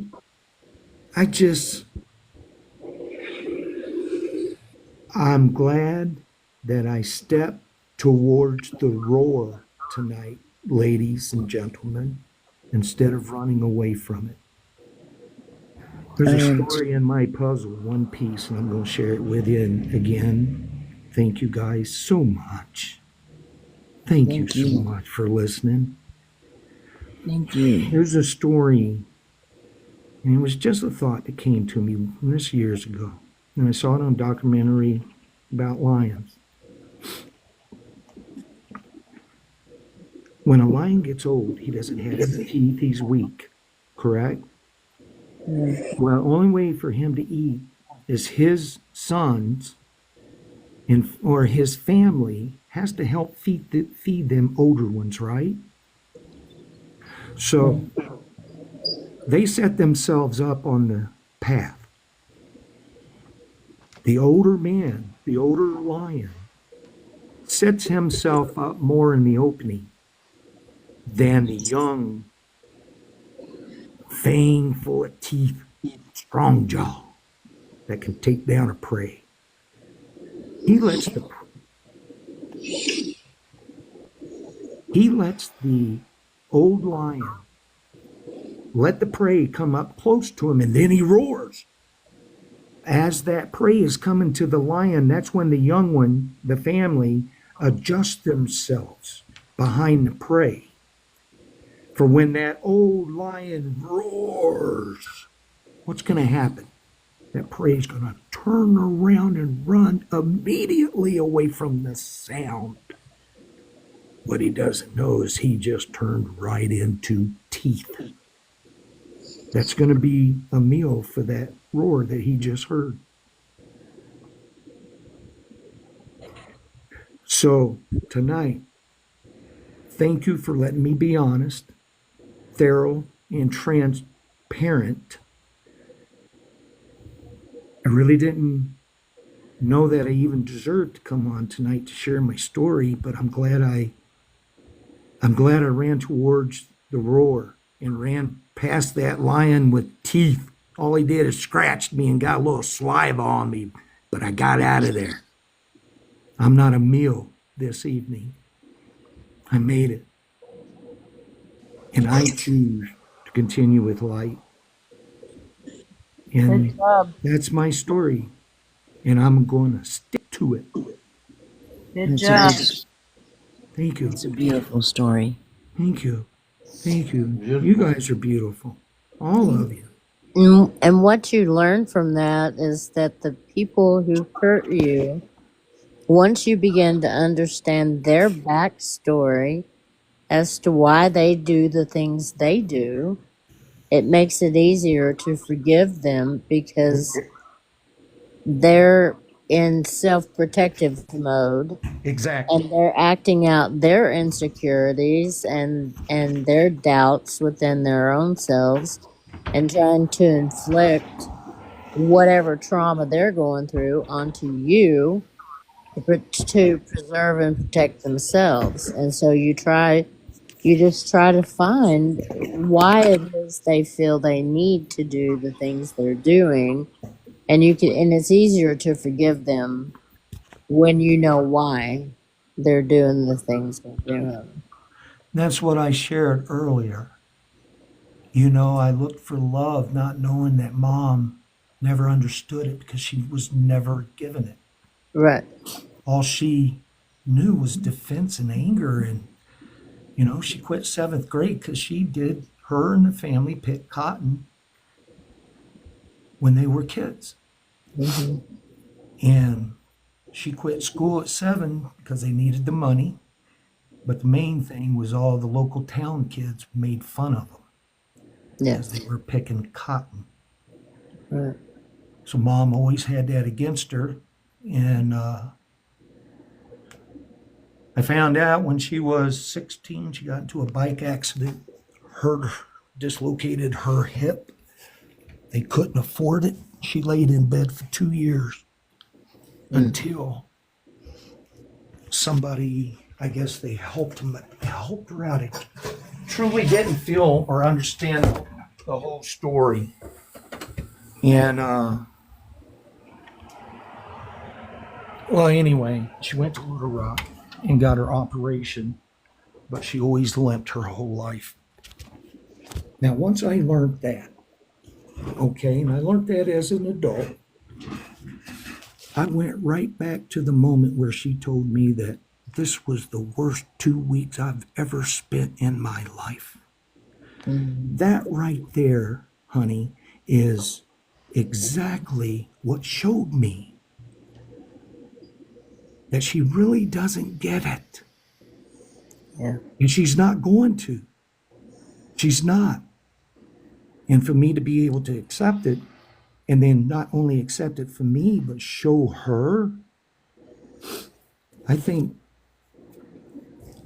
my sister did what she did is because of the experience I experienced with mom before she passed that summer, and she saw it. Because me and mom was always closer than she was, even though I experienced what I experienced. Let's just say I took a lot more beatings than she did, because she always stayed in her room, even when there were no cell phones, nothing. This is in the 60s and 70s. She stayed in there for a reason. you know? So the new side of me wants to say, I hope she's happy and I hope she enjoys what she has. She might not have earned it, she might not deserve it, but like I said, I'm just one person. And if I want to feel good about me, I guess there's things shown to me, done to me, to prove to me that I do want to hang on to the light that speaks out of my mouth. Yeah, like I said, I'm not perfect. And yeah, you know, I know in the future I'm going to let my tongue slap my face again. Because that's the way I've always been, but it just doesn't happen as often, you know? That's where you build character. Certain people out there can just, I mean, set you off in a second, and they thrive on it. They thrive on it. They do. Yeah, and I've learned to stay away from them people. The strongest muscle in our body is our tongue.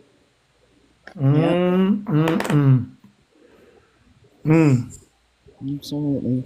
You said it all right there, and it really is. And I don't care what language that tongue speaks. Right. You know? Put you to your knees. Yeah. Can I ask a question to Miss Yaya, please? Absolutely. The other night, Paul said I was lion on, correct? Lioner. Lionar with an R. Mm-hmm. Yeah, a lioner. Okay. You said something about that was a species that's not yet here in our orbit or galaxy or It's in our universe? orbit. It hasn't been on the planet yet. Yeah, Well, you are part of a species that are they good? oh, they're Yes. beautiful. Are Beautiful. they? Are they Absolutely. really? They are All right. a very old Great. realm. Really? And You've heard of them? I've only heard of them I heard of them that the first night in here. And I am fortunate enough that when I ask the questions of my higher self and those that channel through me, Mm-hmm. I will get the answer. And there's there's a few. We've only heard of like the Palladians and the Lyra. Arcturians and Correct. Me Yeah. too. Well, the Zeta, right? They're the bad fellas. Eyes and yeah. But Well, you Not know, all Zetas are bad. okay. Right. Okay. Right. Thank you for correcting me on that. Now, But I've been up there's to a lot. you know there's I'm sorry, go ahead. there's been a lot of different what do they call them? Oh, Oh, my Galact- sister called me that a couple of times. I mean, what the heck? My brain just Yeah. went. Oh, There- welcome to my world, Mike, I ma'am. wanted to tell you, the sister I don't talk to has lupus, and Okay. my nephew was telling me the other day that, well, they thought, well, I don't know who told me, but through my nephew, the knowledge of, they thought that my sister had dementia, and recently discovered that one of her medications was causing the problems she was having. So you might, I have genetic and autoimmune issues myself Okay. and are on a lot of different medications, as I'm sure you are Yes, ma'am. also. and ma'am. it wouldn't hurt to do a little research on the side effects of each of those and maybe talk to your pharmacist about it. Okay, may I share But something with you? sure. I've already been down that road. Okay. Yes, ma'am. Yes, Okay. ma'am. Like I said, my doctors and Gigi. I'm not kidding. It's a daily thing for Gigi, and it just, I think her every day, and it's, Yeah. Bless and her she, heart. yeah, and I tell, and I share with her that, sweetie, you don't have to do everything you're doing. She She says, loves you. yes, ma'am, she does. I can Yeah. finally say that in life. You know what I mean? I Yeah. can really, really not just say it, but I'm living it. I know what love feels like. I Yeah. know. I know what the love that I always desired feel like. And I think whoever had anything to do with it, thank you so much. Because she is unbelievable. I don't You deserve her. you did. That's the old side just spoke out because here's the new side. You bet you do, buddy. You went through enough. Yeah. You- Yeah. There you Yeah, go. yeah. The old side trying to reach out and slap you, but the new side grabbed the wrist. Slapping's done. I'm thankful. I'm grateful. And if I'm on a squadron of ETs that are behind the source, then it's my privilege. You I will are. do what I have to do to be a part of this existence because I don't want to Well, exist alone. And if it no, means you that I won't. get to help somebody to help their existence make it a little better, What don't you get in are my a way. part of Yeah. is what you're a part of is how all these other galactics have been coming here, and it's taken them a long time to get here from their parts of the galaxy. Now, your race, and other galactics are catching up getting here. Because our universe is huge, it's vast. So we're going to start hearing of, I keep getting 12. We're going to start hearing of 12 new galactic families that are coming into our existence, or our, what do you call that, our atmosphere. And who knows the timeline? Who knows when? Nobody knows. But you know what?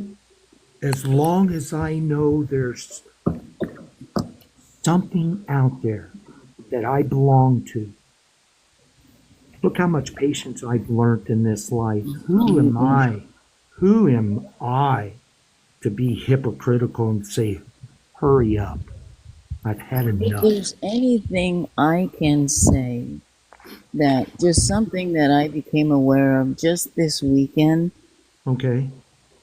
because of the energy coming into the universe, because of the fire ceremony I had, Yeah, and I because saw it. of the 7 planetary alignment, I was shown that the even though that there's spiritual warfare going on, and even though that there's um, things going on in the government, there has been such a great balance to so many important, and when I say important people, I'm talking people, I apologize, the angels, the ascended masters, the galactics.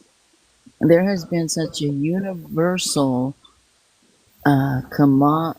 like a gathering of balance, because we have not been this far in 147 universes. We are, is it the 147th? Yeah, this is 147 universes we have failed.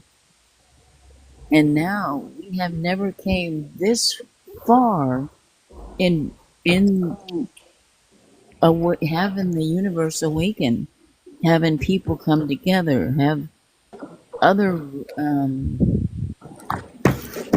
everybody is awakening. Everyone's like getting plugged in and coming on board. And so what the universe showed me was I was shown that everyone's letter that they wrote to themselves, that love letter, the universe heard them.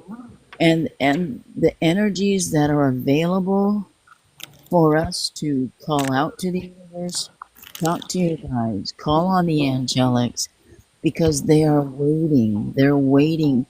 Call on who you're familiar with. Get books to become more familiar with our angelics and all of the angels. Yeah. All of the angels have certain jobs to do. And some of the angels of the light have more wrath on them than the angels of the dark. And when I say angels of the dark, they're brothers and sisters. And I've spoken this before, and ones are starting to learn this. But the whole point is that the great balance that has happened in the universe, so hold that in your hearts and know that you came here for this specific time right now, and you are evolving to this beautiful, beautiful being, and you're changing. Your body's changing, your mind's changing, and you're making a difference. And that's profound. And so when you put your head on your pillow at night, and when you can lay your head there and know that you had the most beautiful day, you were able to speak your story, you were able to touch other people's lives, you may have been able to give someone else some inspiration for their day tomorrow to be better. Oh, what If a we blessing that keep would be. trying to do better Yeah. every day, Yeah. it That's why snowballs. that's why I spoke earlier. I felt somebody else other than us might be listening. Absolutely. Well, she was in Yeah. the room. She was And here. Well, well, the night that Paul told you what you were, I asked him because I didn't recognize the name either. I remember. And we had been talking about this before for a couple of months, that there are brand new species coming in who have been coming from a very, very long way away for a very long time, because this is one of those absolute divinely predicted moments. Because things happen differently because of free will, You and really Yeah. believe and that? a lot of things come together because of the collective and free will and this and that. There are a few things that are absolutely divinely going to happen regardless of how we are performing at this point. And this is something that has been coming on, and when they decided that they were going to let us continue to advance because we were advanced enough not to be wiped out again, they were going to let us finish and let us go. And they're all astounded at us because our race has been able to do this in such a rapid evolutionary period of time. They're just so excited and so proud, and they're all gathering. They're all coming. They all want to watch us ascend as a planet, because of course we're not the only planet that has done this. Many other planets have done this, but it has taken them a much longer time to get where we are now. So they're just rooting for us. The galactics, the ascended masters, the angels, and they're all coming together for one of the few times that all of these entities and all these species and groups are able to all come together to create what we need to have in order to make this happen. And they're just hopping up and down. They're like showing up to the arena. They want to watch. They want to help if they can. Because of universal laws, there are certain things they cannot do, but they just have to be asked for the things they can do. And Michael shows me pictures constantly of not just angels laying around on sofa clouds, waiting for somebody to call on them. They're like yawning and eating their snacks and thinking, dang, I wish I had something to do. He shows me these pictures. He also shows me pictures of, like, in your community that have these workforces where people show up for day labor and they all start lining up very early in the morning outside the door waiting for the door to open so that the people can help them find a job for the day. Right. It's like all these angels are lined up in these lines waiting to get inside the door. He shows me those pictures, like with people with hard hats on and people with hammers in their hands and saws or shovels or whatever. He's real funny sometimes, but he's showing me that they're all just waiting for the opportunity. And then, when they started coming to get me, knocking on my hard head, dragging me all over TikTok to different lives where people were doing channelings. They were, acting as conduits for the angelic healings. They wanted me to witness certain people doing absolute healings, conduits for the angels. They wanted me to see how hard they're working. And when I would go into the room, into the live, I could feel the angelic energy. I could tell it was authentic, and I could tell that these healings that were occurring were real. And they kept poking me and saying, put something in the comments, and they'd tell me what to write down. Tell these people they don't have to go find a certain person to do this for them. They can do it for themselves. You can heal your own selves. Talk to yourselves. Talk to your body. Get rid of the negative emotions that have been piled up in your different organs throughout your body, causing illness throughout all the years because you've got all these repressed emotions that end up turning into what I see in my mind's eye as a black goo. And it causes these diseases within our body, especially the autoimmune type illnesses and the big C type illnesses. It's because we've repressed a lot of emotion, a lot of wounding, and we need to heal ourselves. We can clear that energy ourselves.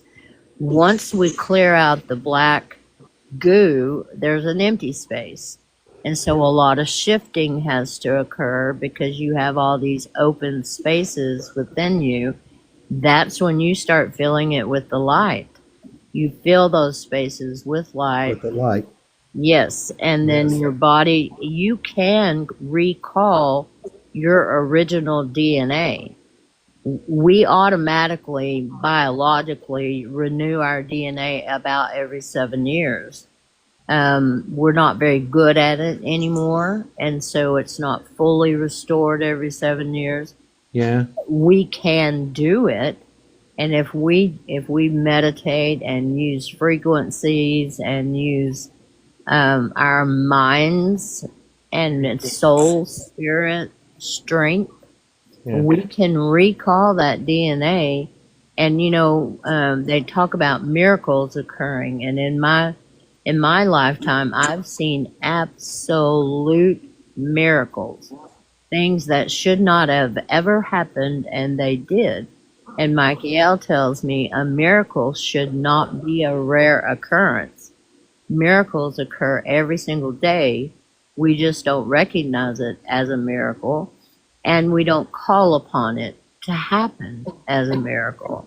It's not a miracle, it's an everyday occurrence if we choose. And we can renew ourselves. We can do what they call youthing. We Yeah. can regress. We can go back in time. And I like to pick a time when I was really young and healthy, running wild in the forest, Yeah. you know, having all the energy and strength in the world, and I'll pick out that 10-year-old cell DNA and say, come back to me. I want you back. Now that's so cool. And you can do it. You know, you talked earlier about calling your DNA. Yeah, Man, I wish I had the phone number. you do. You have it. I know. See, that's the humor side. Mom always told me, sometime, Mike, you think you're a little funnier than you are. You are funny, but I will say, I just want to make the point to anyone Yeah. here who's listening Yeah. is that we don't need to find a TikTok person. We don't need to go spend hundreds of dollars on a person to heal us. Yeah. If you look into quantum energy, you know, it's been there all along. We are made up of quantum energy, and we can do that for ourselves. And if we ask for it and imagine it, use that imagination, use your inner child, and bring back that youth of your cells and your DNA. It'll help to strengthen the elasticity of your skin. It'll help heal your organs. It'll restrain your immune system for your lupus. It'll bring back what your body naturally knows how to do to keep you healthy. You know, And I understand. I understand when you said grab the inner child. yeah, And I didn't never experience that all the years until the other night when I did. And how amazing it is now, how much more I understand what you're talking about. And I really didn't the other day when we spoke.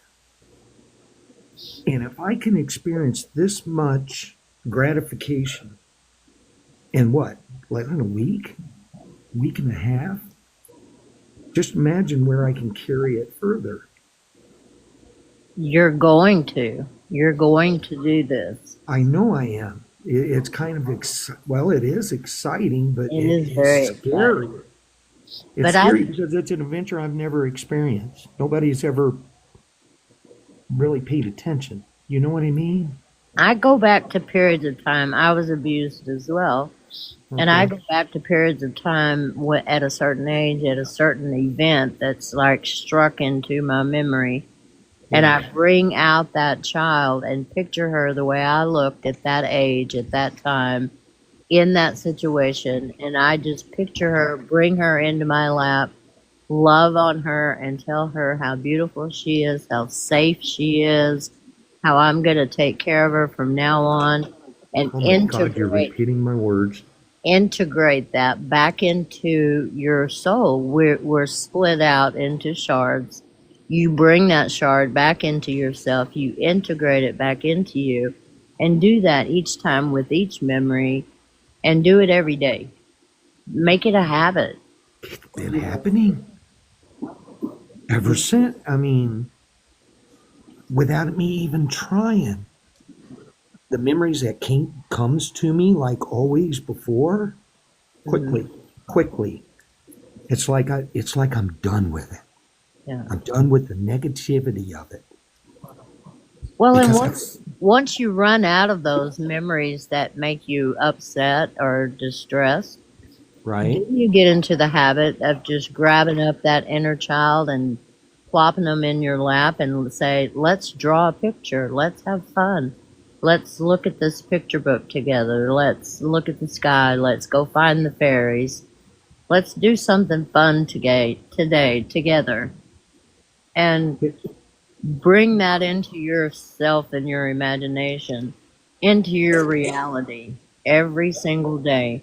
Bring that inner child into your reality every day. And you can do it. I have a message for you. Okay. You guys have showed me an open heart, and that's how I've accepted you guys. Transparently honest. I hope so. It's what I Me pray too. for every day. Every day of my life, I've gotten up and prayed that that my face, my hands, my soul would shine. And even if just one person saw it Yeah. that day, it would be more than enough for me. Little Michael that I reached the other night.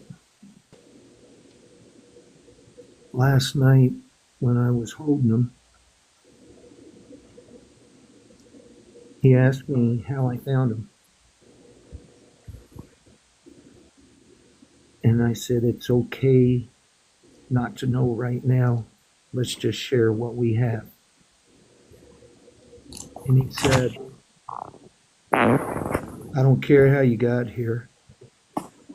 Whoever helped you, because it's been so long, I know you were lost, but we're together. Whoever helped you, give that person a hug. Oh, So, honey, you just got hugged by my little boy. and I just felt it. I hope you did, So because it amazing. really happened. I I- did. I absolutely feel it. I've got chills all over, and He you're just gonna make me thank you, cry. Thank you. No, I mean, I respect that, but I just, oh my God, why couldn't I grabbed him years ago? See, You weren't there we ready. go. There I You go. weren't ready. You wouldn't have understood it. Right. Exactly. I'm sorry, I don't mean to get so excited, but No, we like it. We like you good, excited. because I tell you what, I'm experiencing and passing paths and roads that I just knew I would never exist on because I didn't deserve it. Well, I will Okay. tell you the first interaction we ever had together. Yeah, I don't remember exactly when it was. It's been a while, about a I year. can tell you. It was on April's Live, and my guide said, "Grab him," and I did. Can I ask a question? Sure. I met so many people on Commander. Yeah. I think majority of who is here, I met on Commander. And I love his positive word, light. See, I said that twistedly, didn't I? I love his lighted, positive words that come out of him. His gifts, I'm happy for him. Okay? And man, even now, my new revelation, I see it stronger for him because I really like the guy.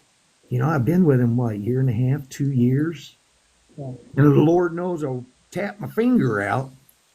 Oh my Lord! But there was just something that happened about 3 weeks ago with a flashlight.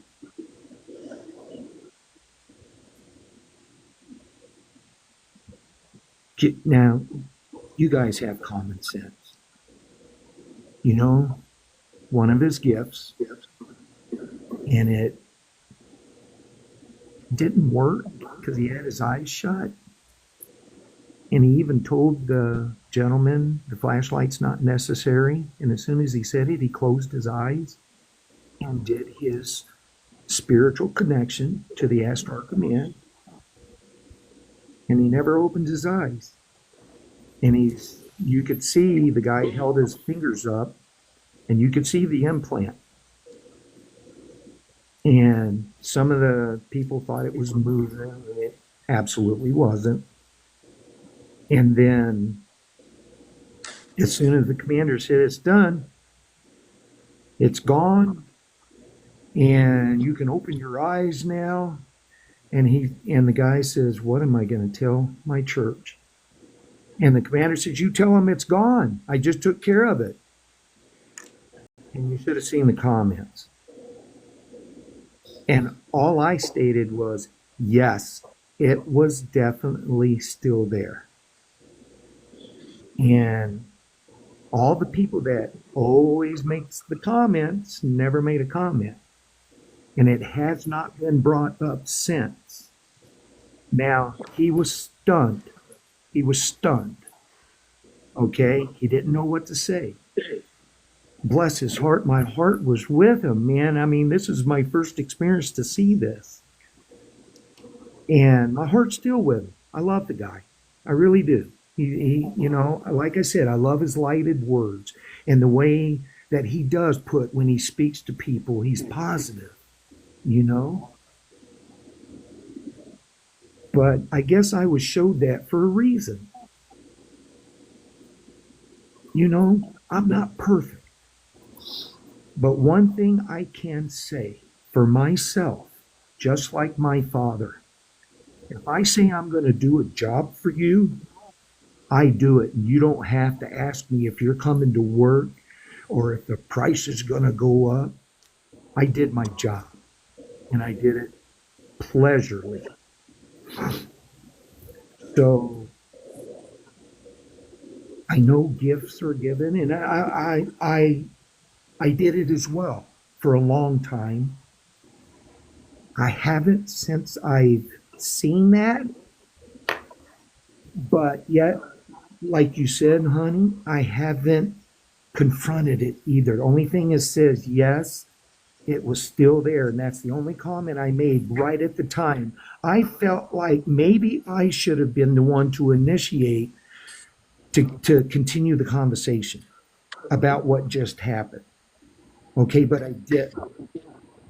And then that guy went away, and then he started doing it again with other people that didn't see this guy that left, and nobody said anything. And I've had a different outlook at it ever since, and I can't help it. But it helps me. He's not perfect either, you know. I know he means well, because he's got too much lighted words that comes out of his mouth. He really has helped a lot of people, you know, whether it's mental. And I know he has, but I just question what my eyes witness. And I will never, ever bring it up on that page, on his live ever, or even text him. But I know I met River Blue at Commander, right? Either there or at Or April? April. yeah, It was with April. Okay. Probably. Okay. Thank you, ladies, for helping me out with that. And now and forgive me then for bringing it up, because I really thought that's where you guys were, and I thought you witnessed it. See how my medicine does me sometime? I say I don't want to hurt nobody, and I didn't. I spoke nothing but respect for the gentleman, and I always will. You don't have to. You don't have to. One thing as healers we always have to remember is that the gifts are freely given to everyone, and the Okay. emphasis should always be that we can all do everything he can do or she can do, and that emphasis is not always placed. Yeah. Sometimes we get a little bit lost in our own self-importance, and we want to hold on to the fact that we have the gift, and we don't want to, we're not, I don't know, it's probably unconscious. We don't want to share that those gifts are freely available to every single person that watches or listens Yeah. to those lives, and not enough. 6 years ago, he used to emphasize that, and he's gotten away from emphasizing that every single one of us has those gifts. Okay. We're not chosen. No one is a chosen. There's not, some people are chosen and some people just can't ever get there. Okay. That's not true. Every single person has Yeah. the ability to do what he does. Okay, Kim, and forgive me for interrupting, okay, honey? Because Oh, to me, you're it's fine. thank you. Thank you for understanding. Because to me, my relationship with him as a friend is important, okay? Right, right. The next night, I think it was, well, there was a couple of people talking, and an implant was brought up. Now, all of a sudden, there's alive implants and unalive implants. And of course, if the implant don't go away, it's unalive. And that's how it was addressed. And I never made a comment. I'm afraid to. Because I know I'm not always right. Like you said, the tongue is a powerful weapon. And I know my tongue, and I'm tired of it slapping me. You know? And Well, and again, those with ears to hear will hear, and those with eyes to see will see. right. And I saw it a while back, and I don't visit that live very often. Okay. Uh, I be- know, I know. because they stopped emphasizing the Christ consciousness, and that's what we're all looking for, is the Christ consciousness that is available within every single one of us.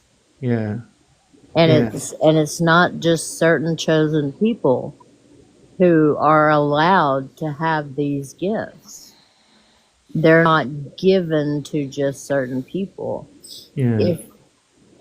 Yes, they're obtainable, and yes, you have to work to Right. be able to get the gift. Just as Loretta has spent the last 6 years of her life learning her gifts, learning from her guides, figuring out what she needs to do and how she needs to help others. She does not take credit Yeah. for all of the work that she actually does, because she's very humble. However, what I want people to know, and what I used to type in constantly, was you people can do this too. Everyone can do this for themselves. But that wasn't welcome. And so I stopped, I understand. because like you said, it's Yeah. not, your tongue is and it can be perceived as a criticism. It can be Yeah. perceived as negativity, You, in that I'm trying to take away his gift or power, and yeah. I'm not. He is gifted.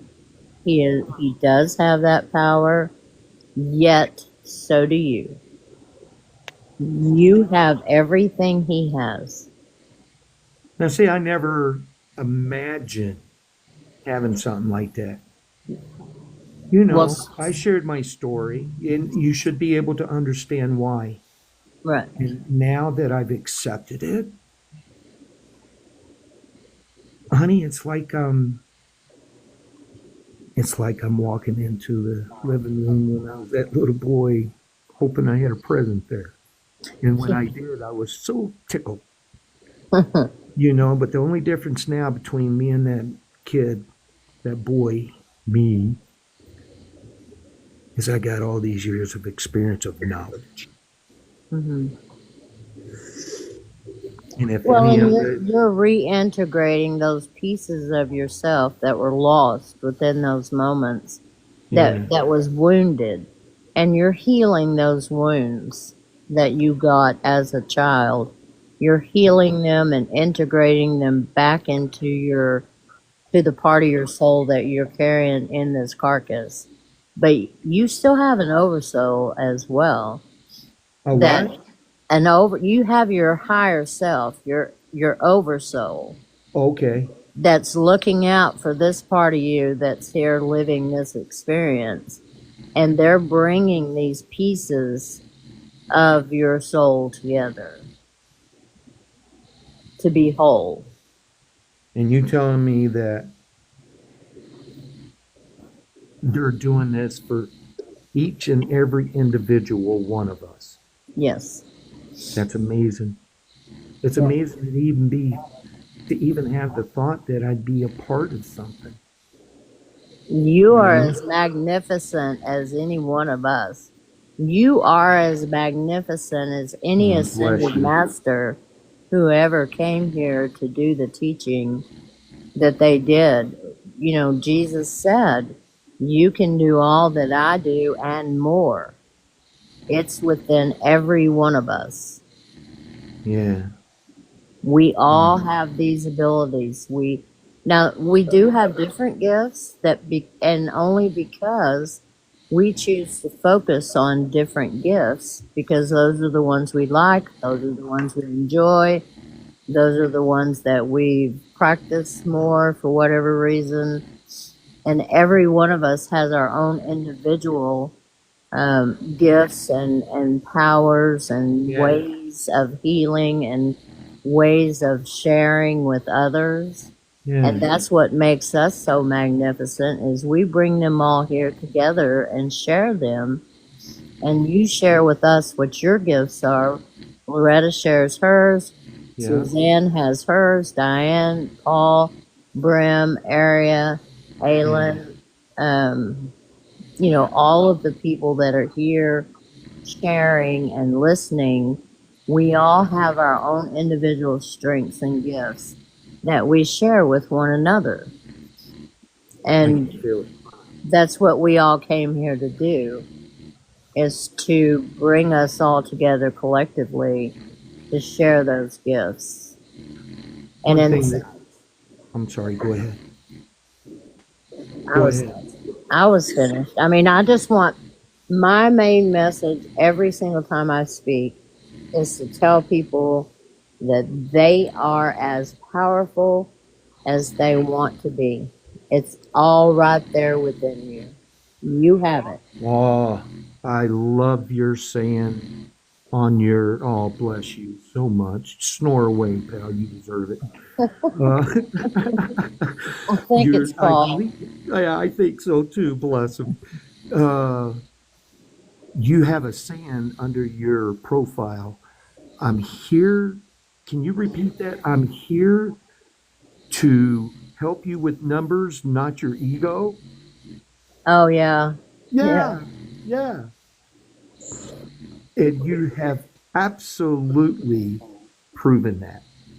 Thank you. You know, honey, I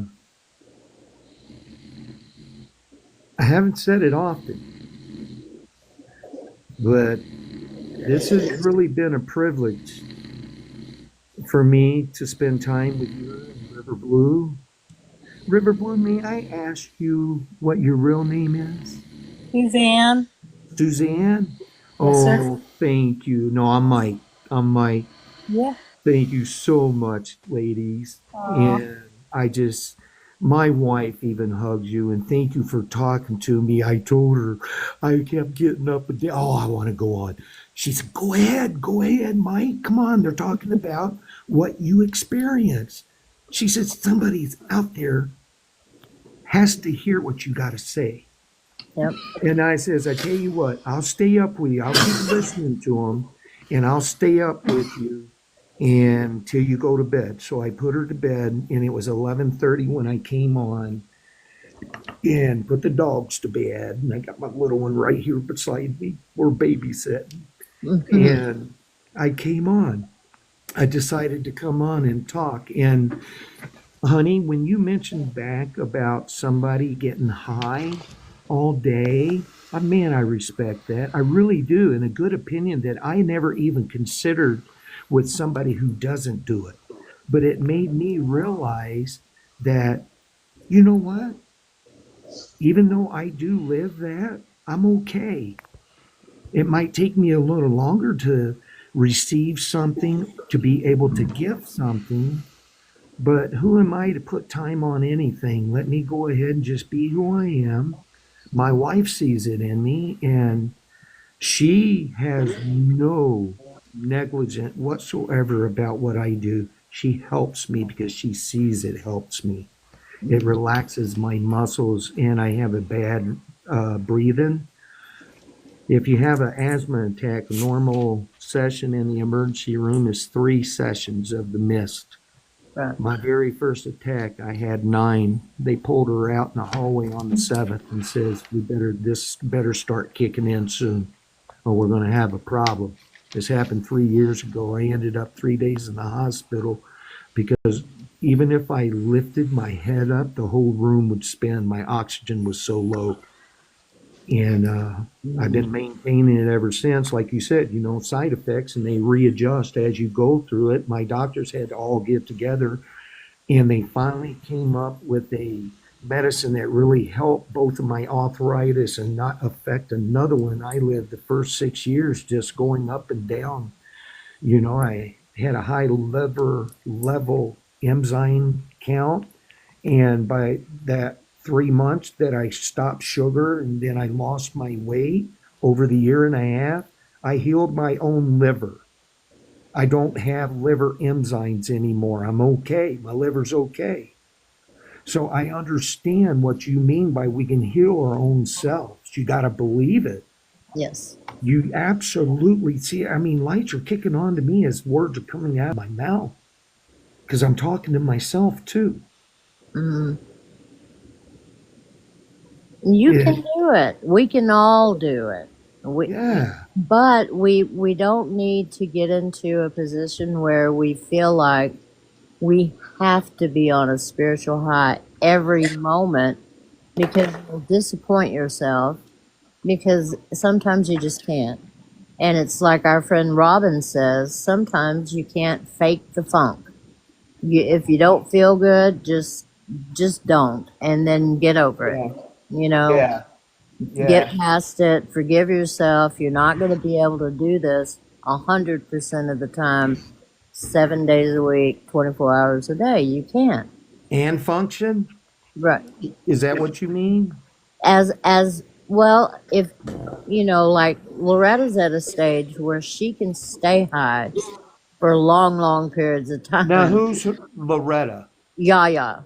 Okay. And Yaya can do it. She can stay there. Okay. She can stay high in that high frequency constantly more often. And then I used to think, I wish I could do that. I was envious of her. I wanted to be like her. And I thought, I can't. I'm going to have to be me. And there's going to be days when I just don't freaking feel like it. Right. And I'm not going to feel like it. And I can be that way for 2 or 3 hours or more, or even a day. Yeah. But then the next day when I get up, I'm going to say, today I'm going to do better. Today we're going to do this. I'm going to write a new contract for today. Yeah. Today's going to be a little better, and I'm going to have a higher frequency day.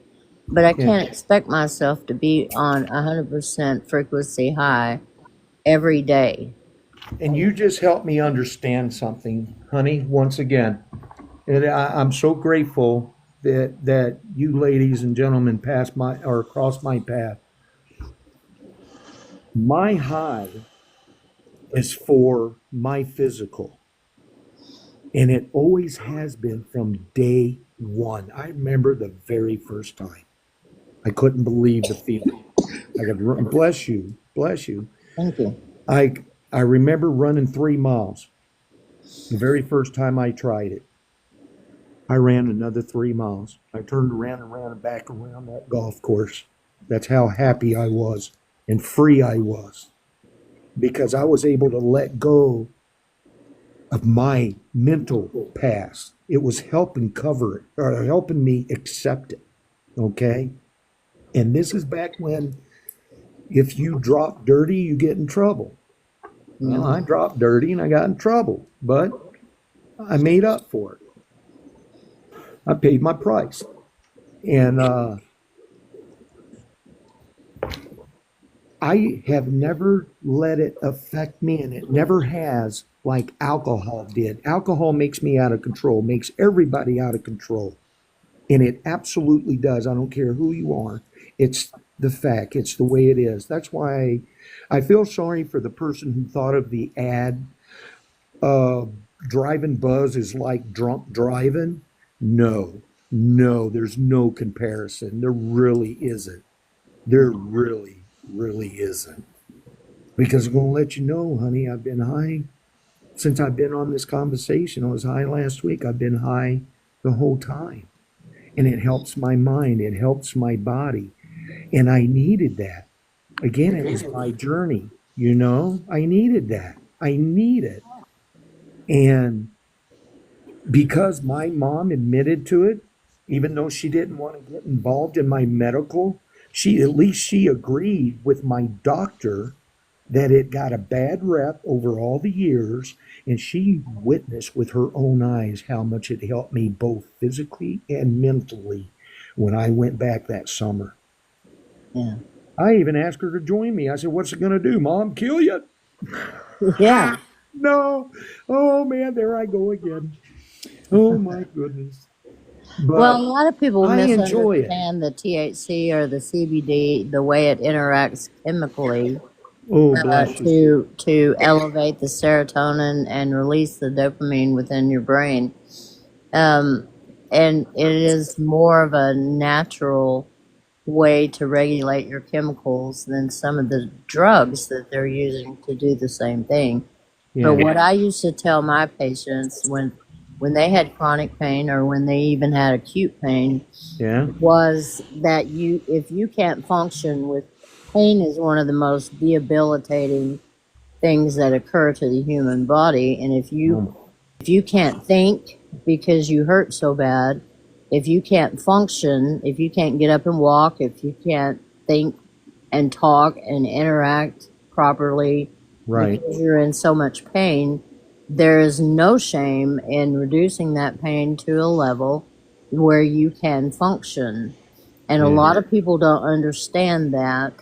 You know, they function on a daily basis in a certain way without having to take anything because they don't have a chronic or acute pain. And if you take enough medication to get you back up to your normal level of no pain or little pain, enough pain, just enough pain that you can tolerate it, Exactly. you are able to do so much more physically and mentally. It clears your mental fog, it clears your irritability, and keeps you functioning at a normal level. And there's no shame in having to take something that brings you back up to a normal functioning level. And people who don't have chronic pain don't understand that. They think you're just seeking drugs. They think you're trying to get high. And But that's what pain- I lived all my life, with that. That's Pain- exactly what I'm saying. Oh, It I'd goes- love to share something with you right now. Because of your belief, I'm doing what I say that I do. And I went to grab it and it just fell into water. Oh, I know. See, that doesn't affect you, but I'm doing my best not to cry. Oh, shoot. I'm so sorry. So your energy just knocked that off, dadgummit. My tremors. Oh my God, I tried grabbing it with my tremors and it just flipped right off and went out my windowsill on the little bit of ice there. But it's Oh, okay. It wasn't the only one. no. No. It wasn't. No, I'll just have to wait to do another one, but that's okay. Well, and I tried really hard to explain it to the physicians and my peers, not Okay. to look down on someone who needed to take medication to function at a normal level. If that's what it takes to get you on a normal level, then that's what it takes. And it's Because better to have something that's natural than to have something that's an artificial medication, in my opinion. yes, If you need the artificial medication, then that's what you need.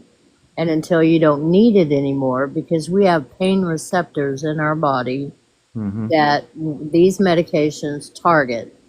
They don't go anywhere else in the body. They go straight to the pain receptors. Think about your pain receptors as ferns that are waving in your body. They're I'm just understanding. standing up there waving. Yeah. There comes the pain medicine. It settles them down until they're no longer waving at a frantic pace. And now you can think. Now you can function. Now you can talk to people without being pissy because you're hurting, Correct. you know? And Correct. it doesn't, you don't have any left over that goes up to mess around with your head and make you act silly. Now, Yeah. if you're taking it without the pain receptors, standing up and waving, saying, "Here I am," that's when it goes to your head and makes you have an altered mentation. Understand. Oh my God, I never had anybody ever say it like that. But I understand. And there are Now, many, many other things you can do also in conjunction with what you're doing, which is spending time in meditation, spending time picturing, recalling your DNA. You can picture your organ itself. Get a book out and look at an anatomy and physiology book. Find out where your organs are in your body. Picture that organ and picture yourself cleaning the goo off the organ. Take your hands and just pull that goo off your organ. Picture your cells plumping up and getting pink and healthy. And then, ask the universe to return that DNA to you. And it will come.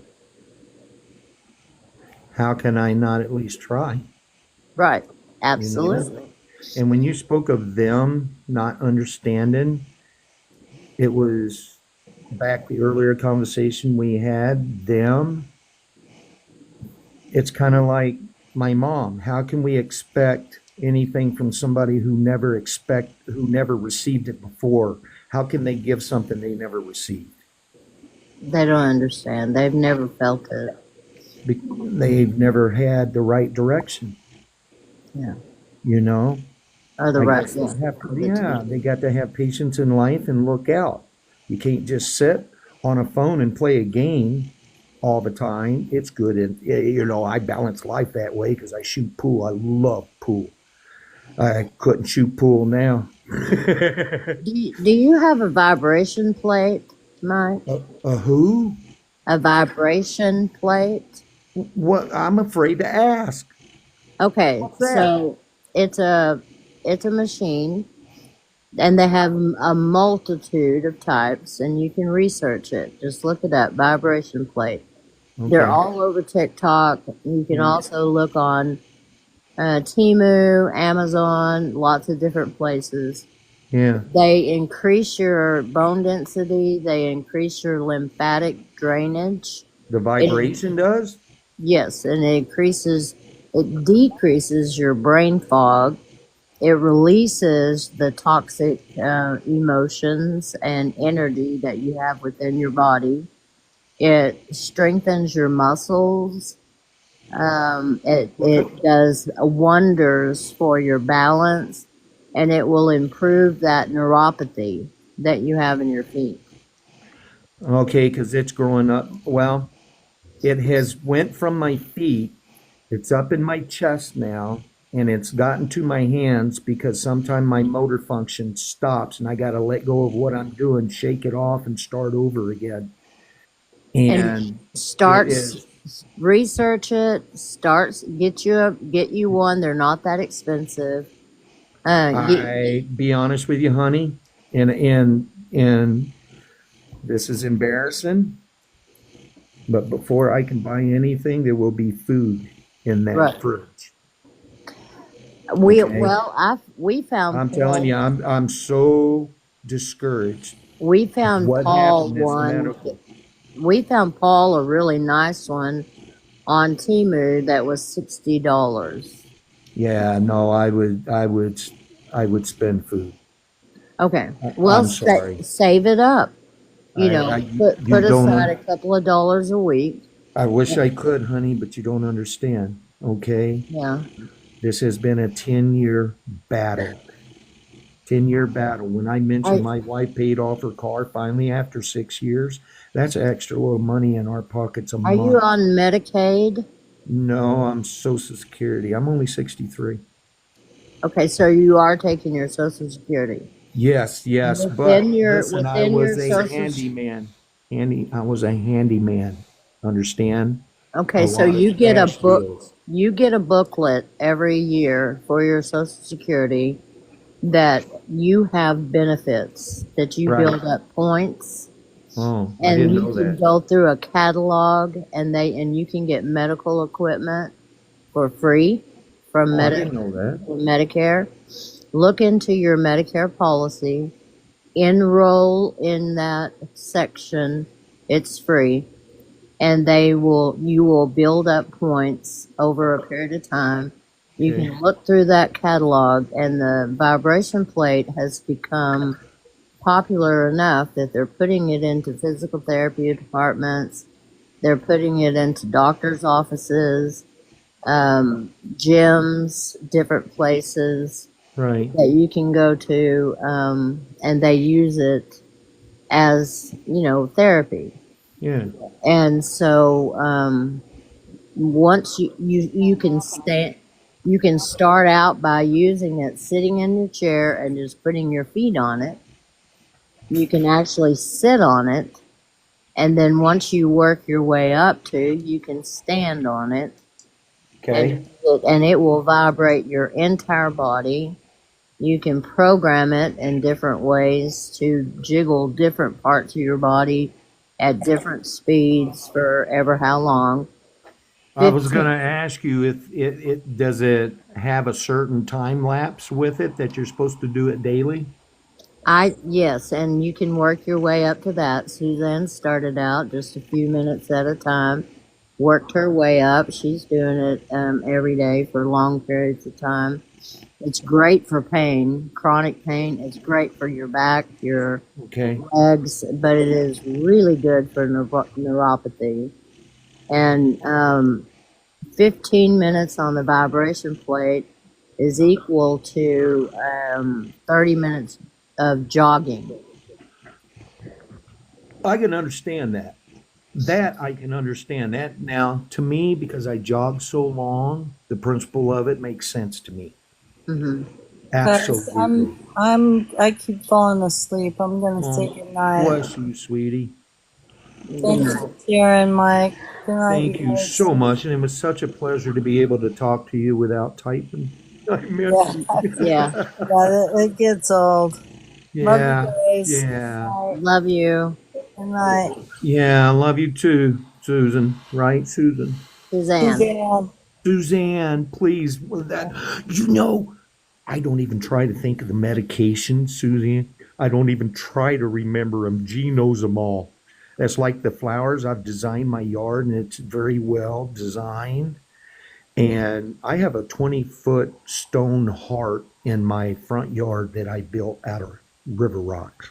And my whole yard is nothing but concrete chunks and rocks, all different sizes. Oh, that's Put beautiful. pyramid at the entrance of both sides of my driveway because we live on a corner. And I even made a dedication berm to my friend Sue, who passed away. Supposed to go in for surgery, and she never came back to me. And She's the one that I painted her house one year, and then she asked me if I wouldn't paint houses the following year, if I would work with her in her yard. She had 3 acres. When I started with her, she had 9 berms. When she died, when she passed, we were up to 23 berms, and I designed every one of them. I didn't know I Wow. had that hidden talent in me. And Wow. then after she passed away, we went over to a housewarming party, and this lady that lived right beside our friend, her husband passed away 3 years before, and you should see that yard. Beautiful, but it was all grown up.